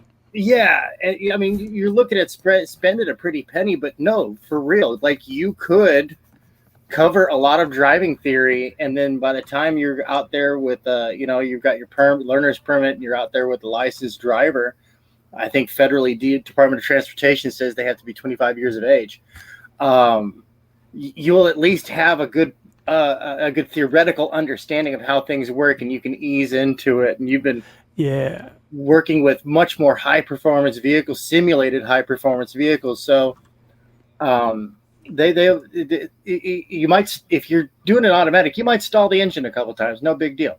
You know what I mean? But that's part of learning to drive a stick. If you're going to drive an automatic, then, oh, dude, it's fire and forget. Just remember, only one foot on the pedal at a time. That's what I want to. I mean, I plan on it. I intend on driving an automatic and simulating it in a computer. Welcome, I mean, Anthony. Welcome what's to up, the stream. Anthony? How's Dude, everybody doing? Anthony, how you doing? man? Hey, Tank. But I want the car to, like, you know, perform like a real car insofar as, like I mentioned before, an automatic transmission. Once you tap that gas, the thing, for lack of a better term, keeps moving on its own until you intervene. Is that kind of like becomes an object in motion that You wants see to once stay you in tap- motion unless you see once acted you upon tap- by an outside force. Yeah, once so you- I want. Does Forza do that when you're running automatic? Ronnie Sorry. G, did you say once you tap that ass? No, I didn't, but that's funny. But yeah, The that way too. I got The some girls- early practice in was there's a lot of not just like playground level or whatever, but there's like a lot of like higher end go-kart places around here where you're running on things that are like basically like full blown engines, you know, like you can go pretty fast on these things and you have to get used to steering in the same way that you do with a car. Now it's a much smaller vehicle, so it's still kind of just playground practice by that comparison, but steering's the same, using the gas is the same and everything too. It's a pretty good equivalent to driving an automatic. You just have to get used to the larger vehicle after that point. And the fact that you're not centered, you're shifted to the side. Interesting. Okay, that's an option too. I think we might have a go-kart place in town or close to it. Yeah. Sorry about that. Well, I can get the $22 one on. I get the $22 AliExpress. But jokes aside, continue. So, I'd like to welcome Anthony to the stream. What's going on, Lorenzo? How you doing? Hey, so Anthony and I have been having kind of like a civil or not so civil war on Twitter, and I don't even quite understand what's going on at this point. Is it I think it kayfabe? had something to do with Stu or something at the beginning. It started with that, yeah, but And James Hayes and kind of evolved into other things. Hey LCX, welcome. And Oh, yeah, I mean, There's a raid going on. Well, thanks. Hey, LGP. Good to see hey, you. what's up, Pixel? Yeah, Is that Pixel? No. little internet alert. And then there's. I'm not sure. Quick question: what is the StreamYard thing? Oh, that brings you up here. It brings you to where we're at. Takes you to the Thunderdome. Oh yeah, things just kept escalating. It's like Yeah, kind of so absurd. I would, yeah, okay, you know, it gets hard to talk about this shit on Twitter, right? So Yeah, it's confusing Yeah. as hell. And what it does is it splinters into a gazillion different subtopics, and then people start like piling on, and it's kind of ridiculous. So I mean, from my angle, Yeah, you know, I hear your angle. after I mean, I'm going to go back, right? Because we had issues way back in the day, and then we squashed all those issues, and those issues are dead. I have nothing that's going on now has anything to do with all that shit. That was stupid stuff from back in the day. I was But enjoying the conversation, but we're kind of why I bring that up is because I mean, I guess it's been what, like 3 years that we've been cool, right? yeah, Yeah. we're getting along. Yeah. So, Downright internet pals, if I don't mind saying. yeah. So, I guess, you know, if you start from the James Hayes point, right? That stuff really like irked me, right? And it wasn't really you, so much as it was Stu and Vicky. Yeah, so James Hayes was a really big. Well, you knew him better than I did. Yeah, James Hayes was supporter of yeah. comics game. Yeah, especially small indie creators. Small indie if creators, anybody- yeah. For those who Always didn't dropping know him, link to yeah, he was chat, in you know, everybody's always chat, promoting people. Yeah, promoting my chat Yeah. every day. and he asked the tough questions, but they were respectfully tough questions. You know what I mean? Like, why should I read your book? Why that? Like, what's the? You know, like he asked the questions. That's a and good he was question to ask people. very articulate about how he went about asking it. And he was very a matter of fact about the way he did it. Now, mind you, this is all from the chat. You know what I mean? He never came on the stream. He was always in the chat. And really good dude. I mean, very generous dude. The sicker he got, the less streams he went to. He kind of kept towards just the smaller creator channels because he didn't have the time or energy, right? So he'd always be in Vic's or mine or Allie's or Doc's. I'm sure he was here. Yeah, or yours, right? He barely went to the bigger channels. Channel too. Yeah, and he used to love going to Rex's and he used to love going to Well Reds during the reviews because that's where he really got to ask those questions. You know what I mean? Like when we were reviewing the books. But then the sicker he got, he stopped going there because it wasn't a smaller creators channel. It was, he was just a dude reviewing books. He wanted to stick to the creators. He wanted to support the creators. Yeah. So about a year before he knew about a year before that it was less than a year, but almost a year before that he was going to pass away. Yeah, I didn't know. I didn't even know about that. So. Yeah, and he reaches out to me. I think he reached out to a few other people later on, but initially, I think I was. I can't be 100%, but I'm pretty sure I was the first person he told. He emailed me and he said, "I want to do this. This is the first thing." He's like, "I have a list of things I want to do. Will you help me achieve these goals before I go?" And I said, "Of course." So the first thing was he wanted to donate all the books that he had backed. And that's when we did the thing on my stream when we gave out, I think we did like 2 or 3 streams, but we gave away like 70 books. He had like 70, almost 100 books. And we gave them away, and we were calling him the mystery benefactor, and which later on became shortened to Uncle Ben, because it was like, Spider-Man, Uncle Ben, Right. Because he wanted to stay in cool. Yeah. And I think you were explaining this, and I think Vic had said some stuff too. Vic did eventually find out also, because another thing he did was he would get commissions off artists like Vic, but then have them sent to somebody else because he wasn't going to be around to have them, or he'd have them sent to him, and I think he gave them to his brother or something. That you have to ask Vic more in the details on that, or anybody else he got commissions from that he squared that away. And then a couple of other things that he wanted to do, like he backed the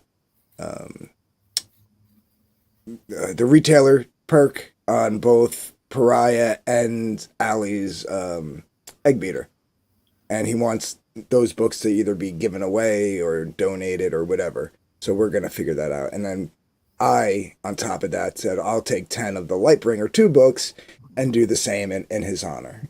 So there's I'm kind of digressing, but I was just about to say, a Carnegie library would love those. Yeah, I'm thinking about finding a library, in the area that we can give like a hand. Like we're gonna give a few. I know Doc wants to somehow get him to like the VA. Some of them, you know what I mean? Yeah. Like that kind of thing. Do you see Carnegie? Yeah, dude. Carnegie libraries are all over the place. Yeah, we had one here in Traverse City, Michigan. Yeah, no, but if you put that in, that would cement James Haynes with Carnegie's generosity. Yeah, that's interesting. But go I'll ahead. Look into that. Yeah, but so I was just kind of giving a backstory about who James was and like why I took it. I'm really confused about this. Yeah, I that's just why I took it very personal when first Stu made that comment, but he didn't really do it so much as a gotcha. He did it as a gotcha to creators, but he was very loose about it. And then Vicky took it that extra step further and said Wrecked Planet, and it was more of a targeted statement. And that really, I find making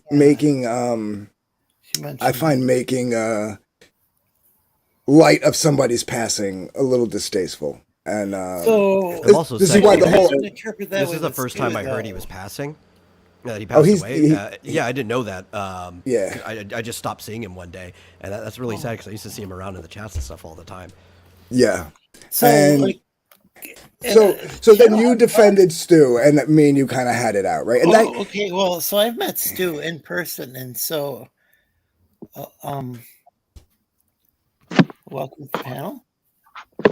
Hey, I'm just here in case you guys talk about something interesting, because you guys cover a lot of interesting topics. Okay, well, thanks for joining us. I have, if you've been contributing to the chat. So I met Stu in person. So what I was trying to say is after talking to Stu, because I was pretty pissed off when he said that, because like either I read Shadowhawk's message and then like clicked on the quote tweet and saw, or I saw Stu's message first. I can't remember, but it was like, that's kind of how I found out. Either way, is either I found out from Shadowhawk and then immediately saw Stu's message, or I found out directly from Stu, and I hated that.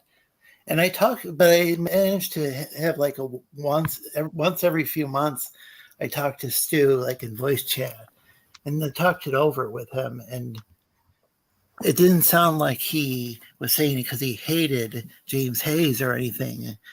I don't know how much he's in the loop really about. Right. No, I don't think. So what I was just trying to say was I think that's just. Yeah. Stu, I don't think either one of them. I met him in person.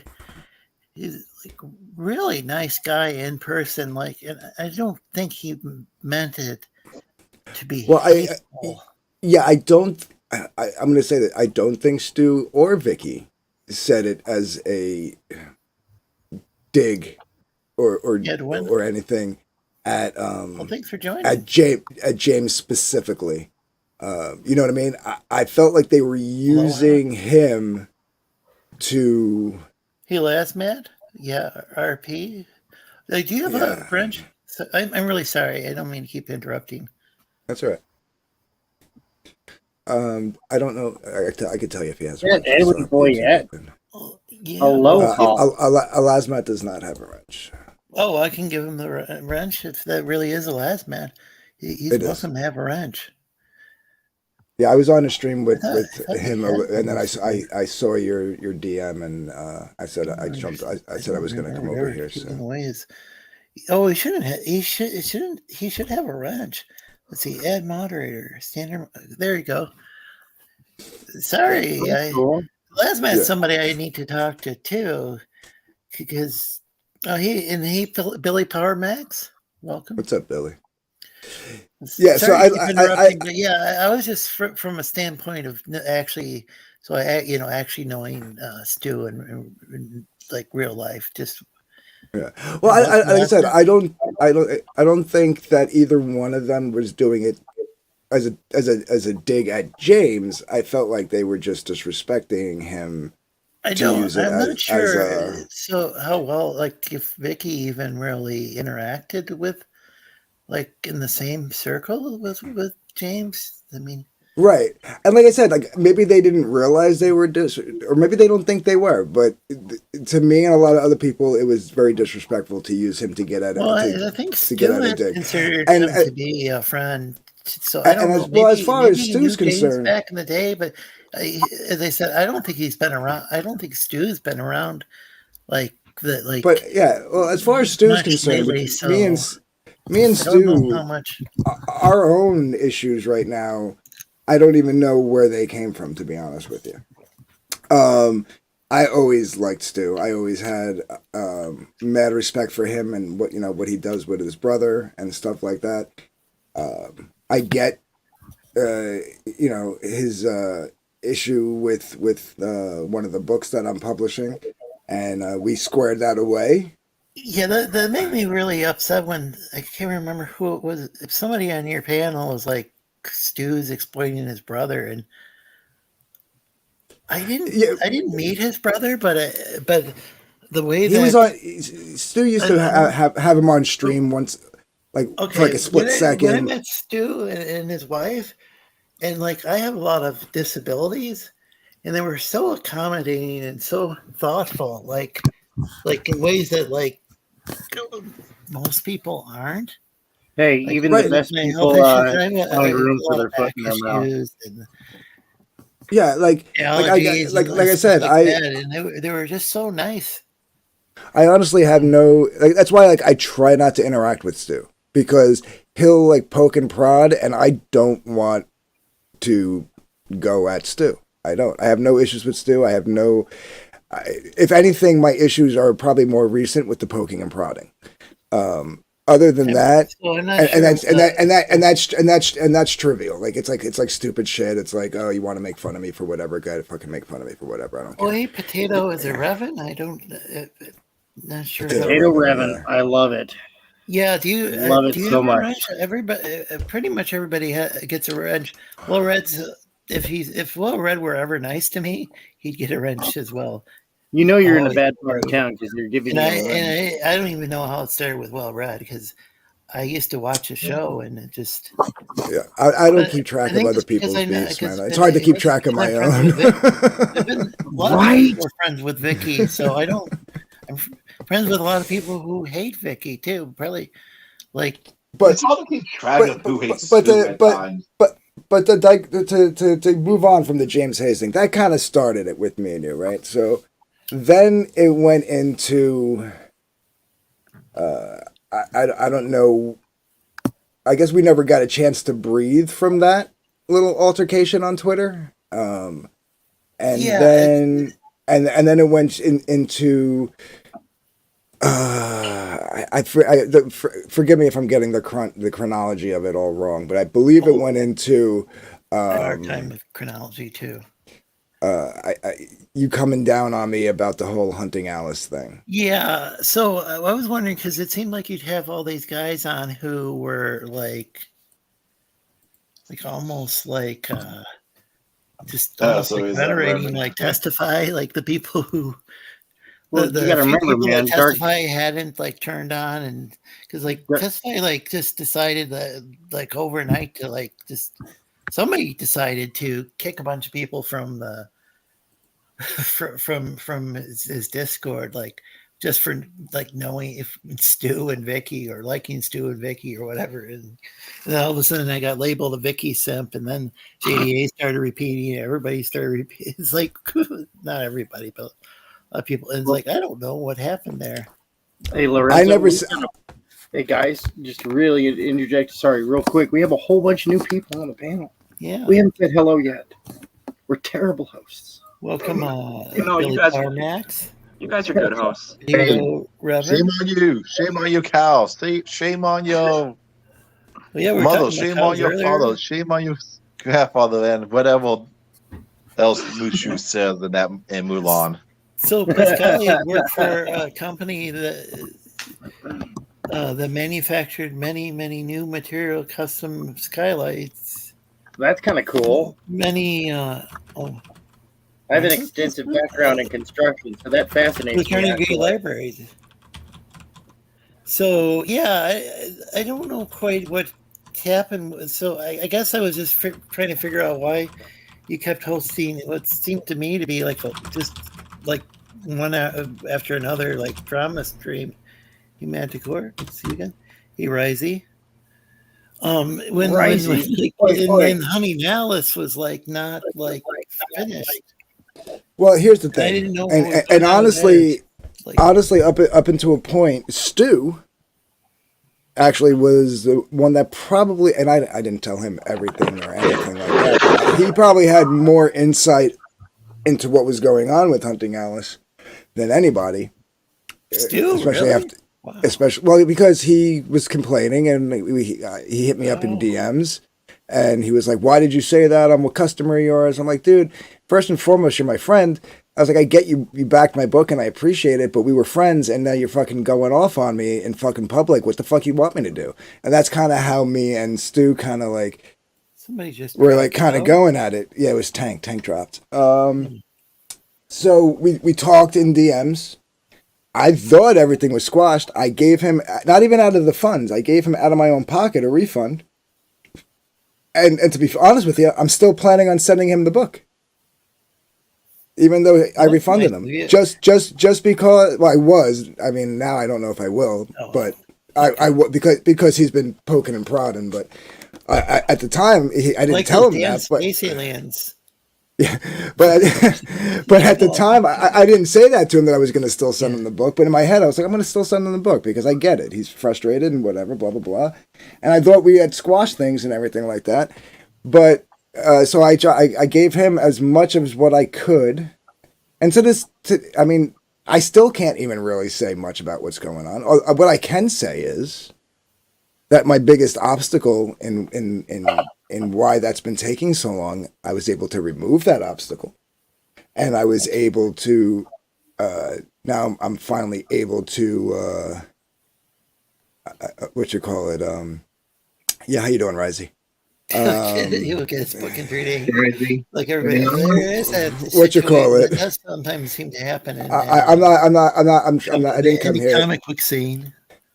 I didn't come here to argue with anybody. You sent out. You invited me to come talk things out with you, and that's what I did. I'm not gonna start screaming back and forth with There are a lot of Risey. books that take a long time, and it's kind of But frustrating. But what you call it? What you call ICP? Fuck you, Billy. What you call it? So, and I lost my train of thought because of the ICP thing. Oh, so you were talking about so there was an yeah. So I was able to remove the obstacle, and now I can freely work on the book. We are about I would say with redraws on certain things and stuff like that, more than halfway done. And I'm hoping to be done in the next couple of months, and I don't have to worry about. So this is your very first comic book?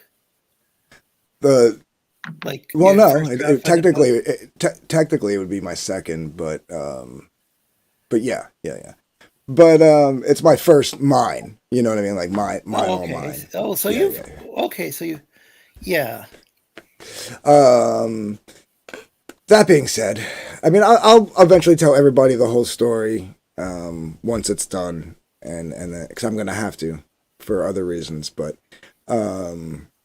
yeah, let's just say that obstacles have been removed and work can actually get moved on at a better pace without any hindrance. What you call it? Welcome back, Tinkford. So yeah, so that kind of got into that kind of got into where we wound up next, and during that, because then there was also Morg. So during that argument, Morg was in there too, and Morg was another guy that I was cool with, from the chat, you know, but he was coming at me, and then. You know, I was getting certain things from people who mingle in the circles that don't like me, and the people that were sending me this stuff technically might not really be the biggest fan of me either, but they were sending stuff towards me, showing me what certain people were doing behind the scenes about me specifically. And not that they were targeting you or Morg, but in these screenshots that I was getting, you guys were a part of the conversation. And it kind of could be conceived as you guys were a part of it. And that's when I lost my shit. Remember, if you're like talking about Discords or something like that, I'm probably like, it could be something from like 30 to 50 different Discords. So that might be right. It is from a Discord. It is from a Discord. A lot of times I'm in the DM with like Dark Gift. Not Dark Gift, sorry. I'm like, really? But no, like, yeah, it is from a Discord. I'm not going to say whose. And I'm not going to say who sent it to me, but they were helping me out, giving me a heads up on certain things. And like I said, you were part of some of the conversations that were being taken place. Now, whether you were like part of it as in like, or was I spamming the link to my show repeatedly? No, like you would just make a comment. You would just make a comment on. Yeah, no, you would just make a comment about the conversation that was happening, but it didn't show you actually like. Thanks for joining us, Hannah. Giving ideas or conspiring. You were just part of the conversation. But I was like, why wouldn't he give me the heads up, right? Like, why wouldn't? Good evening, everyone. Duty calls. Well, take care, Pascali. I'm wishing you God bless and you and I gave you I kind of gave you without like actually saying it because we were arguing in public on Twitter. I tried to give you as much hints as to what I was talking about as possible. Like I kept saying, I've seen things, Lorenzo, and it seems like you guys are plotting against me and this, that, and the other thing. And I don't know what we could really do. Like, well, what was being talked about came to pass. Let's put it that way. I'll say that much. I don't even know. I don't even really know. So like, I don't know what like I could like really do. Like, I don't quite. I'll just say this: there was talk about digging into certain things, and like certain people were digging into certain things, and then slowly and surely, into your personal life or something. Yeah, and slowly and surely, certain things started coming out, and then which then snowballed into something else, and whatever. So, but yeah, it all came to pass. Needless to say.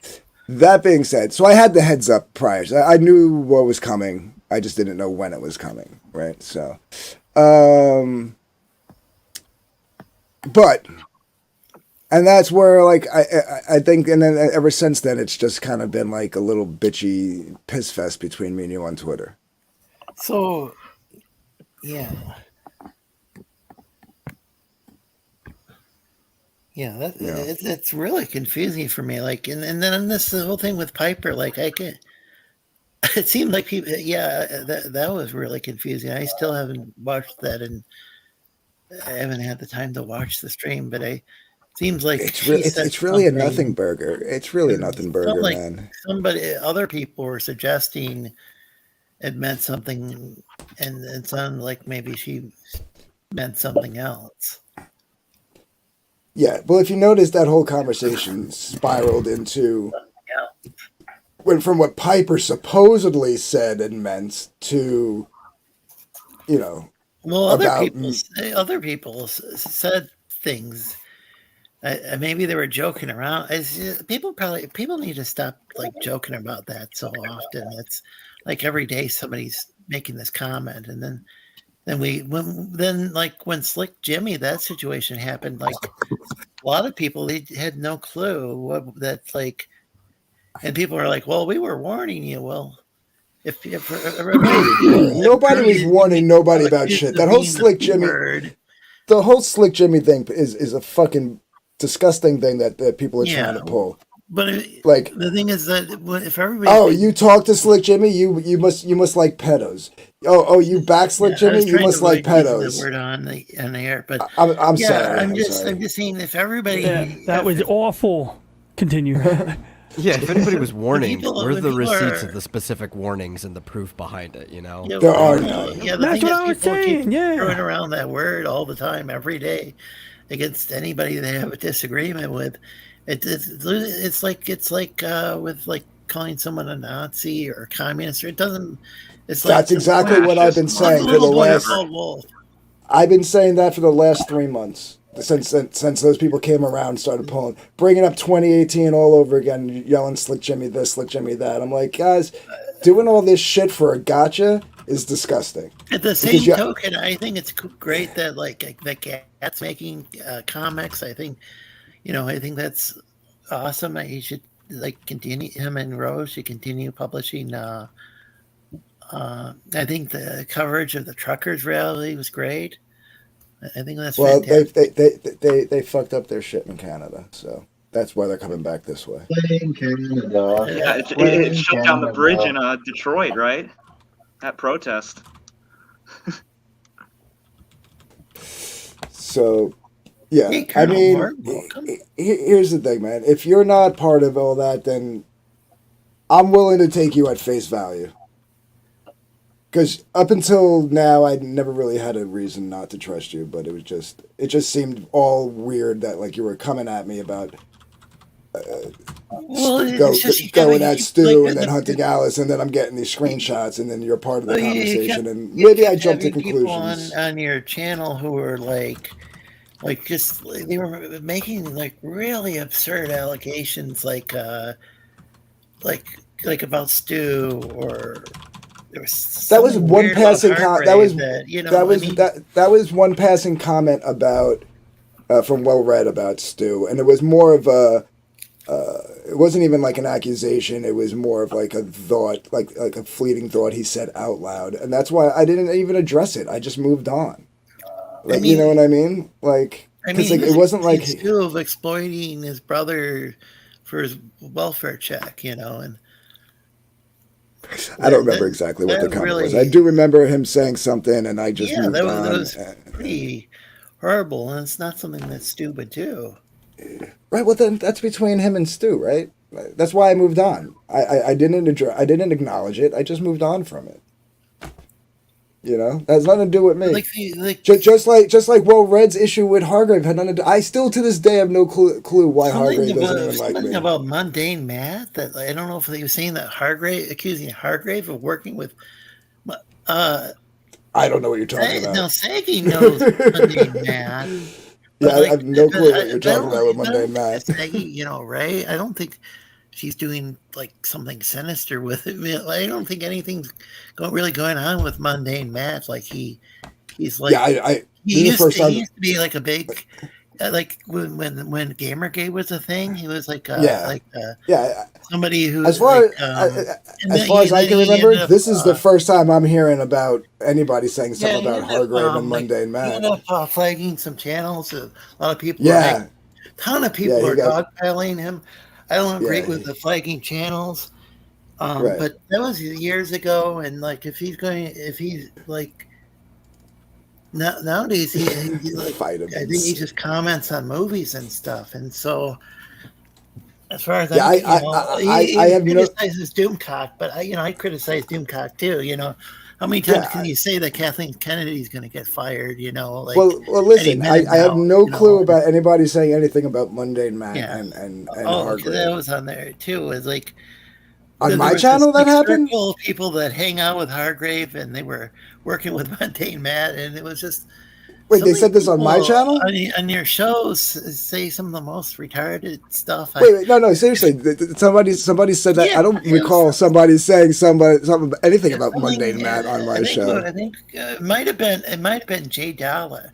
That was Jay Dollar, I think.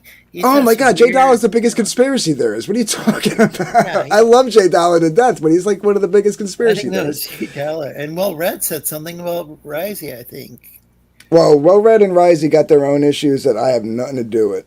I have nothing to do with that. They despise each other like I've never seen people on the internet despise each other before.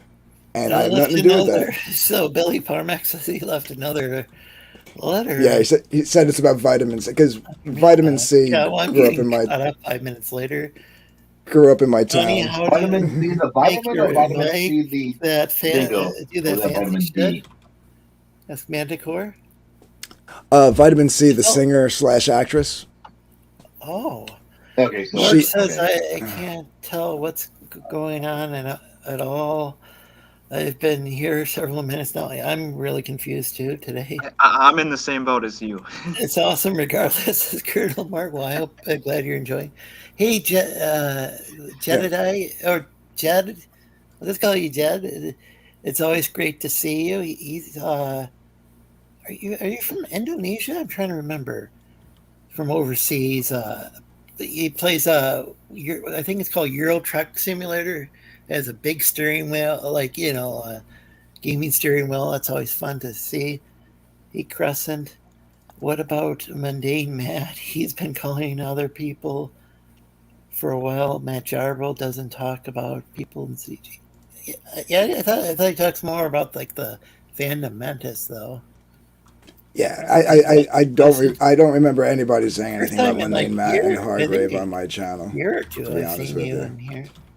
But yeah, but dude, something about keep your secrets. Oh yeah, because of some secret screenshots or something. I don't know. Jay Dollar is a bit of a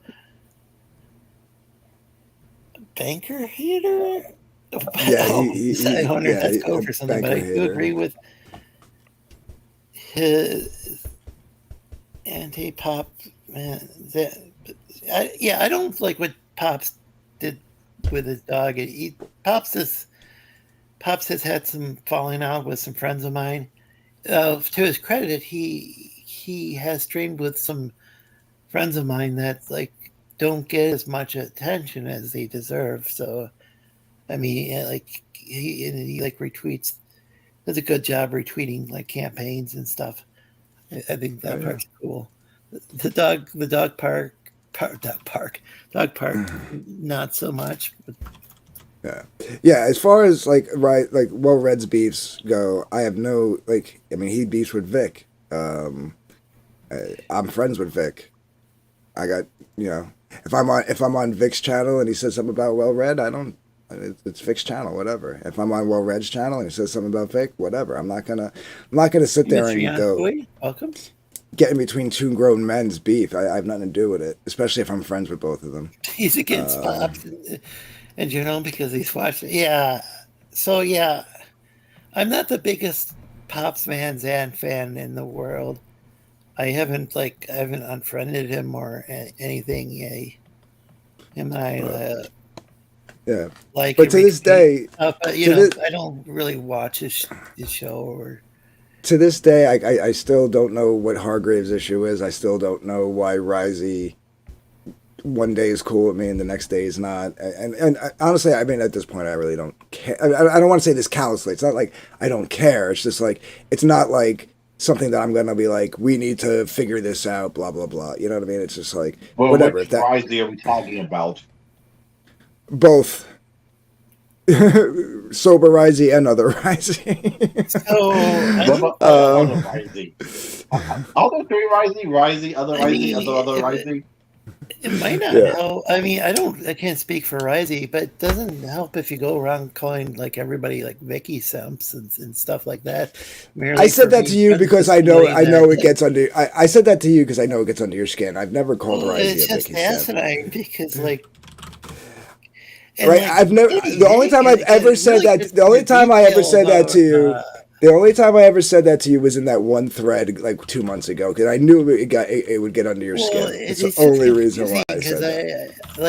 JDA talks nonstop about Vicky's body, and so did Spirit Scar, who he would for a while. Vicky was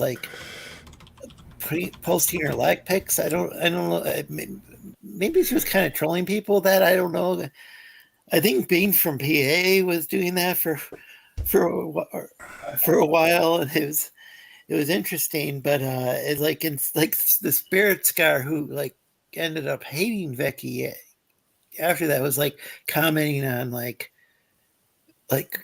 how artistic her leg pics were and everything. Just I think she's just probably ones that she just took a few seconds and well, let's put it this way.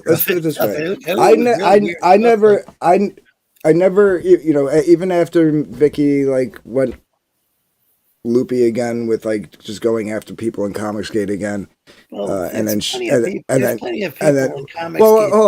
hold on. Let me just finish. I'm just saying when it comes to Vicky, and the physical insults and stuff like that, I always kind of stayed out of that. I never did it up until the most recent days where like I said, some things came my way about what she was planning with certain people.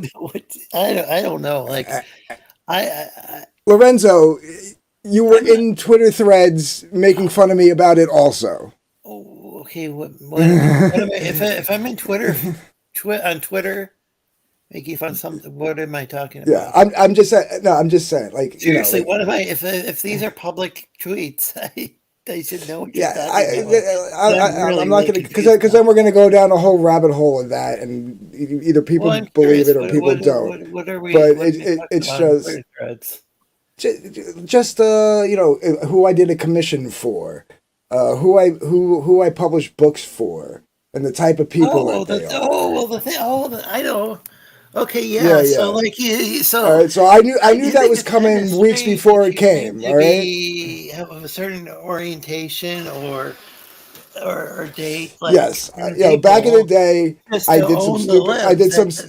I did some stupid things So that's the thing. I guess that's the core of what I was starting to wonder is okay, is this dude? I'm starting to think this guy is a con artist, a straight up con artist. like he's like going on streams with these people making all these wacky conspiracy theories of all my friends. He's got this book that's extremely late, and then he's like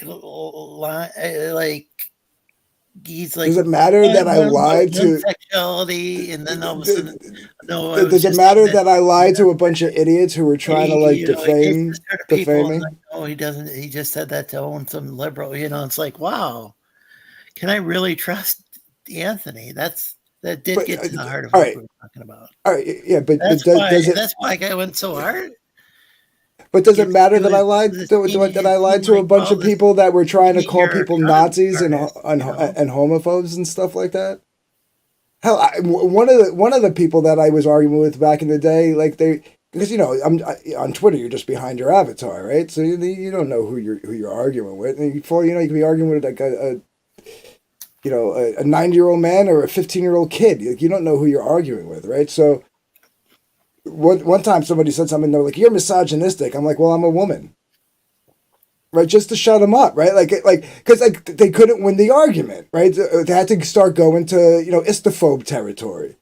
But once you say that, they go, "Oh, well, then you have internalized misogyny and blah blah blah." You know what I mean? Like, and it's just like it was just a way of trolling them.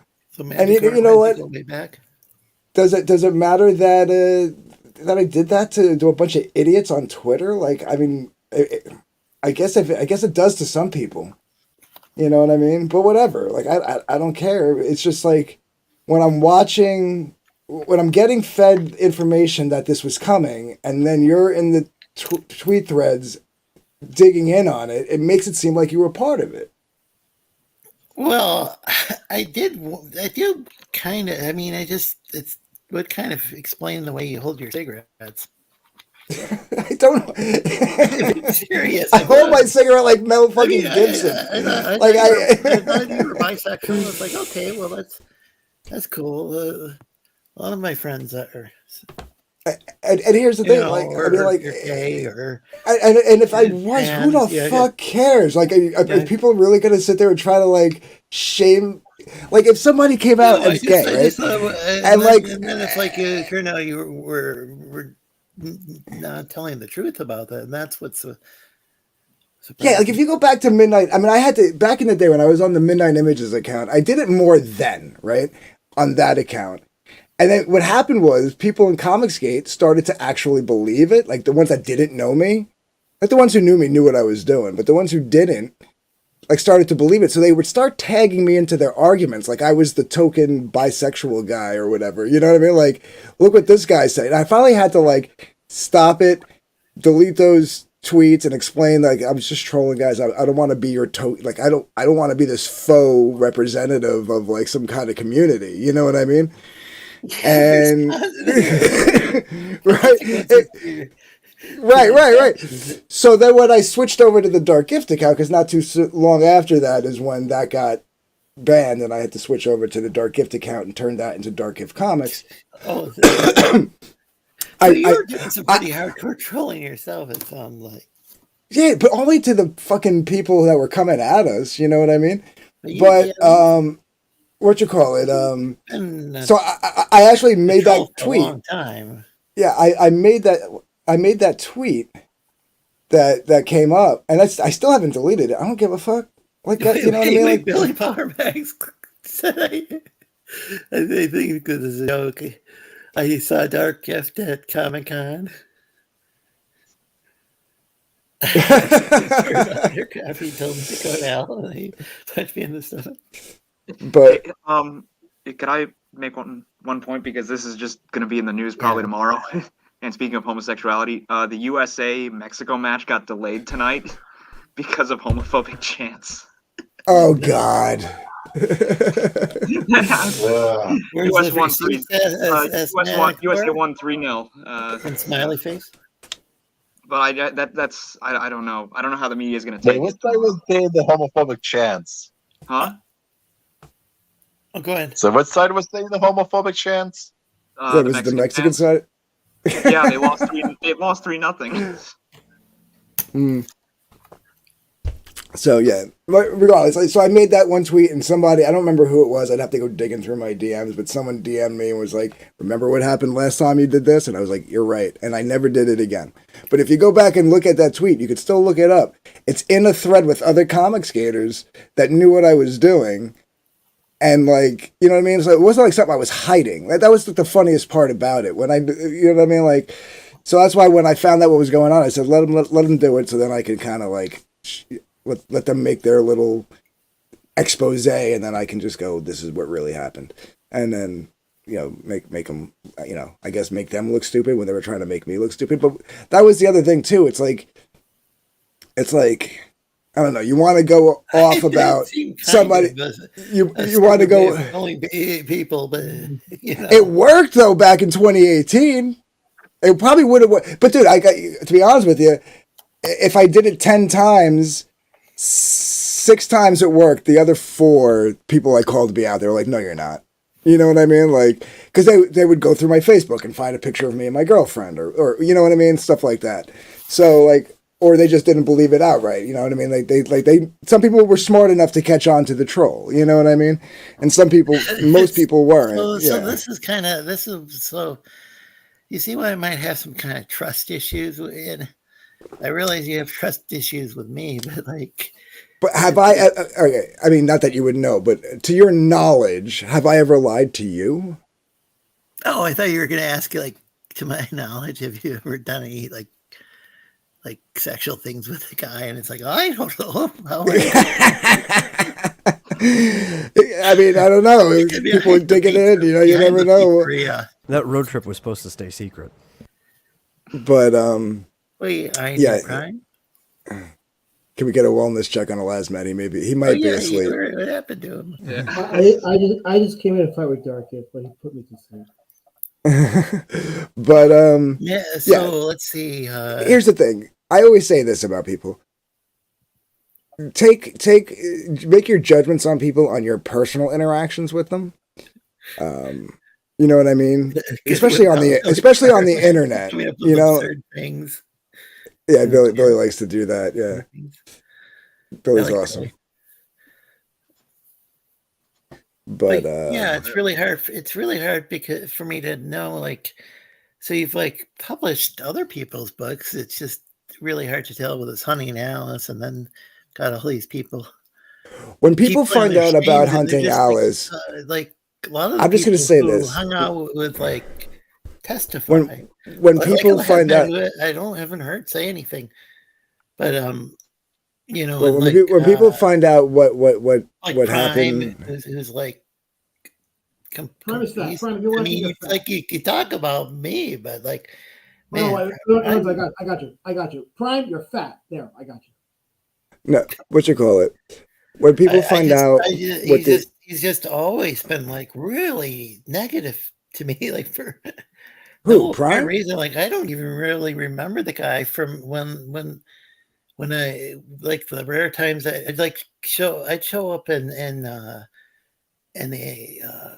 Etsy Boys server, Pangea, like people would be having fun conversation about Lego, and then all of a sudden, like Testify would come in, just like he totally changed the topic, like and like Notre Dame football, and it's like, yeah, I can't follow this conversation. What the hell happened? Not sure. It's really short answer: Notre Dame's not winning a national title. Yeah, go through your chat. I'm gonna go let my dogs in. I'll be right back. Let's see. I'm having a hard time highlighting things. I think I'm gonna have to clear out the cache. Helpy and nods. I think. Are you talking about my alcoholism, Billy Parmax? So have you talked about Guardians of the Galaxy Volume 3 yet? Not yet. I'm trying to get caught up with the chat. Can we get a wellness? Okay, we already. That either way, I'm pretty sure Dark. Oh, well, we can wait till he gets back to read that.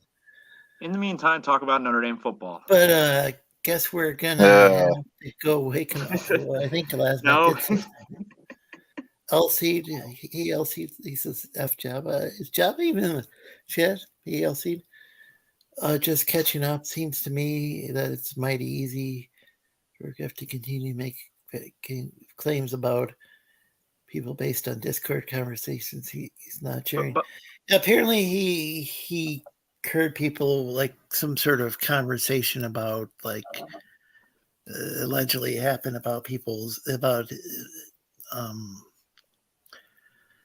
like him. So he claimed that he had dated a trans person, and that was to own a liberal in a conversation, which we have like trans people on the show. And he claimed to be bisexual. You know, we have, okay, that means that you just can't on the approach the show, arguments, though. Like, you just can't approach the arguments at all and have like scientific reasoning behind it, or you'd be like, someone that I'm back. one crazy woman on Twitter saying that male pedophiles can't be gay because well, then it's about rather not getting into well, that that's conversation. Yeah, who was it? Other side topic. So Vicky says just catching up. Wait, I can't. Wait, what were you saying? So Vicky's talking about the vague claims about people based on Discord conversations he's not sharing. Seems to me that it's mighty easy for Griff to continue making vague claims about people based on Discord conversations he's not sharing. Why would I share them? So they can get booted out of the Discord servers? And so I already read that. Oh, either way, I'm pretty sure DG still looks, well, you can read the rest. Yeah, that's fine. I don't care. So, okay, we already went to that.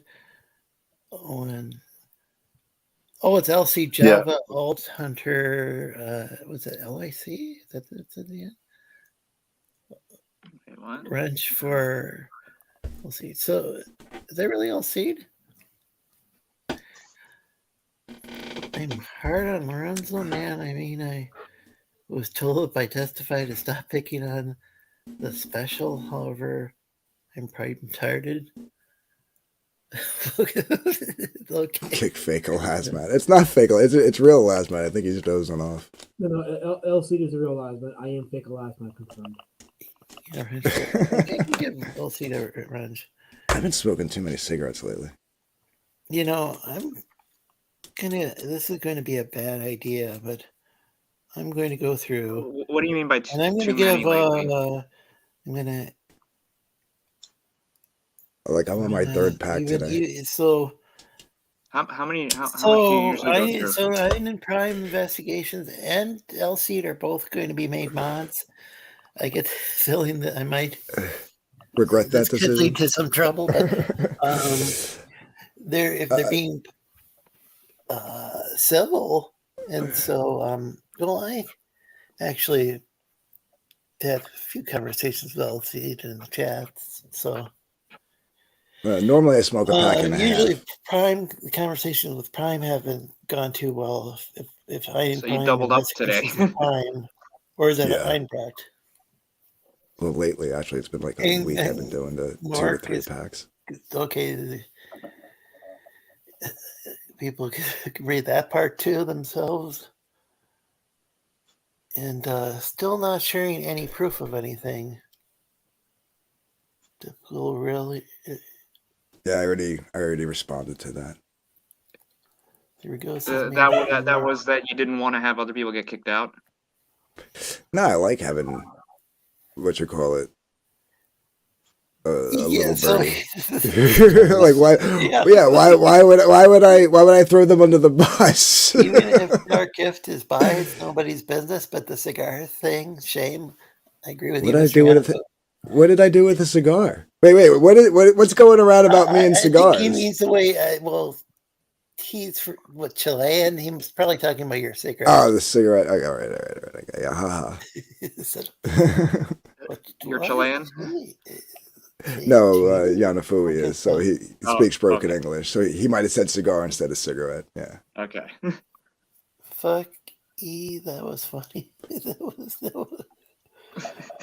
3 packs. Well, sure thing. I'll see. Job. Well, let's just call it. Yeah, I'll see. There's always some reason Grift can't share.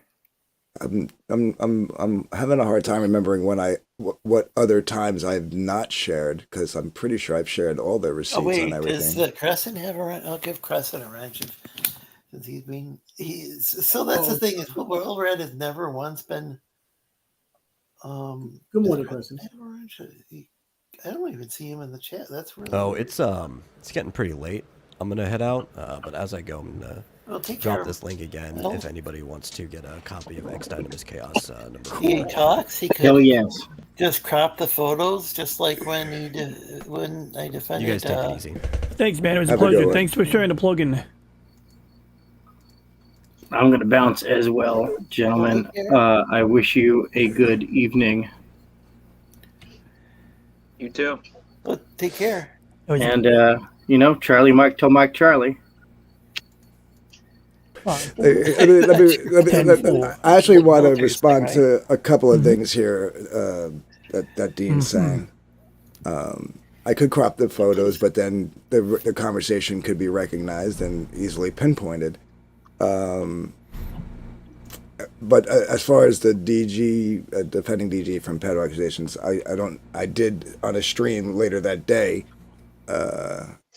tell people not to go hard on you, because your name came up, and I said, listen, Dean actually stuck up for me. Let's not go, because I did appreciate that. So.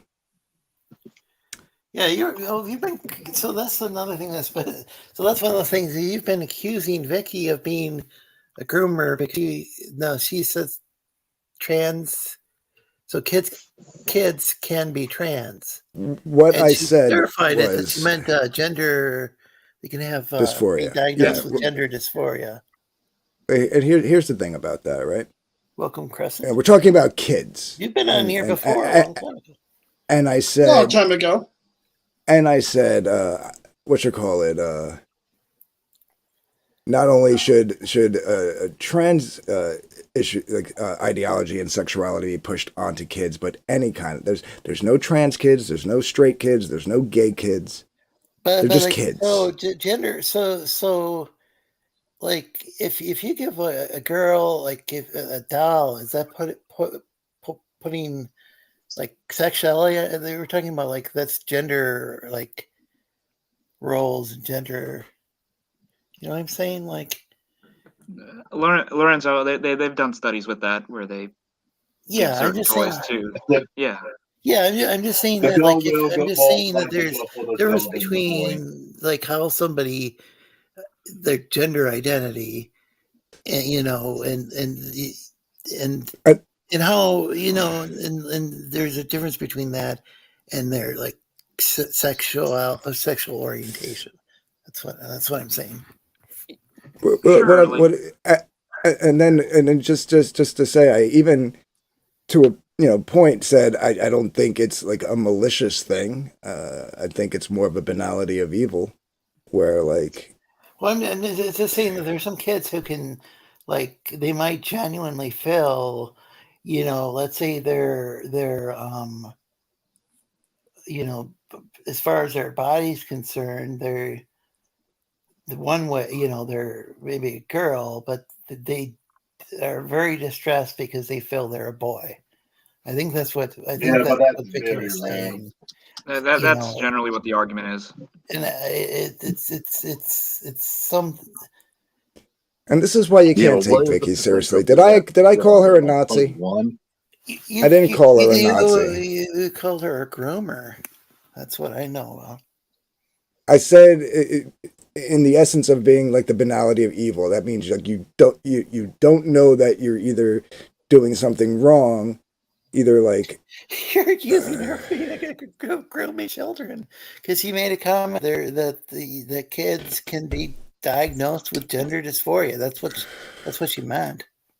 I mean, she clarified it a bunch of times. I'm the joke. Vicky, you're sitting here saying I called you a Nazi. Shut the fuck up. I didn't call you a Nazi. Just because I used the term banality of evil doesn't mean I called you a Nazi. You should be smart enough to understand that. You're supposed to Wait, so you didn't say groomer? To start, No, I said groomer. and then I said, to clarify it later on, I did say that, like, because there's no such thing as a trans kid, a gay kid, or a straight kid. They're just kids. They don't find that out till later on in life when they start going through their fucking. So you couched it afterwards. Your original statement.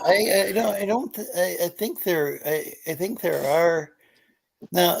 So this is actually why yeah, it's a real touchy subject as far as like say,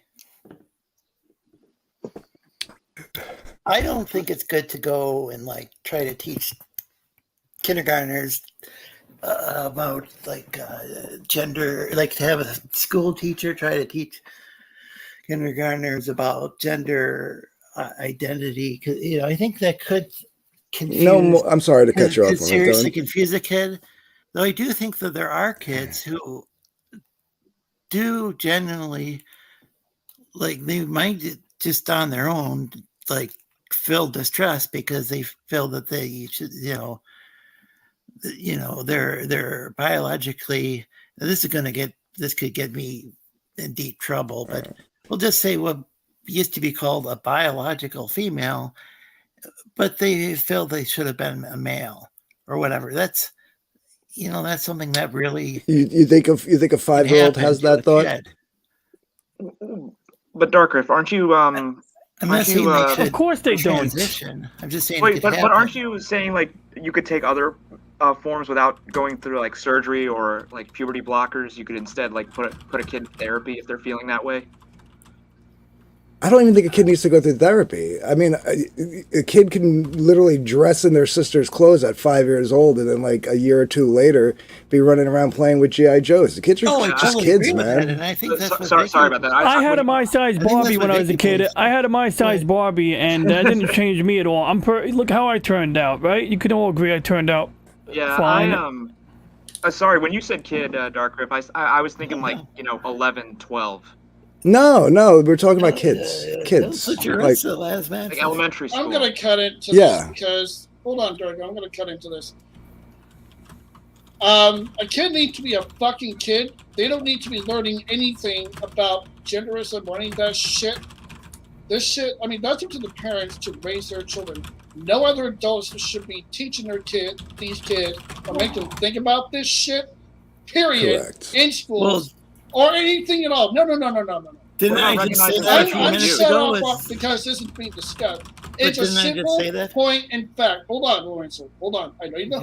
Hold on. Then. No. What? We will get to that. But it's up to the parent to raise their child. To raise their fucking child. Some teachers. Okay. Kids should be kids. They should be out running around, running out in the mud, being kids. Not about this shit. Yeah, I think that they're discussing like what the fuck stuff at way too early of an age when you shouldn't be talking about that in kindergarten. Because the idea to push this into wilderness kids for a sick fucking reason.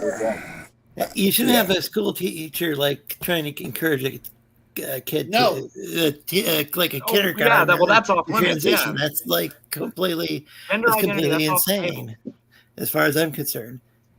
Most of the gender identities is bullshit. It's just I feel this way this one time. I feel this way. The non-binary shit. That's just that's your freaking emotion changing. Yeah. Like everyone else is through the day. I don't think the non-binary thing is necessarily. That's just the new century's version of the goth phase. You just live your I don't life. care if it's bullshit. Just don't impose it on kids at an early age. Don't tell them what they should know about the 50 genders or whatever. Let them figure it out as they get older.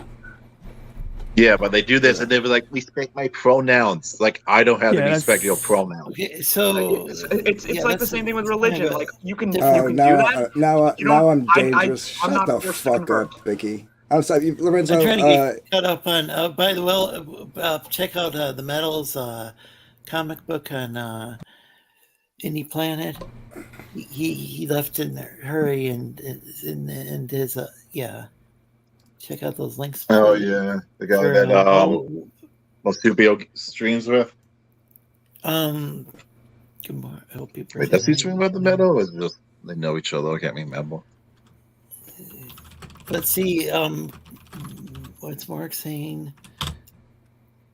Yeah, that's what happened to anyone has to show up for 20 minutes or so. Their hair crescent. I'm not sure what that was about because I'm way behind in the chats. Oh, yeah. Gonna try to highlight. I mean, and so that's where Vicky said Nazi. Yeah, I didn't see that. I don't. I never called her a Nazi. They're talking about because I used the term banality of evil, The which other guy that used to say he got screenshots. What happened? Oh, I think he's talking about Testify. I don't know. I don't know either, but that could be. But you could be a cop. What? You could just crop the image to show Vicky talking. No, because because in the conversation would still be recognized, dude. I'm not throwing anybody under the bus. Well, and you guys could criticize all you want. I don't give a fuck. The thing is, like, I don't really like. I don't just like. I guess you're like. I don't know. Are you under the impression that like 24/7 people are sitting around like plotting and scheming your downfall? No. Because No. I think the biggest thing the answer is no. Okay. Yeah.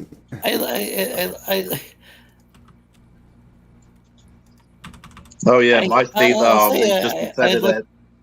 I looked at support all this stuff. I looked at your comic book. It seems like kind of a beginner's effort. You know, I don't think that has anything to do with what was going on in Discord. But I guess the best thing you could do is just like finish hunting Alice, and that would probably. I mean, I think I covered that have that to before. criticize because that's like a big, like major like. Yeah, thing. and I think I covered that before. Yeah. If Discord doesn't allow people to screenshot while Vicky, watching, look, hold on, 1 second. Vicky, apparently I do give a fuck because I keep bringing it up. No, I brought it up because Lorenzo invited me here to squash some shit, and we're just hashing out why we were having issues. Otherwise, it wouldn't have come up again. Stream. I'm just like. I've been pretty confused all day long, and I just want to fight Dark. I just want to fight Dark. Damn it! Yeah, I'm bouncing. Good night. Have a good night. Take care. You have a good night. Thanks for going on the stream. Where can we find you? Is there any particular? Dark, just so you know, I have Dragon Ethereal. I have Crescent next to me, so it's 2-on-1 now. Okay. But yeah, this is going off. While just watching, it's usually not a person in the conversation. This is going off the rails. No DC thing. What you call it? Gay kids either. If you wanted to, there are no gay kids. There's no straight kids. There's just kids. There's supposedly kids who at an early age, like realize that they. So you wouldn't count kids that have like crushes as like. It's the problem is 9 out of 10 times those kids are just an adult maybe are just like mimicking what they see. You know what I mean, like on TV and stuff. Sure, yeah, I could see that, right? Like it's just like basic like developing socially, I guess. Mm-hmm. Yeah.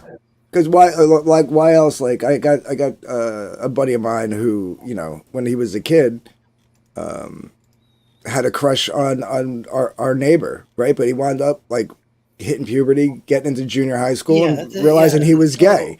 You know what I mean? Like, so there are some people who they have those thoughts. Then, you know, then it turns out they go through puberty. They're like, they're in their late 20s and they still feel that way. Oh, that person probably gay. You know. Right, but I'm just saying, like, no, but what I'm saying is, yeah, there's like a socially developing thing when you're a young child. That like I said, not to a buddy of mine who is gay when he was a kid, would like go and peck girls on the cheek, and say like, you're my girlfriend, but like 10 years later in high school was dating a dude. You know what I mean? There's all sorts of things that can happen. I think people have to be very responsible. Like, I think in the 90s there was that Heather has two mommies, and I don't think. I think that there might have been a pushback against that because I didn't care about that anymore. It was like some people wrote these books, they're aimed at little kids, and I think it was decided we're not going to make this part of our curriculum. Maybe they did in certain areas, but I didn't hear about parents complain about it. So I get the feeling that that's like, okay, this took things too far. We're not going to use this. But what we did see was we saw like on Roseanne show, which was on at prime time, so the parents could decide whether or not to let the kids watch. She had a boss, and she didn't get along with the guy at first, and they kind of started giving him more of a backstory. It turned out the guy was gay. I think most of us just figured it out as we grow up, right? Like, yeah, I think what happened though is they decided, hey, we're not going to have these books for little kids about it, but we're going to have some. All right, people in Hollywood decide, we're going to have.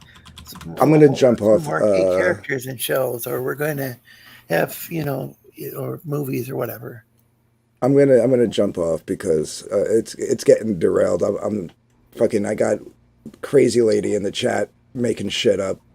I already explained what was said in the screenshots. They made their big video expose on it. That's what I don't know what video expose. When they made their little video about me and all that stuff. It already came to pass. That's what I'm saying. Like, it's nonsense to say I'm being. Okay, I'm going to be quite honest here. Dean and Vicky make so many videos and do so many different live streams that I honestly can't even remember at this. We already talked. We already talked about. Yeah, but we already talked about it. That's what I'm saying. Like, it's not like we didn't talk about it. Okay.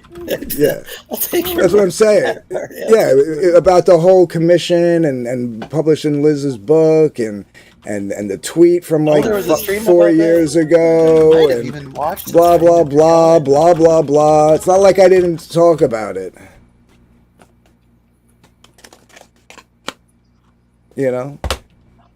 Right, we had a whole conversation about how I did this, and like that was why one of the things So who is EE? I don't know, but yeah, it's getting there. If you want to continue this, we can do it another time, man. I appreciate reaching out. Oh. Huh. You don't know what a Vajenko is? It's a toy. Let's put it that way. That's not his answer. So resist the urge to simpler. So I'm not quite sure what Manicor is talking about. He was just teasing you from earlier because we were talking about people calling you a Vicky son. Oh wow! And that behind the chat. Yeah. Didn't get the connotation or where the Nazi reference came from. Does it mean? Well, thanks for having me on, Lorenzo. I gotta get going. Well, it's good seeing you again, Crescent. Take care. See you later. Crescent was my bodyguard, so I have to depart because if not, I think Dark Kid will hurt me. So I will take my leave. Well, was that the last matter? Yes, we know where it started and came from, Morg. It doesn't mean people don't use it in other references today. Jesus Christ, you guys are fucking retarded. I'm sorry. What are they even talking about? What's the Nazi reference? Okay, the banality of evil was a quote about, that's where it originated from. Yeah. Right? So, but people use it to mean other things, like even like talking about political colonization, stuff like that. Yeah, right, exactly. Yeah, Like people, but because I use that in reference to Vicky, now I'm calling her a Nazi. Fucking retarded. You guys are all fucking retarded. That's why, like I said, dude, if you want to finish this conversation, if you want to finish this conversation, not you, I'm talking about the people in the chat that are fucking retarded. Dude, that was a for fuck's sake here. Yeah, well, what? I'm dangerous. Okay. Oh my god. But yeah, if you want to Barbie at my house is TJ Ronnie G. What is it? What's my size? My size Barbie is the one where it's like a 4 foot tall Barbie doll, and they have the commercial for it in the 90s, and it's like a you sized. If you were like 3 feet tall, it's a Barbie doll the size of you. Morg is gonna lie. A girl left one at my house. A girl left one at my house when she was coming over to play, and she grew older than us. She was our babysitter, so she decided not to take it back. So we had this my size Barbie in the closet for like years throughout my childhood, and then at some point the clothes fell off or got taken off, I guess, and then we had a naked my size Barbie in the closet for like years after that. So like we're 10 years old playing Star Trek and Star Wars toys, and my friend's like, why the hell do you have a naked my size Barbie in the closet? I didn't even know they made a my size Barbie. Yeah, so that's crazy. What's weirder, someone going over your house and seeing a blow up doll in your closet, or a my size Barbie nude? But yeah, I don't know. Touching upon the binary shit, like even if I think it's bullshit, I don't need to comprehend it or care if a person isn't imposing on me. Like it's a personal decision, especially if you're a teenager or a grown up. But if you're gonna insist that again, look, on a 1-to-1 level, it's polite maybe to like respect someone's choice to like be non-binary. If it's just a matter of saying like their name instead of like she, fine, that's. I can live with that. But if you're gonna make a big stink where, like, for example, on Reddit, someone actually gave me shit for referring to my Poffy buddy, that's my Poffy buddy, as a girl, like, oh, how do you know it's a girl? I'm like, because it fucking laid eggs, part of my French. But yes, Poffy laid eggs, and she doesn't have any concept of this. I don't even know if she has like the second layer of brain that require, like you got the reptilian brain, which is like the part that eats, breathes, poops, and what have you. Then you got the next. Just wants to eat, reproduce, and die. I definitely have a reptilian brain. Okay, there we go. So you have that. Then you got the next level up or whatever. And I'm kind of paraphrasing, but I don't know. I mean, she has some personality. The two turtles I have, they do have like somewhat distinct personalities, but part of that personality isn't their gender identity. Although the one on the right, Squirtle, might be a boy because she has a doodly nose, but I've been told she's a girl, and her claws. She has female claws. But she has a girthy tail, so I'm kind of like expecting her to whip it out one day. I just haven't seen it. That's how it works with turtles. Either they lay eggs, or if it's a male, they prove it to you at some point. So, for example, like, that Macintosh computer, the iMac that looks like a beach ball? So one day my tortoise was climbing on it, and I'm seeing in the corner of my eye, I see this red rocket coming out of his tail. And I was appalled by it, but that was the day I knew that Londo was definitely a boy. Oh, that similar thing happened with my sister. She has budgies, parakeets, and she was one of them. They're both males, but one of them was on like a little toy ladder thing, and it was doing like a little dance kind of thing. He's like, he's dancing. I'm like, no, he's not. He's having a lot of fun with that ladder. Not quite sure what Dean's talking about. Cold. Yeah. I don't know. I seen a bird wiener. It's like a flat circular thing basically that they press. Back to normal topics. Yeah, Hargrave. They were talking about some cool, interesting stuff at the beginning of the stream, and I jumped in, and then it turned into an episode of Jerry Springer. So. And turtle sex. Yeah. We got a bear in the chat. That's a cool bear, by the way. I like the look of that bear. It kind of reminds me of the bear from what you guys know, like Polar Bowler and Polar Golfer. You can't believe this is Lorenzo stream. We've been having open panel streams lately, and people can come on. Ro Kabir was on. I'm gonna. Vic King was on. I think that was both on a couple weeks ago. Not at the same time. But Ro was on Vic's stream. Apparently, I think. Fuck, you keep bringing up how you're criticized or mocked in a Discord. I feel like this is never going to end. Yeah, that's why I'm going to jump out, because you just got a bunch of people lying their ass off in the chat and distracting what I came on for. And I appreciate you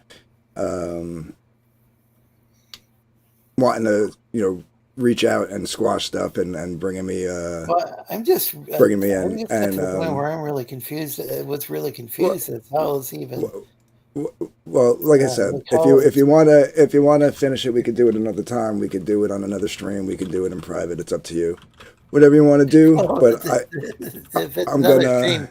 stream, there might be like I'll make sure I stay out of that one. And, to weird, settle like that. comments in the chat and all sorts of things that are going on. But my streams do tend to get kind of, like there'll be like go from like nobody no, I won't say nobody, but there'll be like could go from like 3 people in the chat to like the chat being so active I can't keep up with it quite easily on the show. Yeah. But the thing is, I knew that the people on the panel were, people who like a lot of people don't even really. Like some of the people don't even really know what like Comicsgate is. Like Geass, who is he's colorist. Like he has no. I don't think he knows what Comicsgate is. I don't know. DJ Ronnie G, are you involved? I love Comicsgate SG1. Oh wait, that's Stargate. Now I vaguely know about it. I actually learned about Comicsgate like last week, basically. Like I had a vague inkling of it, and then like when that drama happened where that young lady seemed nice enough, but she was a bit like loud, and then someone goes, "Oh, you're yelling," and then she's like, "Oh, you obviously never been in an Italian and Jewish household," and she kind of got a laugh out of me on that one. But it was like. Challenging because you were like very polite, and she felt that your neutral stance was equating to defending somebody that she found reprehensible. Yeah, that was somebody from the Work campaign, and I think and I was just like out of the loop on it. Critical of Comicsgate now.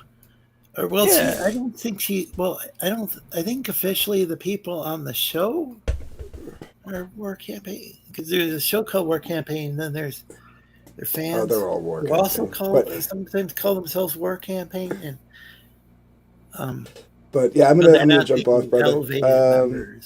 You guys have a good night, Lorenzo. Have a good night. Yep, you too. You too. Take care. I'll talk to you later. Yep. But yeah, so I was just out of the loop last week. I was like, I don't know what this guy was. I had to research guy, and it's true that guy wears wigs, but I see a lot of people doing a lot of weird things, and I don't really, think I pass judgment on them based on them doing weird things. I need more than and she wasn't giving me receipts, but I respect her being entitled to her opinion. Ethan Van Sciver, yeah. Yeah. I just don't get along with I don't get along with the guy personally. He did have me on his stream once, and he was civil to me. But it was why was I? It was like I have been on a stream with a comic book pro who was critical of Comicsgate. The guy's name was Mark Brooks, and I like talking to a wide variety of people. That's true. Hey, this is the first time I've ever jumped on a live stream. Comic book covers for Marvel and DC. And the funny thing is, some people think that I must be working for I'm infiltrating Comicsgate on behalf of Marvel. I don't know much about comic books. I have a hard time. I own quite a few quite a few Comicsgate and kind of ex-Comicsgate, but in some that are a lot of the stuff is just it was crowdfunded comic books. I own hardly any that I actually bought at the store. The last comic book I bought at my local comic book shop, or LCS for short, is there was this Batman manga, maybe Japan during the 1960s, during when Adam West Batman was on the air, and it's been republished in English. And I got a copy of Volume 1 of the DC reprint of that. There was another company that also republished it, like maybe Random House or something. But that was more expensive, but I got this cheap DC reprint. Well, this is a proper CG slum stream. I still can't tell fully what's going on, but there's fighting and old personal stuff involves. Colonel Morg, I'm in the same boat as you. They were talking about some interesting stuff, and I just jumped in like, hey, you guys were talking about some interesting stuff earlier on. We talked about Homo neanderthali and Australopithecus, and how I believe was it Homo neanderthali who was found as a pre-human hominid that was burying its own dead. Like, wasn't it like something like 100,000 years before Homo sapiens? Something like that, yeah. Yeah, we I guess our species is came much later. Mm-hmm. I mean, it's iterative. A lot of these things are iterative. Just like you're building upon previous updates, changes. Although I'm likening humans to software, but that we can see evidence of that in the fossil record and whatnot. Now, there's a lot of conjecture on the so-called missing link, and there are some valid questions. Of course, the fact of the matter is fossils are very difficult to form. Like, you need conditions, almost like. Yeah, I'm making and I think when something's transitioning, well, I guess that's in the biological sense. Would you so one thing is become I don't know if what's going on, screenshots or something. Yeah, there was something involving Darkest says he saw some screenshots from a Discord. It's just getting fun. Yeah, but also going back to testify here.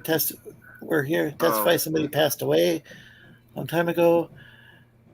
Defused. Yeah, that provide was proof. Probably Screenshots.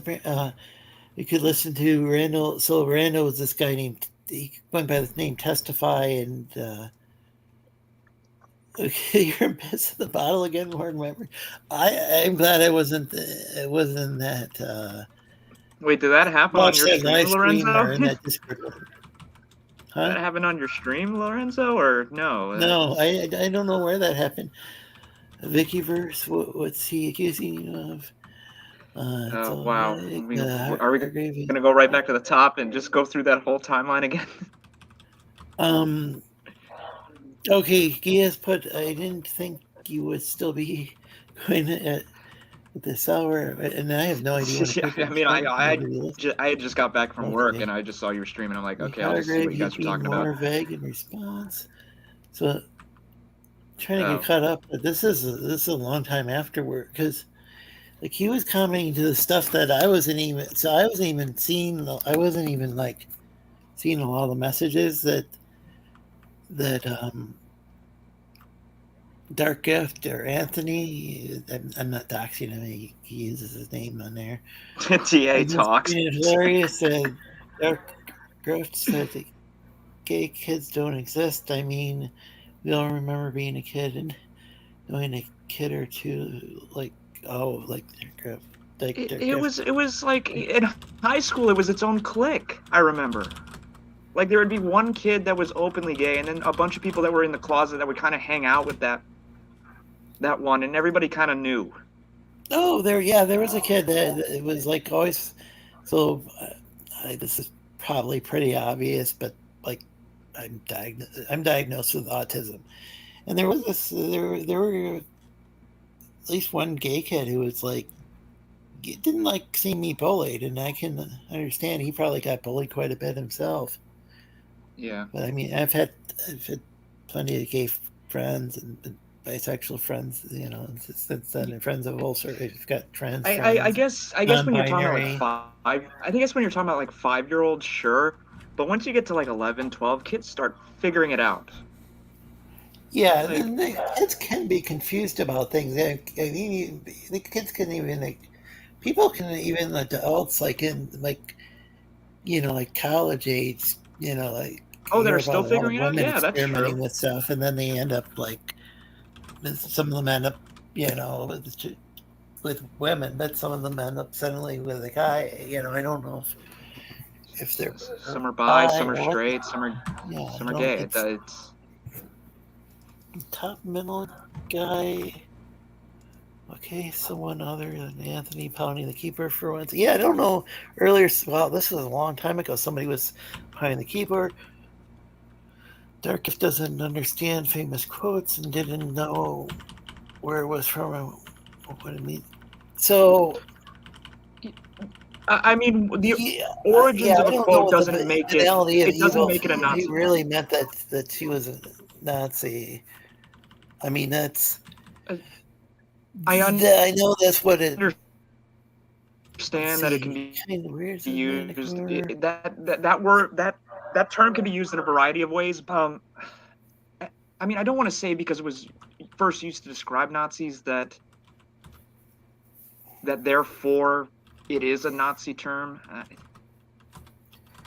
Yeah, I can Like, definitely that doesn't understand really. now why. I understand. Yeah, like this could be like kind of insinuating is what I think Vicky was saying. So Dog whistle. Yeah. yeah, there's a lot of I stuff, mean, especially if the when I she mean, if wasn't the on the conversation played out panel the either. way, So unfortunately, go sorry, ahead. I'm blanking on the person's name that was in this, but Vicky Verse. Yeah, if the conversation played out the way Vicky Verse said it did, then that probably was a dog whistle. I'm assuming. So yeah, Just that's by even the going thing. off. Dog whistle that can be really confusing because like. So some people. So here's where I think Comicsgate and there's this group calling themselves the Phantom Menace, or like a Star Wars reference, but like Yeah, I mean, kind of again, I'm like not. Star Wars and how things are going, and which I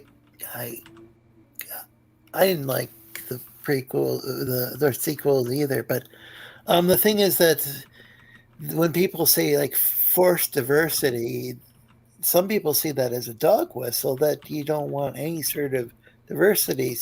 So what I say is that like I don't like it when there's like tokenization, tokenism, because I want characters to be like, I don't want just like token minority characters, And like in my that's why I case, don't like a token autistic character or whatever. That well, that's Franklin what from like that's personally what Peanuts I don't felt like. like kind of a token character. He's kind of in the background, and he was. Yeah, on the but other hand, that's kind of what I didn't understand about Dark Rift's like saying he was bi or saying like whatever just to get an own. Like I don't understand. Like I always just rather engage with the. I'd rather just engage with the argument straight on instead of trying to play. I guess like try to cosplay as a minority group on the internet. Yeah. So is this a bit, Lorenzo, or is this guy for real? Not sure what that was in reference Wait, to. referring to me or? I don't know. It could be. I don't know. I mean, I don't like myself half the time. Or something. I don't know. However far back we are, it's like quoting "Let there be light" and not knowing there's a biblical connotation for scored 7 years ago. Yeah, I mean, reference, whatever we else the people, you're trying to use it for. So I see. So like, that was the funny thing is I mean, I've heard that banality of evil lots of times, and maybe it's because I'm really tired. I didn't like immediately associate that with me neither. Nazism, but that is how it's been traditionally. No, I know the origin, but I never really attributed it as a Nazi quote. I just kind of attributed it to like you could label certain events in history as that.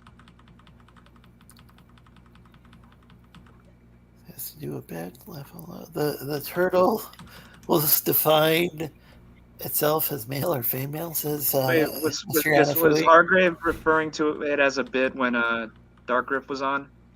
I don't know. It's not I'm not convinced, Hargrave. Manticore. Oh shit. I meant to say no sling any dicks earlier. More Manticore. Okay, so there's some cross chat about Artifice animated Indiegogo. I don't know. I'll ask Lorenzo later. Laugh out loud. Oh, about Dark Rift being on. I don't know. How I don't know. This is the the first time this is the first time me talking to either one of you, and I don't know. I didn't know anybody that was in here. So no, yeah. I try to. I'm trying. I've got like people from. There's people from around the world watch the stream. This is going to be very confusing to a lot of people. It's I know, but and I know there's. I know you're on. Escape. I don't. I'm not seeing evidence of that. Yeah, you're probably on a bunch of other Discord servers because. So back to the Dairy Queen stuff. He'd silly. Welcome to CG Turtle Guy. From henceforth, you will be known as Turtle Guy, says Mark. Great. Mark's a bit of a character. I love my turtles. What were their names again? Puffy and Squirtle. Puffy and Squirtle. Puffy on the left, Paffie, and Squirtle on the right. I adopted Puffy from a good friend, a longtime friend, and I adopted Squirtle from a coworker at Best Buy, a little later than that. But Squirtle's a little older at this point. I guess they're both teenage, average, normal turtles. Does this mean that they're going to take a turtle sex ed class now? A good point. I might have to sign them up. During the Lorenzo campaign, that's a reference to the war campaign. The people were on, was it a couple weeks ago? What does CG mean? Oh, it means Comicscape, but that's a good question about I thought what does it? It seems to mean something like you look at Wikipedia, they claim it's a hate group. You look, you ask. Like some people, they might say it's like a Creators Network. Originally, I mean, like a lot of people who were being called that back in the day, they were like, and then they kind of took it. They kind of took it and tried to turn it around into something positive. Well, they considered it a consumer movement back then. Nothing particular noteworthy, Billy. Their brothers just talking. Yes, kids. Wait. No, it's way back. So this is way a long time ago. Oh, sorry. Like I said that about. It was about. That's what I was saying. Like I was thinking when you guys were talking kids, I was thinking like 10, 11 year olds. That's what happened to my Pomeranian. I'm not sure. Billy. Oh yeah. now we're reliving. The origin of the cold, for fuck's sake, says the Dark Gift comic. Is that you? Yeah, I wish I had read this a long time ago, but it's hard to read people's chats. When you were in the middle of a discussion like that. We'll just lie and say it's not. Billy laugh out loud. A hot classic Dark Gift. Yeah. Shows back up to argue more in the chat. This is some old school slums action. So there's this whole thing about the CG slums. I don't know why. Okay, I'm going to say this now. I don't know why somebody would call themselves that. What happened was, like, I thought Comicsgate was a consumer movement. Like, people just didn't like being beaten over the head with politics. Now, before it was like things being too politically correct, there's some people they're like call themselves Comicsgate, and they're writing books that are like so far like beating people over the head with like a right wing ideology. I don't really like either. Like if you can tell, like you can have like Well, I mean, it's like kind of Star Trek. I'd say Star Trek Next Generation was a bit. That had some kind of interesting politics in there. I'd say there's definitely. I don't know. It definitely. Well, very, very utopian, I guess. It was post-scarcity economy for.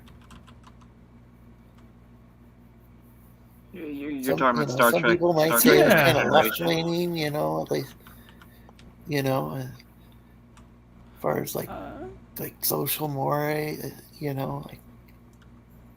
Yeah. Well, how do I phrase it?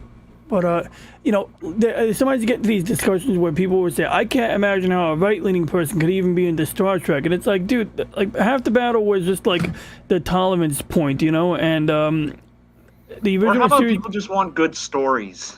That Yeah, well, because part there's of a that. lot of conservatives and liberals and like socialists and like communists and there could be hypothetically Nazis who watched the show. I don't know. I mean, because there was some good storytelling.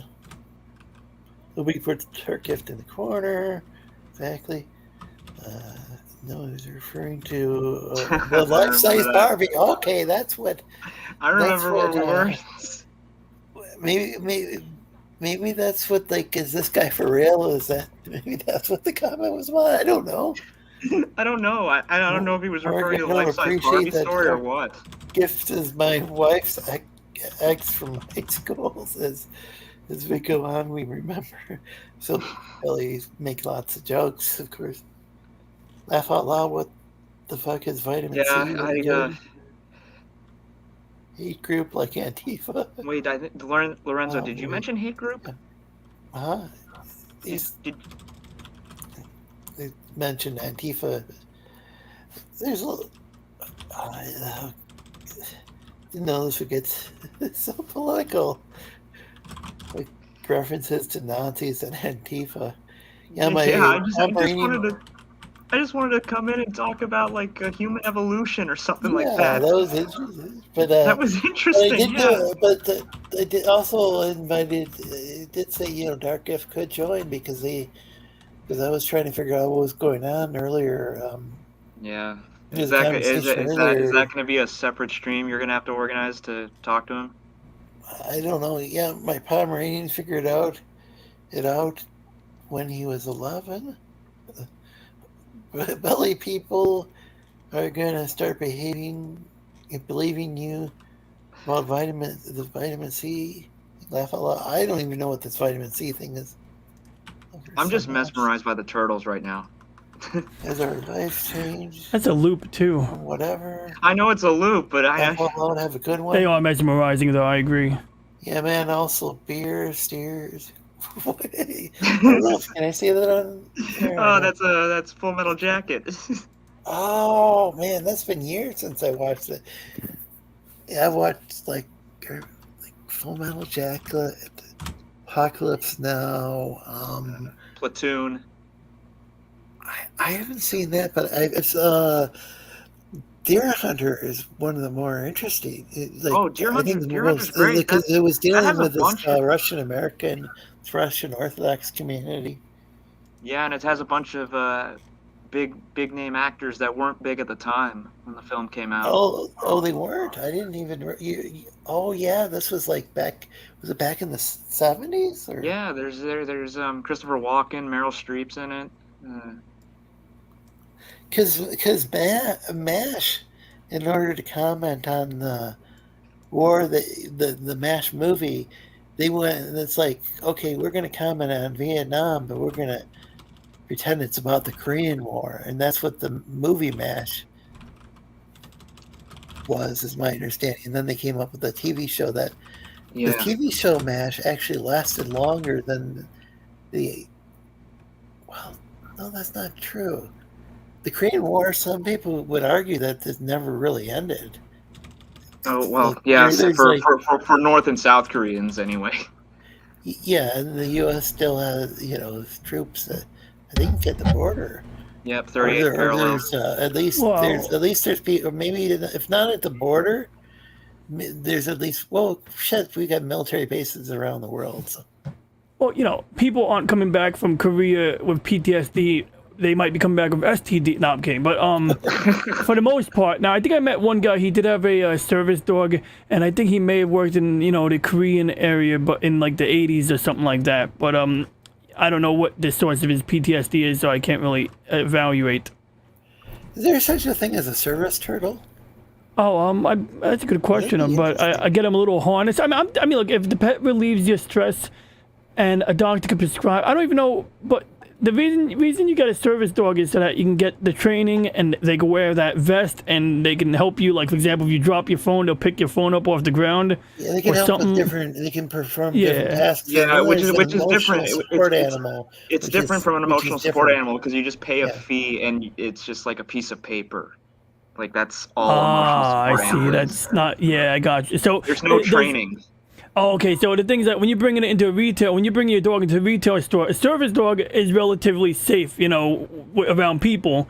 But where's the vest and everything? Yeah, the emotional support dog is, on the other hand, not so safe around people because it may or may not be safe. It's like when people say, "Oh, my dog's cool. My dog likes people," and then it bites you. Yeah, it's only your dog is only cool with you. It's not cool with me. Mm-hmm. That's an important thing to do. Is important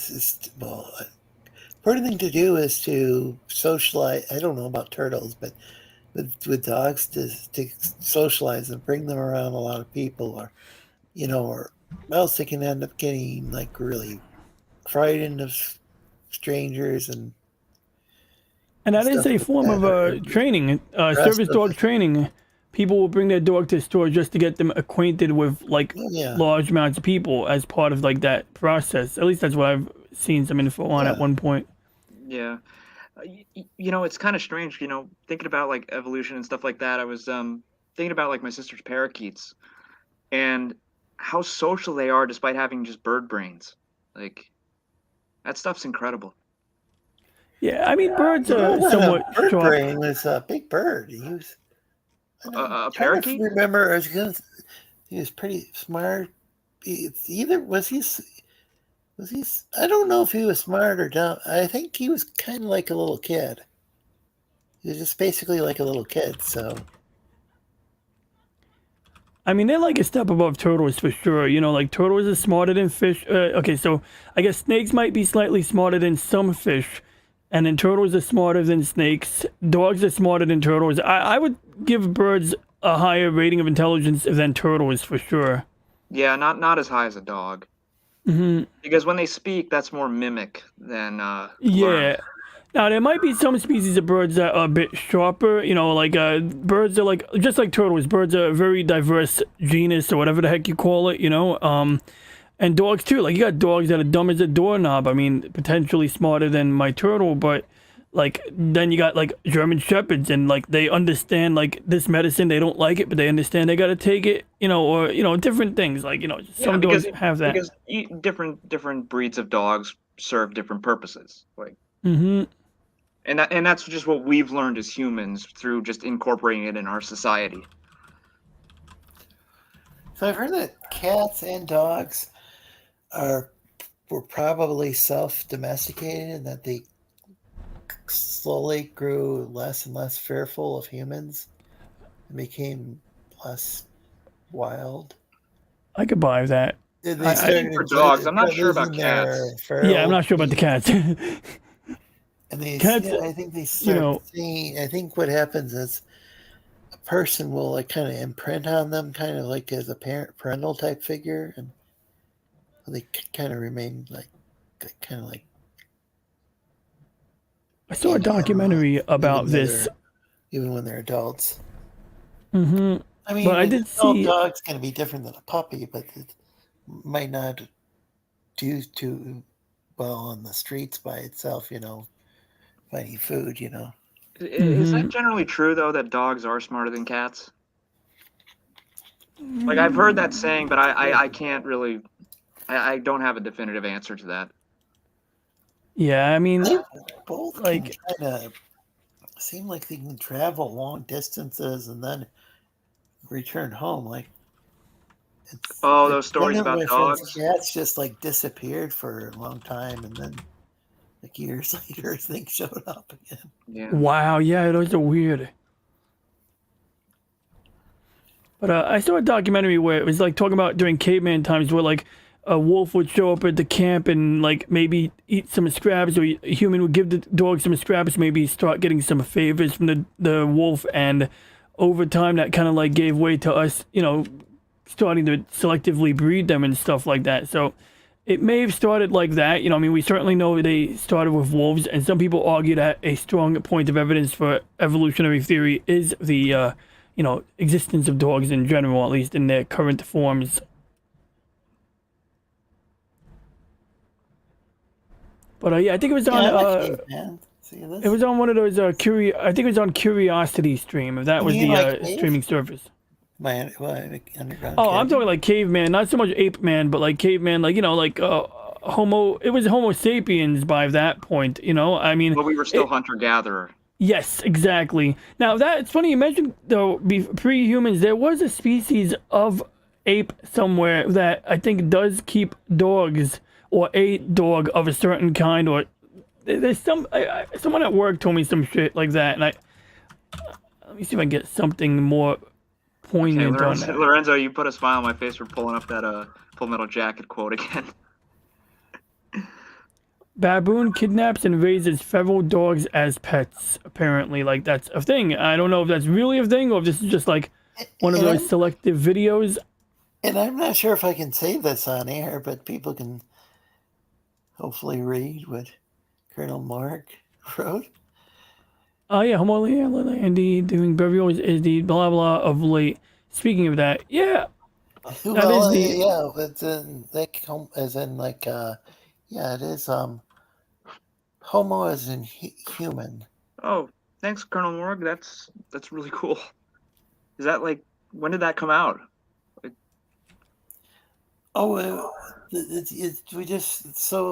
was just scientists just made some sort of discovery that apparently like organizing or like organized like graves. Yeah, so they buried their dead. So don't elephants do? They have some sort of funeral type rituals. I don't know.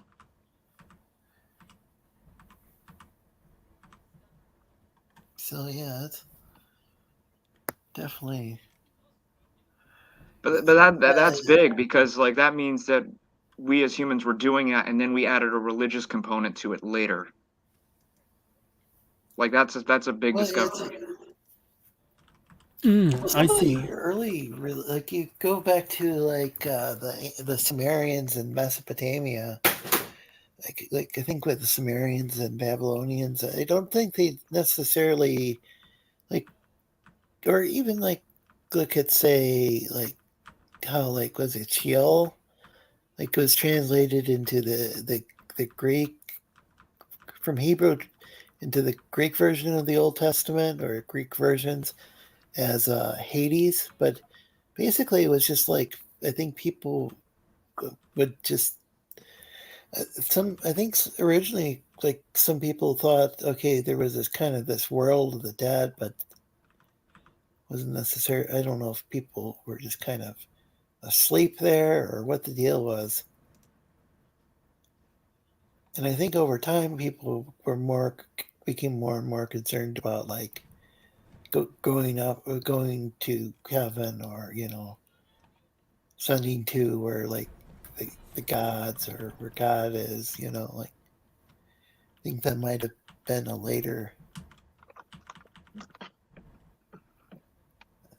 I mean, people would, but of course this is all very controversial, and some people will say, well, people always believed that humans could go to heaven or whatever. So I'm just saying, like, I think a lot of scholars would say that was a development in religion. Not to say it makes it false or anything, maybe somebody could have that, you know, maybe that's something that was revealed to someone and, you know, turns out to be true. I don't, you know. I just think it's fascinating to take a look at the. Same here. I like, especially like the old Mesopotamian. I don't know much about it, but like, I had an audio recording of a translation of the Epic of Gilgamesh, and I didn't make it all the way through it, but what I heard was pretty fascinating. Like, there's this story where they go to where so Gilgamesh is the ruler of I'm trying to remember the name of the kingdom. Oh He's man, supposedly the ruler of, is it Urda? What is that place called? Man, it's been a while since I read that.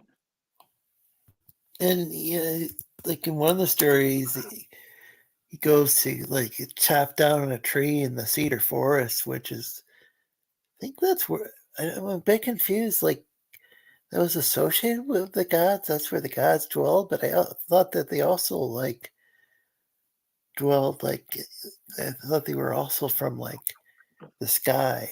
So I'm.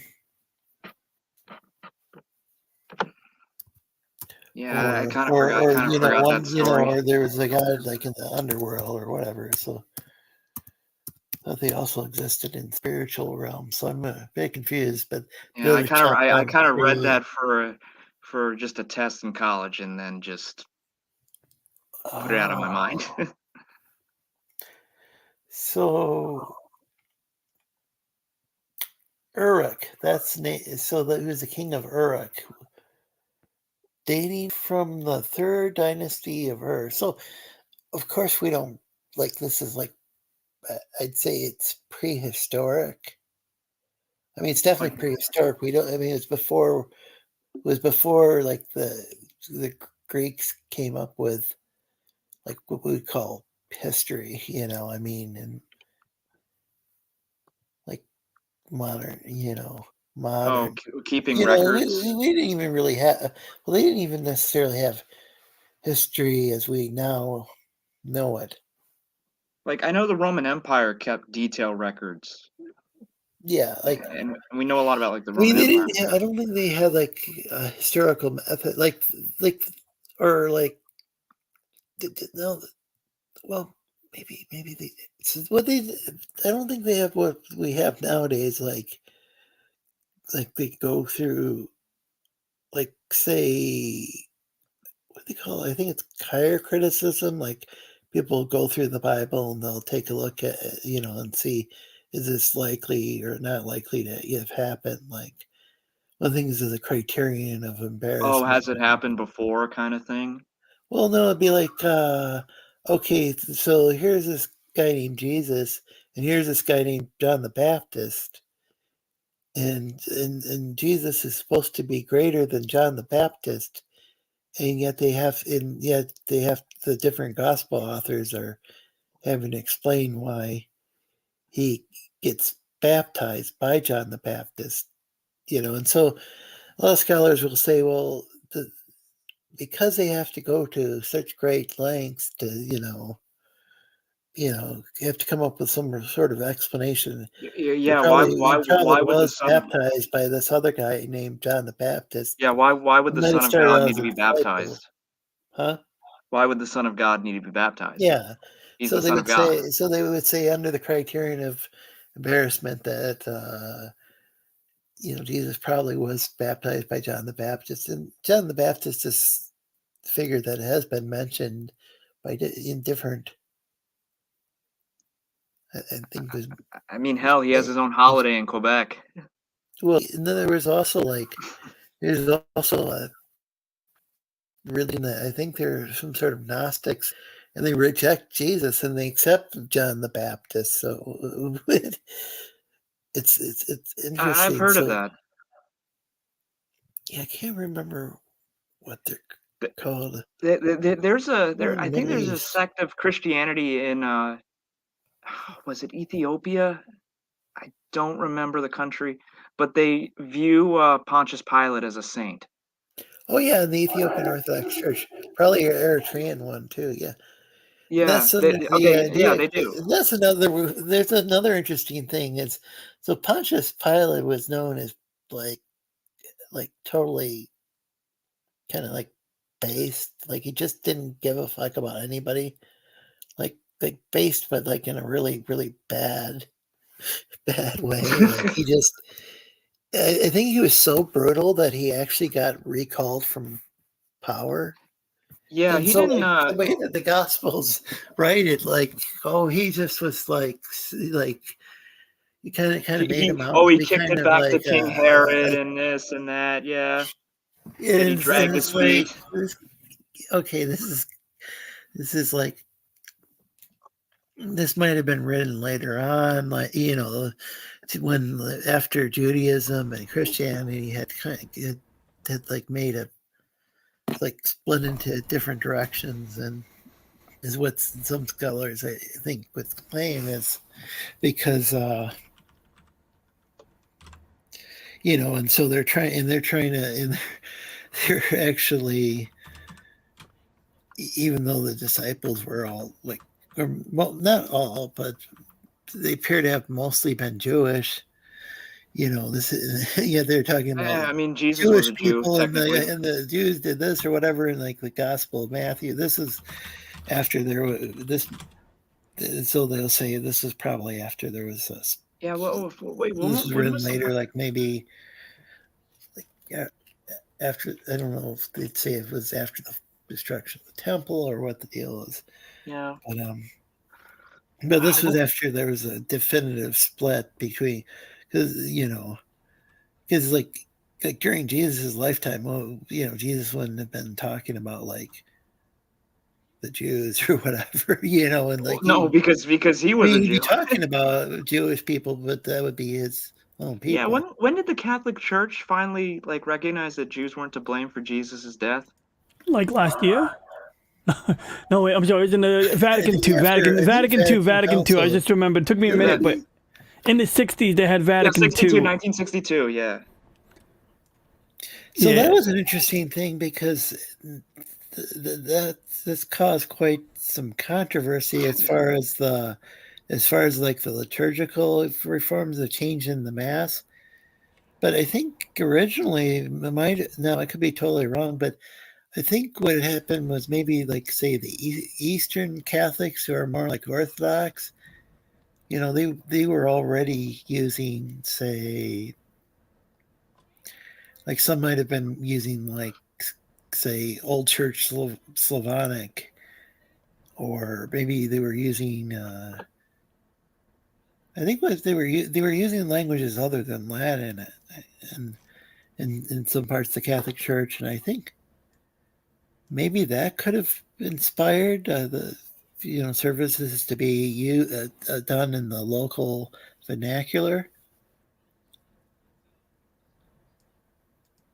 What I like with the Greek Orthodox Church near my place is that, you know, and I know they're not in communion with the, you know, with the Pope, but what I do like is like there tend to be like hymns that are like both sung in English and Greek, and sometimes there'll be some other, you know, languages used liturgically, but then it'll also be in English. Kind of take church services might kind of take longer, and a lot of times around here there's just going to be more English than anything else. But I do think it's useful to use these old languages, you know, like whether it be Greek or Latin or. Yeah, because they might have words that, you know, aren't translated into English well. Oh yeah, English. Yeah, English doesn't. It's not. Greek had so many different, like philosophical terms that like, still they don't completely always line up. It's why science uses Latin and stuff like that. Huh? It's why science uses like Latin and stuff like that.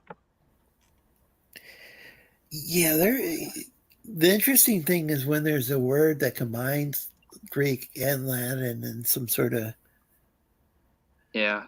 Another confusion because both are used in science. So, like we got like earlier, human is like I'm trying to remember. In one language, it's homo means human, and the other means same. So Really? that's why homosexual means same. It has to do with same sex, whereas Homo sapien has to do with what is it? The species we are. The sapien that means intelligent, I think, and Homo in that case means sapien. human. I thought sapien was. Did it have to do with how we walked? That was erectus. Yeah, sorry, I was confusing the two. Oh, that's fine.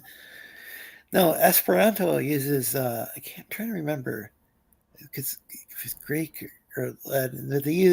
Esperanto uses the word "homo" to mean human.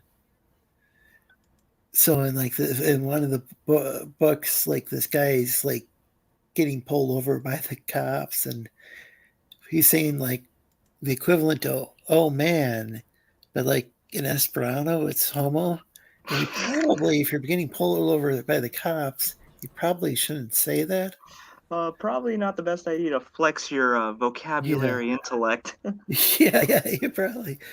So George Soros actually is a native Esperanto speaker. His dad. He's Hungarian. Yeah, and there was a very big thing in Hungary at the time was Esperanto was on. Maybe because they speak they're part of Europe, right? Or they're kind of verging on like Europe and Asia, but they speak a non-Indo-European language. So where did it come from? So maybe that's why Esperanto was, huh? Oh well, where did it come from if it's not an Indo-European language? I'm trying to think of what it's related to. I think it's kind of controversial, as far as like some people think that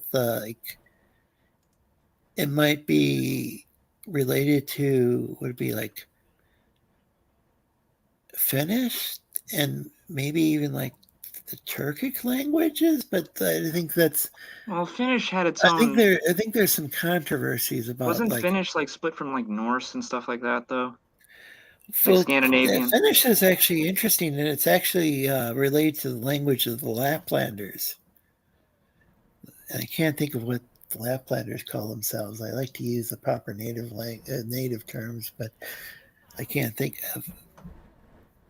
Yeah, because you know what? Thinking about Finnish, it sounds a little more Slavic than it does Scandinavian. It's actually related to the Laplanders. They're like what up northern parts of Scandinavia.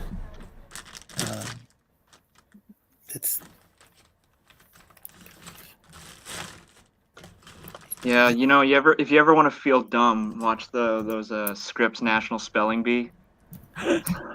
Oh, because that's pretty good.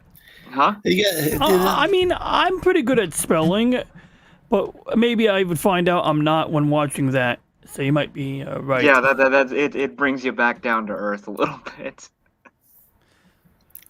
But I don't know, like, there's a few words, like, I remember when I was a kid and you'd have, like, that person, they'd be like, oh, can you say this word? Superfragilistic something, something, something. And I'm like, huh? And they'd be like, I can say it. And it's like, one of these words that you say just to sound like you're super smart or something like that. And, I mean, realistically, nobody's going to use the term supercalidocious fragilistic. Let's see, what is it? Calidocious. Yeah, here it is. It's supercalifragilisticexpialidocious. Yeah, exactly that. Like, you got to be like an asshole to know that word. No, I'm kidding. You're right, but like, okay, I'm an asshole. You got to be like a Mary Poppins fan. And to be fair, yeah, I guess you know what? I gotta give respect to Mary Poppins, or maybe I should be mad at Mary Poppins, but I'll give her respect because I mean she's getting that word out there, and it means something apparently extraordinarily good and wonderful.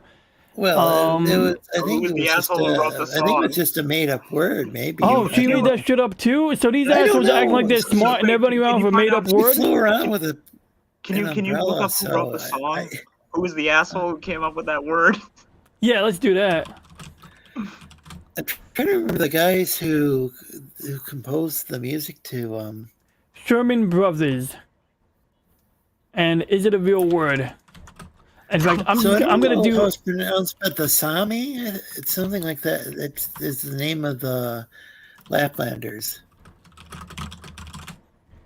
And I like to do leading Google searches. I like to say, I always like to put in the answer that I want. So I Googled the long ass word followed by not a real word. And apparently,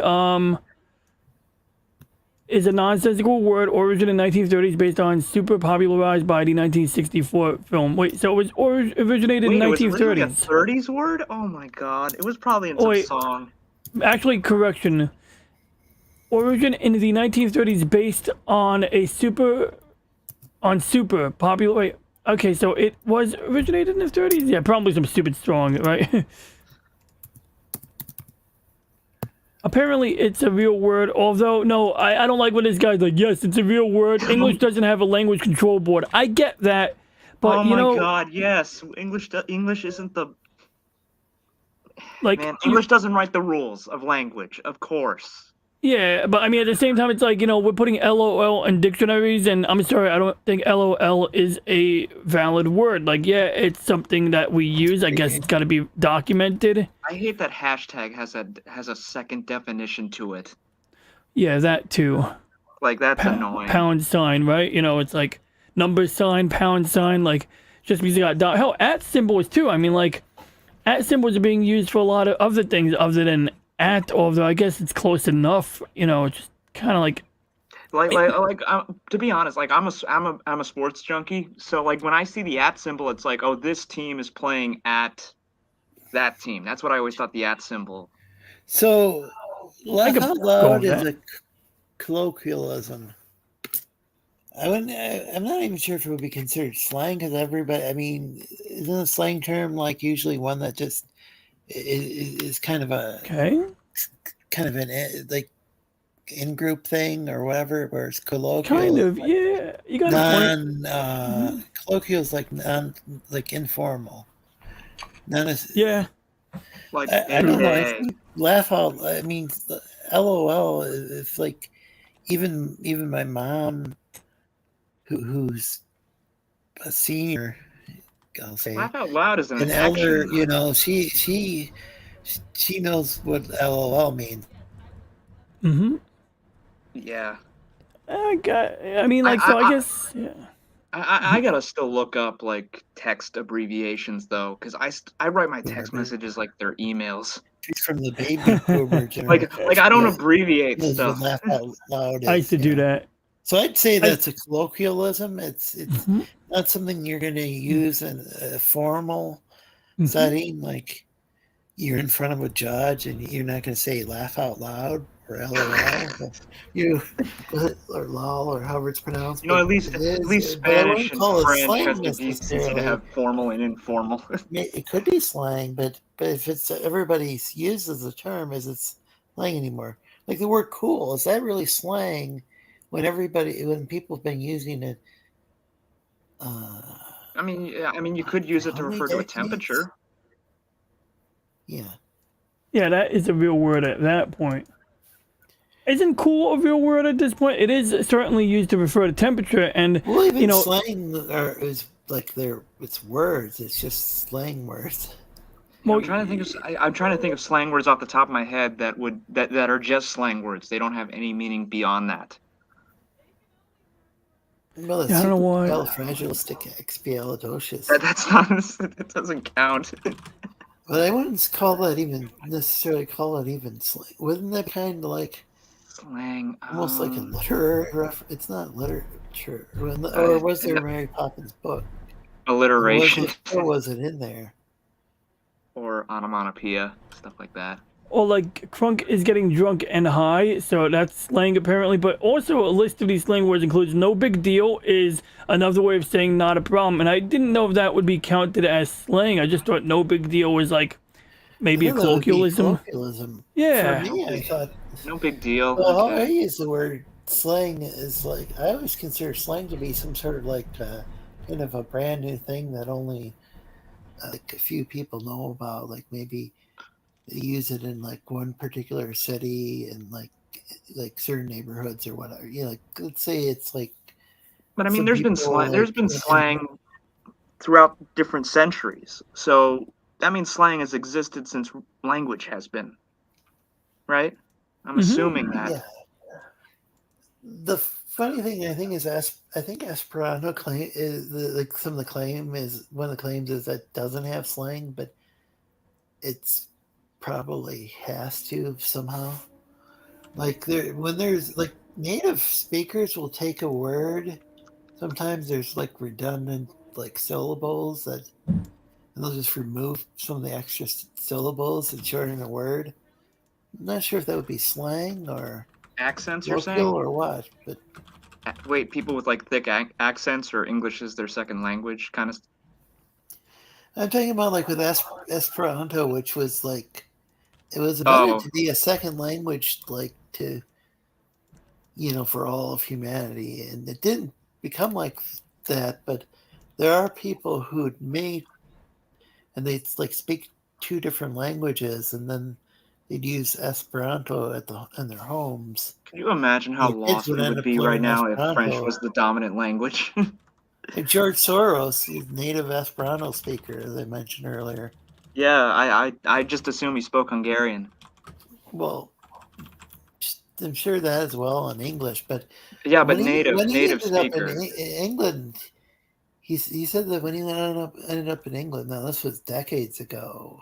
Yeah. Esperanto really came in handy because he could just like meet up with people, and they just like I doubt. I'm guessing Esperanto was more popular in England probably than now, but I'm not sure. I But the don't thing know. is that I don't know. But the thing is that like this whole idea that the guy who's invented the Esperanto language, or its first speaker, Zamenhof, he had this idea that based on Hillel the Elder, this Jewish, what it would be, like, I don't know if he would have been considered a rabbi or if this would have been before Rabbinic Judaism, but I think he might be in the Talmud. Anyway, he had a variant of the golden rule that said what is hateful to others, don't do, or something like that.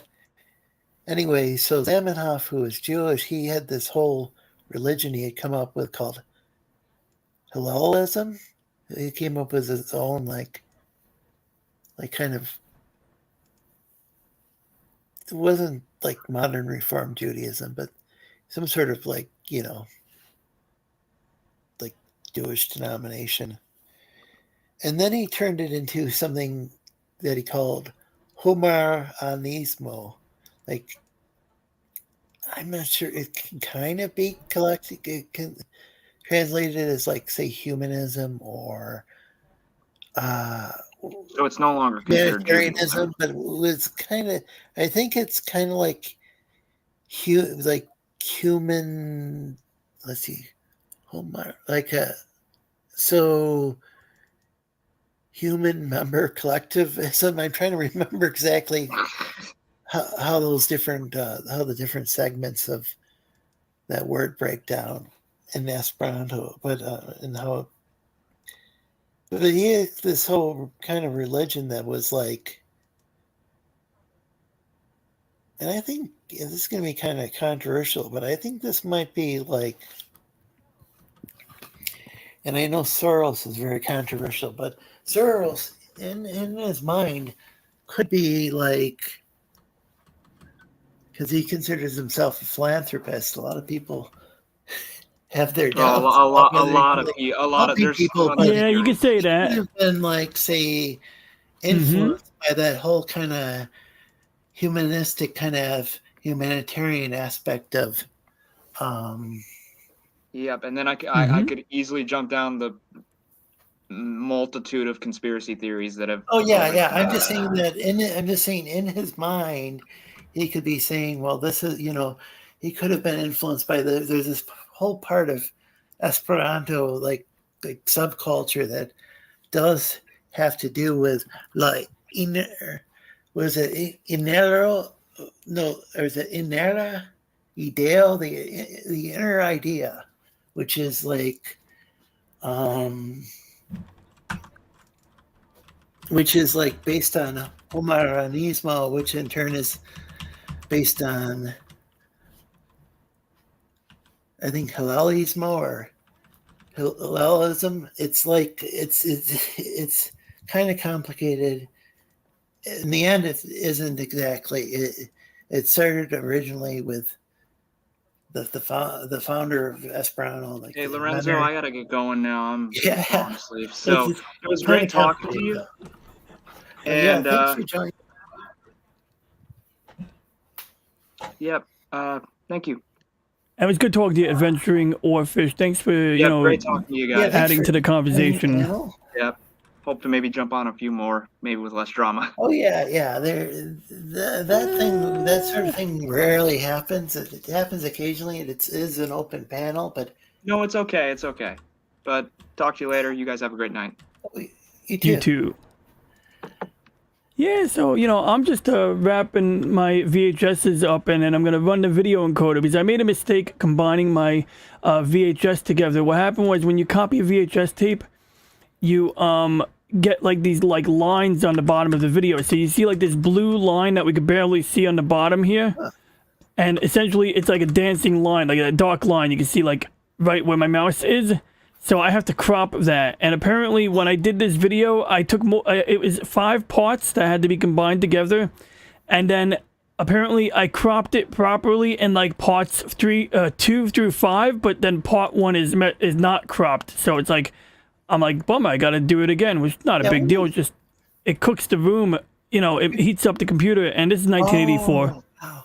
I wonder, So I'm wondering, like, people talk a lot about video game preservation, but I wonder how many, like, say, home movies and just, like, let's say somebody's got, like, they got some sort of family reunion, or maybe they made, like, their own, like, short film or something, and I wonder how much of that stuff like even survives, and if it's on a video set like VHS, somebody might have some Betamax tapes left. But how much of that stuff? It's a good point. Preserved, and how much? It seems like most of that gets lost. Well, it's like, at least with like the analog, VHS tapes, even Betamax, like there's hope of digitizing a Betamax tape, but VHSs, of course, there's going to be like what type of shelf it's sitting on, the temperatures, the humidity, but generally VHS preserves okay. And apparently the Kodak VHS tape this came from was a pretty good quality like tape. Like it was a pretty well built cassette at the time, and all of that. And the camcorder that was used was a rental, and it was better than the camcorder my dad bought in 1989. So it's like, this footage is like 1984, and then this footage near the end, actually, is it in this file? That's like a time machine. Yeah, this is 1989 or 87. Yeah, 89, 87, and then the early half is 1984. And you're right, yeah, it's like a time machine. And the big problem you have is when you get the original and you copy the VHS tape, you get these ugly horizontal lines on the footage. So I had to process those out, and I did that. I managed to do that, but I got to redo it. And when you do it, it's like the computer has to, do some number crunching. It makes the computer run hot. It cooks the room. But getting back to like who's preserving it, whether they're doing it, the worst is like, think about people who had pictures, photo albums. At least those are generally safe as long as they're not exposed to flood or fire. digital should be impervious to those things, but the reality is people are storing their digital stuff on their personal laptop hard drive, and I got some laptop drives here, and just to kind of like demonstrate what a hard drive is when you actually use a hard drive. This is a baby, obviously it's not a normal hard drive, but you have some moving parts in there, so if something goes catastrophically wrong, even if it's a larger drive, nobody has the personal know-how to really address that on their own without paying thousands of dollars to a data recovery service. We got the solid state drives, those are a whole other boondoggle, but my point is that I worked at Best Buy, for a while, and I worked in consumer electronics retail, and you get a customer, their computer would be like running slow. They'd be like, I can't go on the internet. My sound isn't working. And the solution would be erase everything on the computer. And it would be an extra fee to back up the data, to copy their pictures off the computer. And so some people would actually say, oh, you know what? I won't pay for the backup. I got my pictures on Facebook. And back then, Facebook was only storing low quality copies of the pictures. So if they were to print them or save them, they'd have a, objectively crappier copy. Yeah. And then beyond that, just like, any number of things. Like people will have their pictures on their old MacBook, let's say. I have a random MacBook under my desk. And like, it's like, things go wrong. They put them on flash drives. Flash drives are a really good example. Because I've had people that would say, oh, I don't need a backup. And even when I wasn't charging a lot for the backup, I would say, oh, well, do you back up your data? You should get an external hard drive. And they say, no, I put my pictures on a flash drive. And, a backup is good if you have the data in your computer, like in your laptop or your desktop, and you have it on like a little removable device. But you got to be on top of it. Like the minute the computer completely breaks, or you dispose of the computer, you got to at least take that little flash drive and copy it to another one at the bare minimum. Because even though flash drives, like you could drop a flash drive off the top of your roof and they'll still work, unlike hard drives. You could put a flash drive in your desk, well, hypothetically, but actually I don't see why not. But you put a flash drive in your desk drawer for like 2 to 5 years, and it's a toss-up whether or not the data is still there when you plug that thing back in. And so the point is that there's going to be like probably a whole generation of people, basically everyone who was born in the 80s and 90s and 2000s, that will have like a black hole in their picture book, basically pictures that are straight missing. And the only thing that's saving that now is that people, whether accidentally or intentionally, are backing up things to the cloud and synchronizing it. So that's going to help stem some of the loss. But a lot of people were not and are not in the driver's seat of their personal backup. And like they think an external hard drive is a backup device. It is, except that it has to actually be a backup. A backup means it's a secondary or a tertiary backup. If it's the only device that's storing the data, then you don't have a backup. You know what I mean? Like, so a lot of people like aren't really keeping track of that. And so, yeah, there's going to be a lot of loss. But the videotapes, like, yeah, there's people like who live and die with boxes of VHS tapes in their basements, and they don't have a family member digitizing it. And they may or may not throw them out. They may or may not disappear for some other reason. And, a lot of these things are going to get lost, and my thing is like, I mean, I've learned to digitize it, and I've spoken to other people who digitize their stuff. And over the years, like I had a way I did it like 15 years ago. Then like I realized there was something wrong with that process. Like sometimes I digitized a VHS tape and the sound would be out of sync. And then I'd have to do it over again. Or like the more recent issue I found was that when I play the original, which let me see if I can get a example for you of an original that has the ugly horizontal lines. I mean, I'll mute the audio on this World War II thing and use that because essentially this is a great example, because when you look at this thing, pause, and like, there we go, perfect. So when we see the word presents come up in the bottom, I'm going to pause it like abruptly. So right there, see those horizontal lines? You can barely see them, but they're like, there's these like lines here. So I'm going to press a button and they're going to go away and play it back. So what's happening is back then when you had tapes, you get these horizontal lines because that's just how the old TVs worked. And when you digitize the footage, if someone's moving their hand really quickly or you see a baseball flying across the screen, you're going to see like, instead of my hand moving fast and getting motion blur, you can actually see these little horizontal lines like following behind it or in front of it. And so there's actually like a method of processing it to like basically get those lines to go away. And there's different ways to do it. A lot of times it's not done correctly. Like a lot of DVD players will do it automatically, but essentially, if you do it like most of the simple ways of what they call de-interlacing, that's how you get rid of the lines, will effectively cut the resolution in half. They'll effectively cause about half the detail. And on one angle, if you're watching a car drive by on a road or you're watching a race car, then even with half the resolution, it's going to look better than it did with those stupid lines on it. But any part of the video where you don't see the lines, basically like if someone's standing still and there's like dirt on the ground, the dirt will lose detail when you apply the filter. Yeah, half resolution. Yeah. That makes Yeah. And so I was visually noticing that. So I did find a process that seemed to preserve the most of it. And it's a really weird process. So the thing some people would do is they'll get like an adapter. It'll go from the VCR to an HDMI port. And I have one in this drawer somewhere. But basically, you just imagine it's the connection on the back of your VCR. And on the other side is an HDMI port. And the device is good, it's all right, it's very easy to use, but I had one that would stretch the image to fit on a widescreen TV, which is like not what I want because I want it to be the original shape. I don't want to like take a ball and make it into an oval. I want the original shapes to be what they were. Yeah. And it had a built-in upscaler, which is supposed to take it from the original resolution and bring it up to like, say, 1080p. And that's cool if you're just plugging your camcorder or your VCR into your TV and playing it back for some family who are visiting from out of town. But if you're digitizing it, that little box was doing the automatic de-interlacing, removing the lines. And so once again, you're cutting the resolution in half, then you're upscaling it. So it's like, if I'm going to upscale it, if I'm going to increase the resolution, the ideal way to do it would be to like avoid not, cutting the resolution in half before do that first. Like, it's not good to like come out of the starting gate like that. So there's different ways to do this, but the way I stumbled on was, I realized years ago they had these camcorders that would hook up to the computer using FireWire, and like you. Oh wow, yeah. Yeah, you remember those? Max used to use FireWire. I think the switch was a US. Which it's similar to USB. It looks like a USB.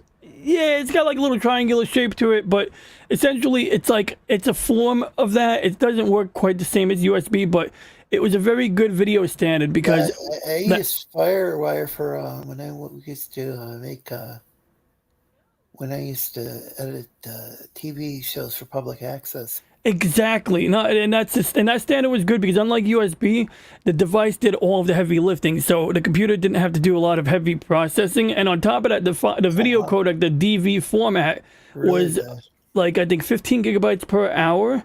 Not efficient by today's standard, but in terms of computers back then, it didn't put a lot of strain when you were editing that video. That type of it was basically like a good balance because back then you had either uncompressed video or MPEG compression, and one of those would be like very like resource intensive on the computer and you get a bad quality result. Uncompressed video in theory would be the best type of video to edit, but the reality is if the video is like bigger than what you can store, or it's like overwhelming the computer to move that many bits in a that high bit rate. Somewhere I still might have my Mac G4. It needs to be. I think the power supply might need to be replaced. You got a desktop G4? Yeah. Cool. Okay, so it's like the Power Mac G4 tower.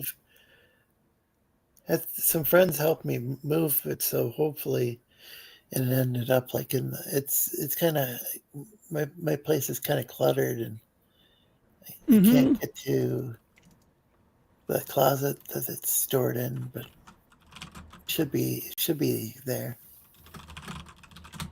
But it's like, and it's actually a pretty standard power supply. They got it on eBay. It looks like a normal garden variety power supply, to be honest, even though it's like technically a specialty power supply.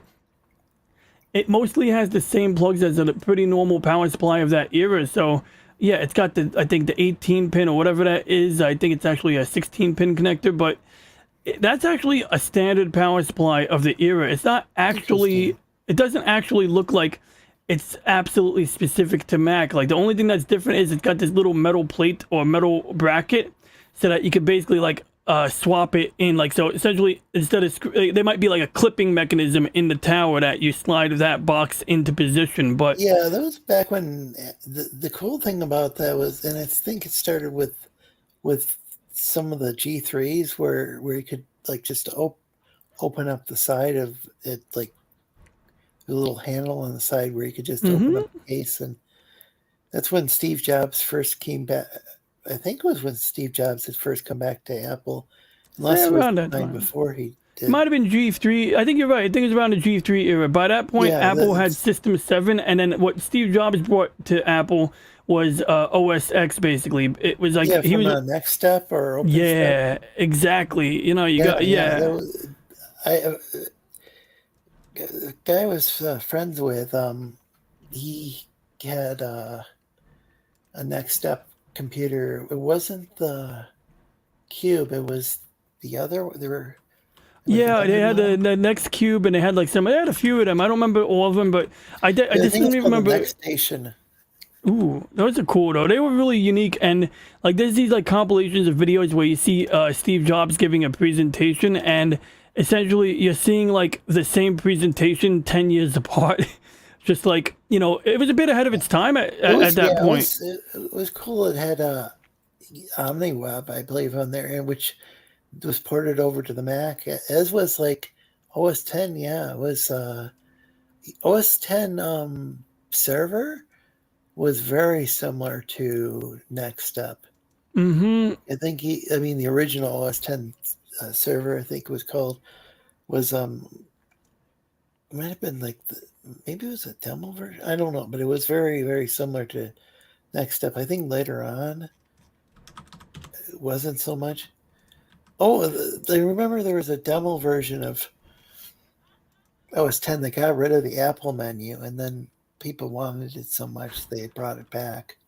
Wow, I didn't even know that, but I could picture people clamoring over that. Yeah, because the Apple, and that guy I was friends with at the time, not really friends with anymore. It's a long story, but he had said, you know, the Apple menu had kind of become like the junk drawer or something. You know, it did get cluttered, like with some of the later Mac OS. Yeah, because originally it was like what you'd put like where the desk accessories were, plus there'd be a little thing that say about the Finder, you know, and say like the Finder version, and maybe it'd say the system version and stuff. Mm-hmm. Oh yeah, I remember about thing, but then you know it had a calculator in there, and the old school like Mac Classic, there'd be a calculator, there'd be a little notepad. Because unlike the Lisa, the Macs weren't like really like true multitasking computers. I don't think so. You know, before OS 10, but you could use these little mini programs like these desk accessories, they called them. Like sort of like what they had in Windows 3.1. Of course, that was significantly afterwards. But you know, you got floating things, so essentially they're really running inside the same application, more or less. They aren't necessarily separate apps. At least that's how I would speculate they ran. But if there wasn't true multitasking, that's my guess. You know, under a graphical interface, I mean, you know, technically Windows 3.1 wasn't really multitasking, but you could run apps in it. And I remember we used to run WordPerfect 6 on Windows 3.1, but it generally ran better if you started WordPerfect out of DOS. And I think it was the way it would work is like it would look like the Windows version of WordPerfect, but you would open it from the DOS prompt. You would type in the name of the program and it would launch. But if you opened it from inside of Windows, it was convenient because you could do other things at the same time. But if you were strapped for RAM, you were not going to have a good time. It was more likely to get, you know, unstable and freeze or something like that. And Windows 1.1, I would definitely say doesn't even count as an operating system. Windows 1.1 was like Microsoft's answer to Mac, but it was a piece of a true piece of junk. I mean, it was like just a cute gimmick. And before Windows 95, I think it was, or was it before Windows NT? There was Windows would just run over DOS, right? Yeah, and you did have Windows 3.11 or Windows for Workgroups, which was approaching NT, even if it ran on top of DOS. It had like its networking stuff going on, but somewhere between, I think, Windows 3.11 and NT 4.0, you had the beginnings of Windows NT. Yeah, and I think that's when, that seemed like that's when Windows like And when started actually getting like, but that was in enterprise right? environments. And Windows, if you had Windows 95, that still ran on top of DOS. If you had Windows 98, that still ran on top of DOS. Even though it was still more like an operating system. I wouldn't take away the idea of it being an operating system because it did have a lot of the workings of a distinct OS. But then was it 95 second edition or 98 second edition or both that were like 98 really... second edition? But they had a Windows 95 with USB support that was pretty distinct at one point. Because like when Windows 98 was already in full swing, they came out with a version of Windows 95 that was called Windows 95 with USB support because USB wasn't, included originally.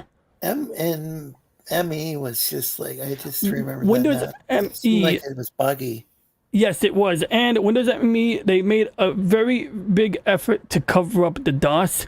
But it was like Windows 98. It ran on top of DOS. Windows ME often got mixed up with Windows 2000, but it was definitely not. And Windows 2000, that seemed like a pretty solid. Yeah, no, that was solid. That was literally NT 5.0, and it worked. And it was Windows NT 5.0. It was it sometimes ran faster than XP, but technically XP had better memory management. So there came a point where you would not be benefiting if you chose to run Windows 2000 in place of XP. And also Windows XP had more compatibility. Like apps that ran on Windows 98 would run on XP, but didn't always run on Windows 2000. Like if you played StarCraft, it would give you the error message saying you can't run this on Windows NT, and it treated Windows 2000 as NT. Yeah. So, there was that going on, yeah. Friends of mine had XP. And I don't know if I ever had I didn't ever have a Windows machine that ran that.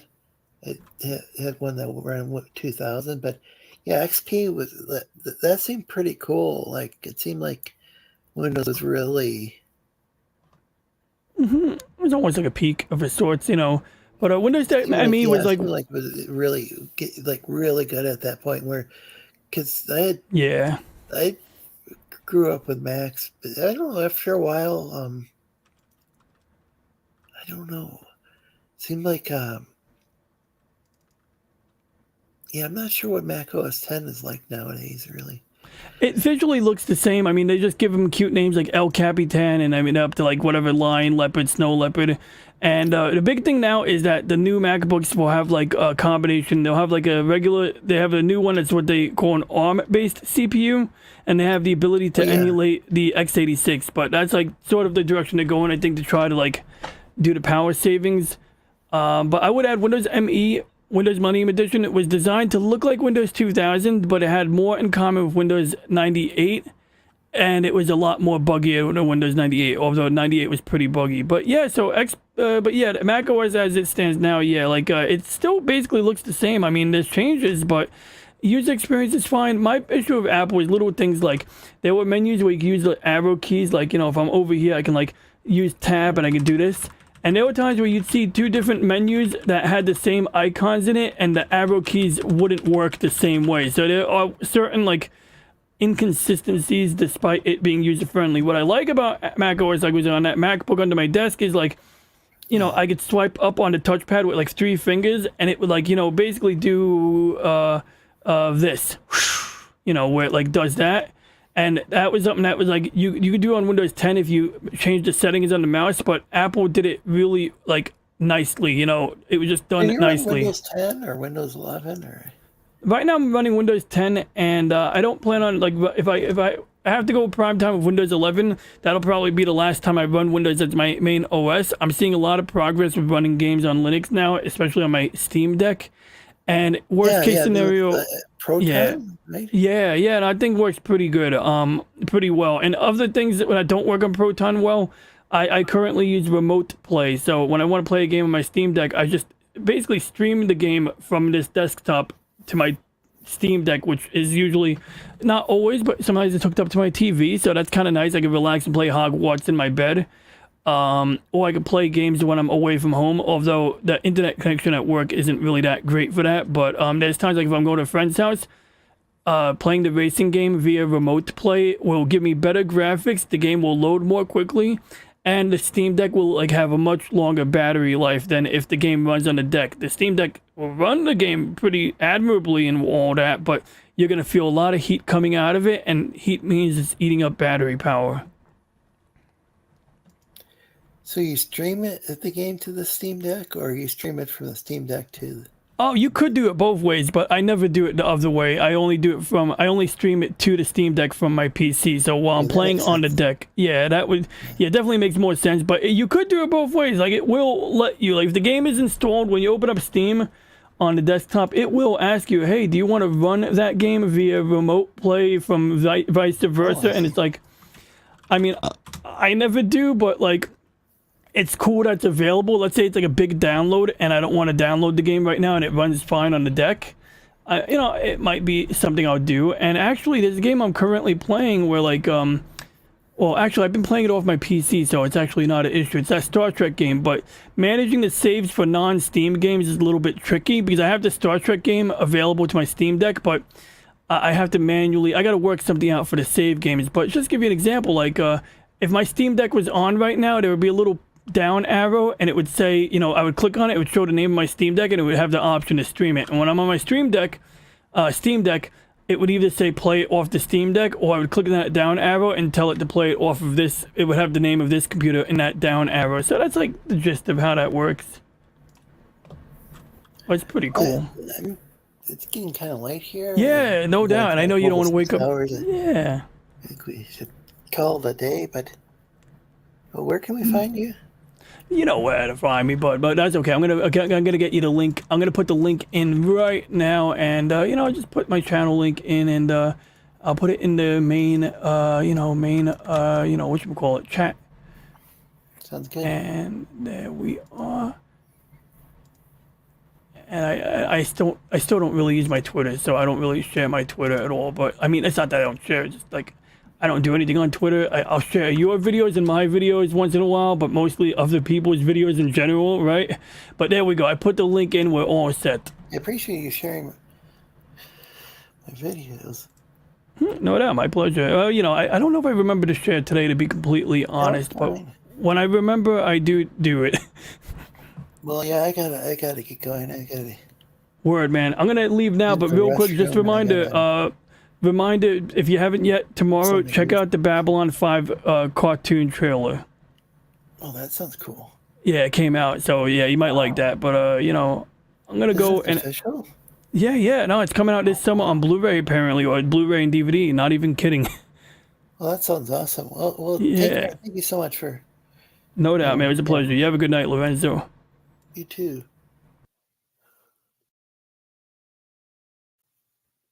Yeah, we just ended the stream, Metal. I'm your host, Lorenzo Sleestak. You can find me here on Lorenzo Sleestak channel, on YouTube, Twitch, and Facebook every Thursday, 5 p.m. Pacific, 6 p.m. Mountain, 7 p.m. Central, 8 p.m. Eastern, and that's Thursday nights. But if you're in the Philippines, it's 8 a.m. and I believe it's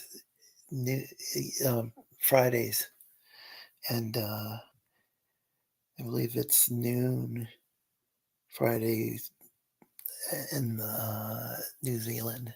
So for our international viewers, but here in the continental U.S., at least in time zones I mentioned, it's Thursday nights that we stream. Have a good night, everybody, and take care. Thanks for stopping by, Metal, and thanks everybody who showed up and promoted their stuff or just showed up to watch the show. Everybody in the chat, everybody in the panel, and everybody lurking who didn't comment. Take care, everybody.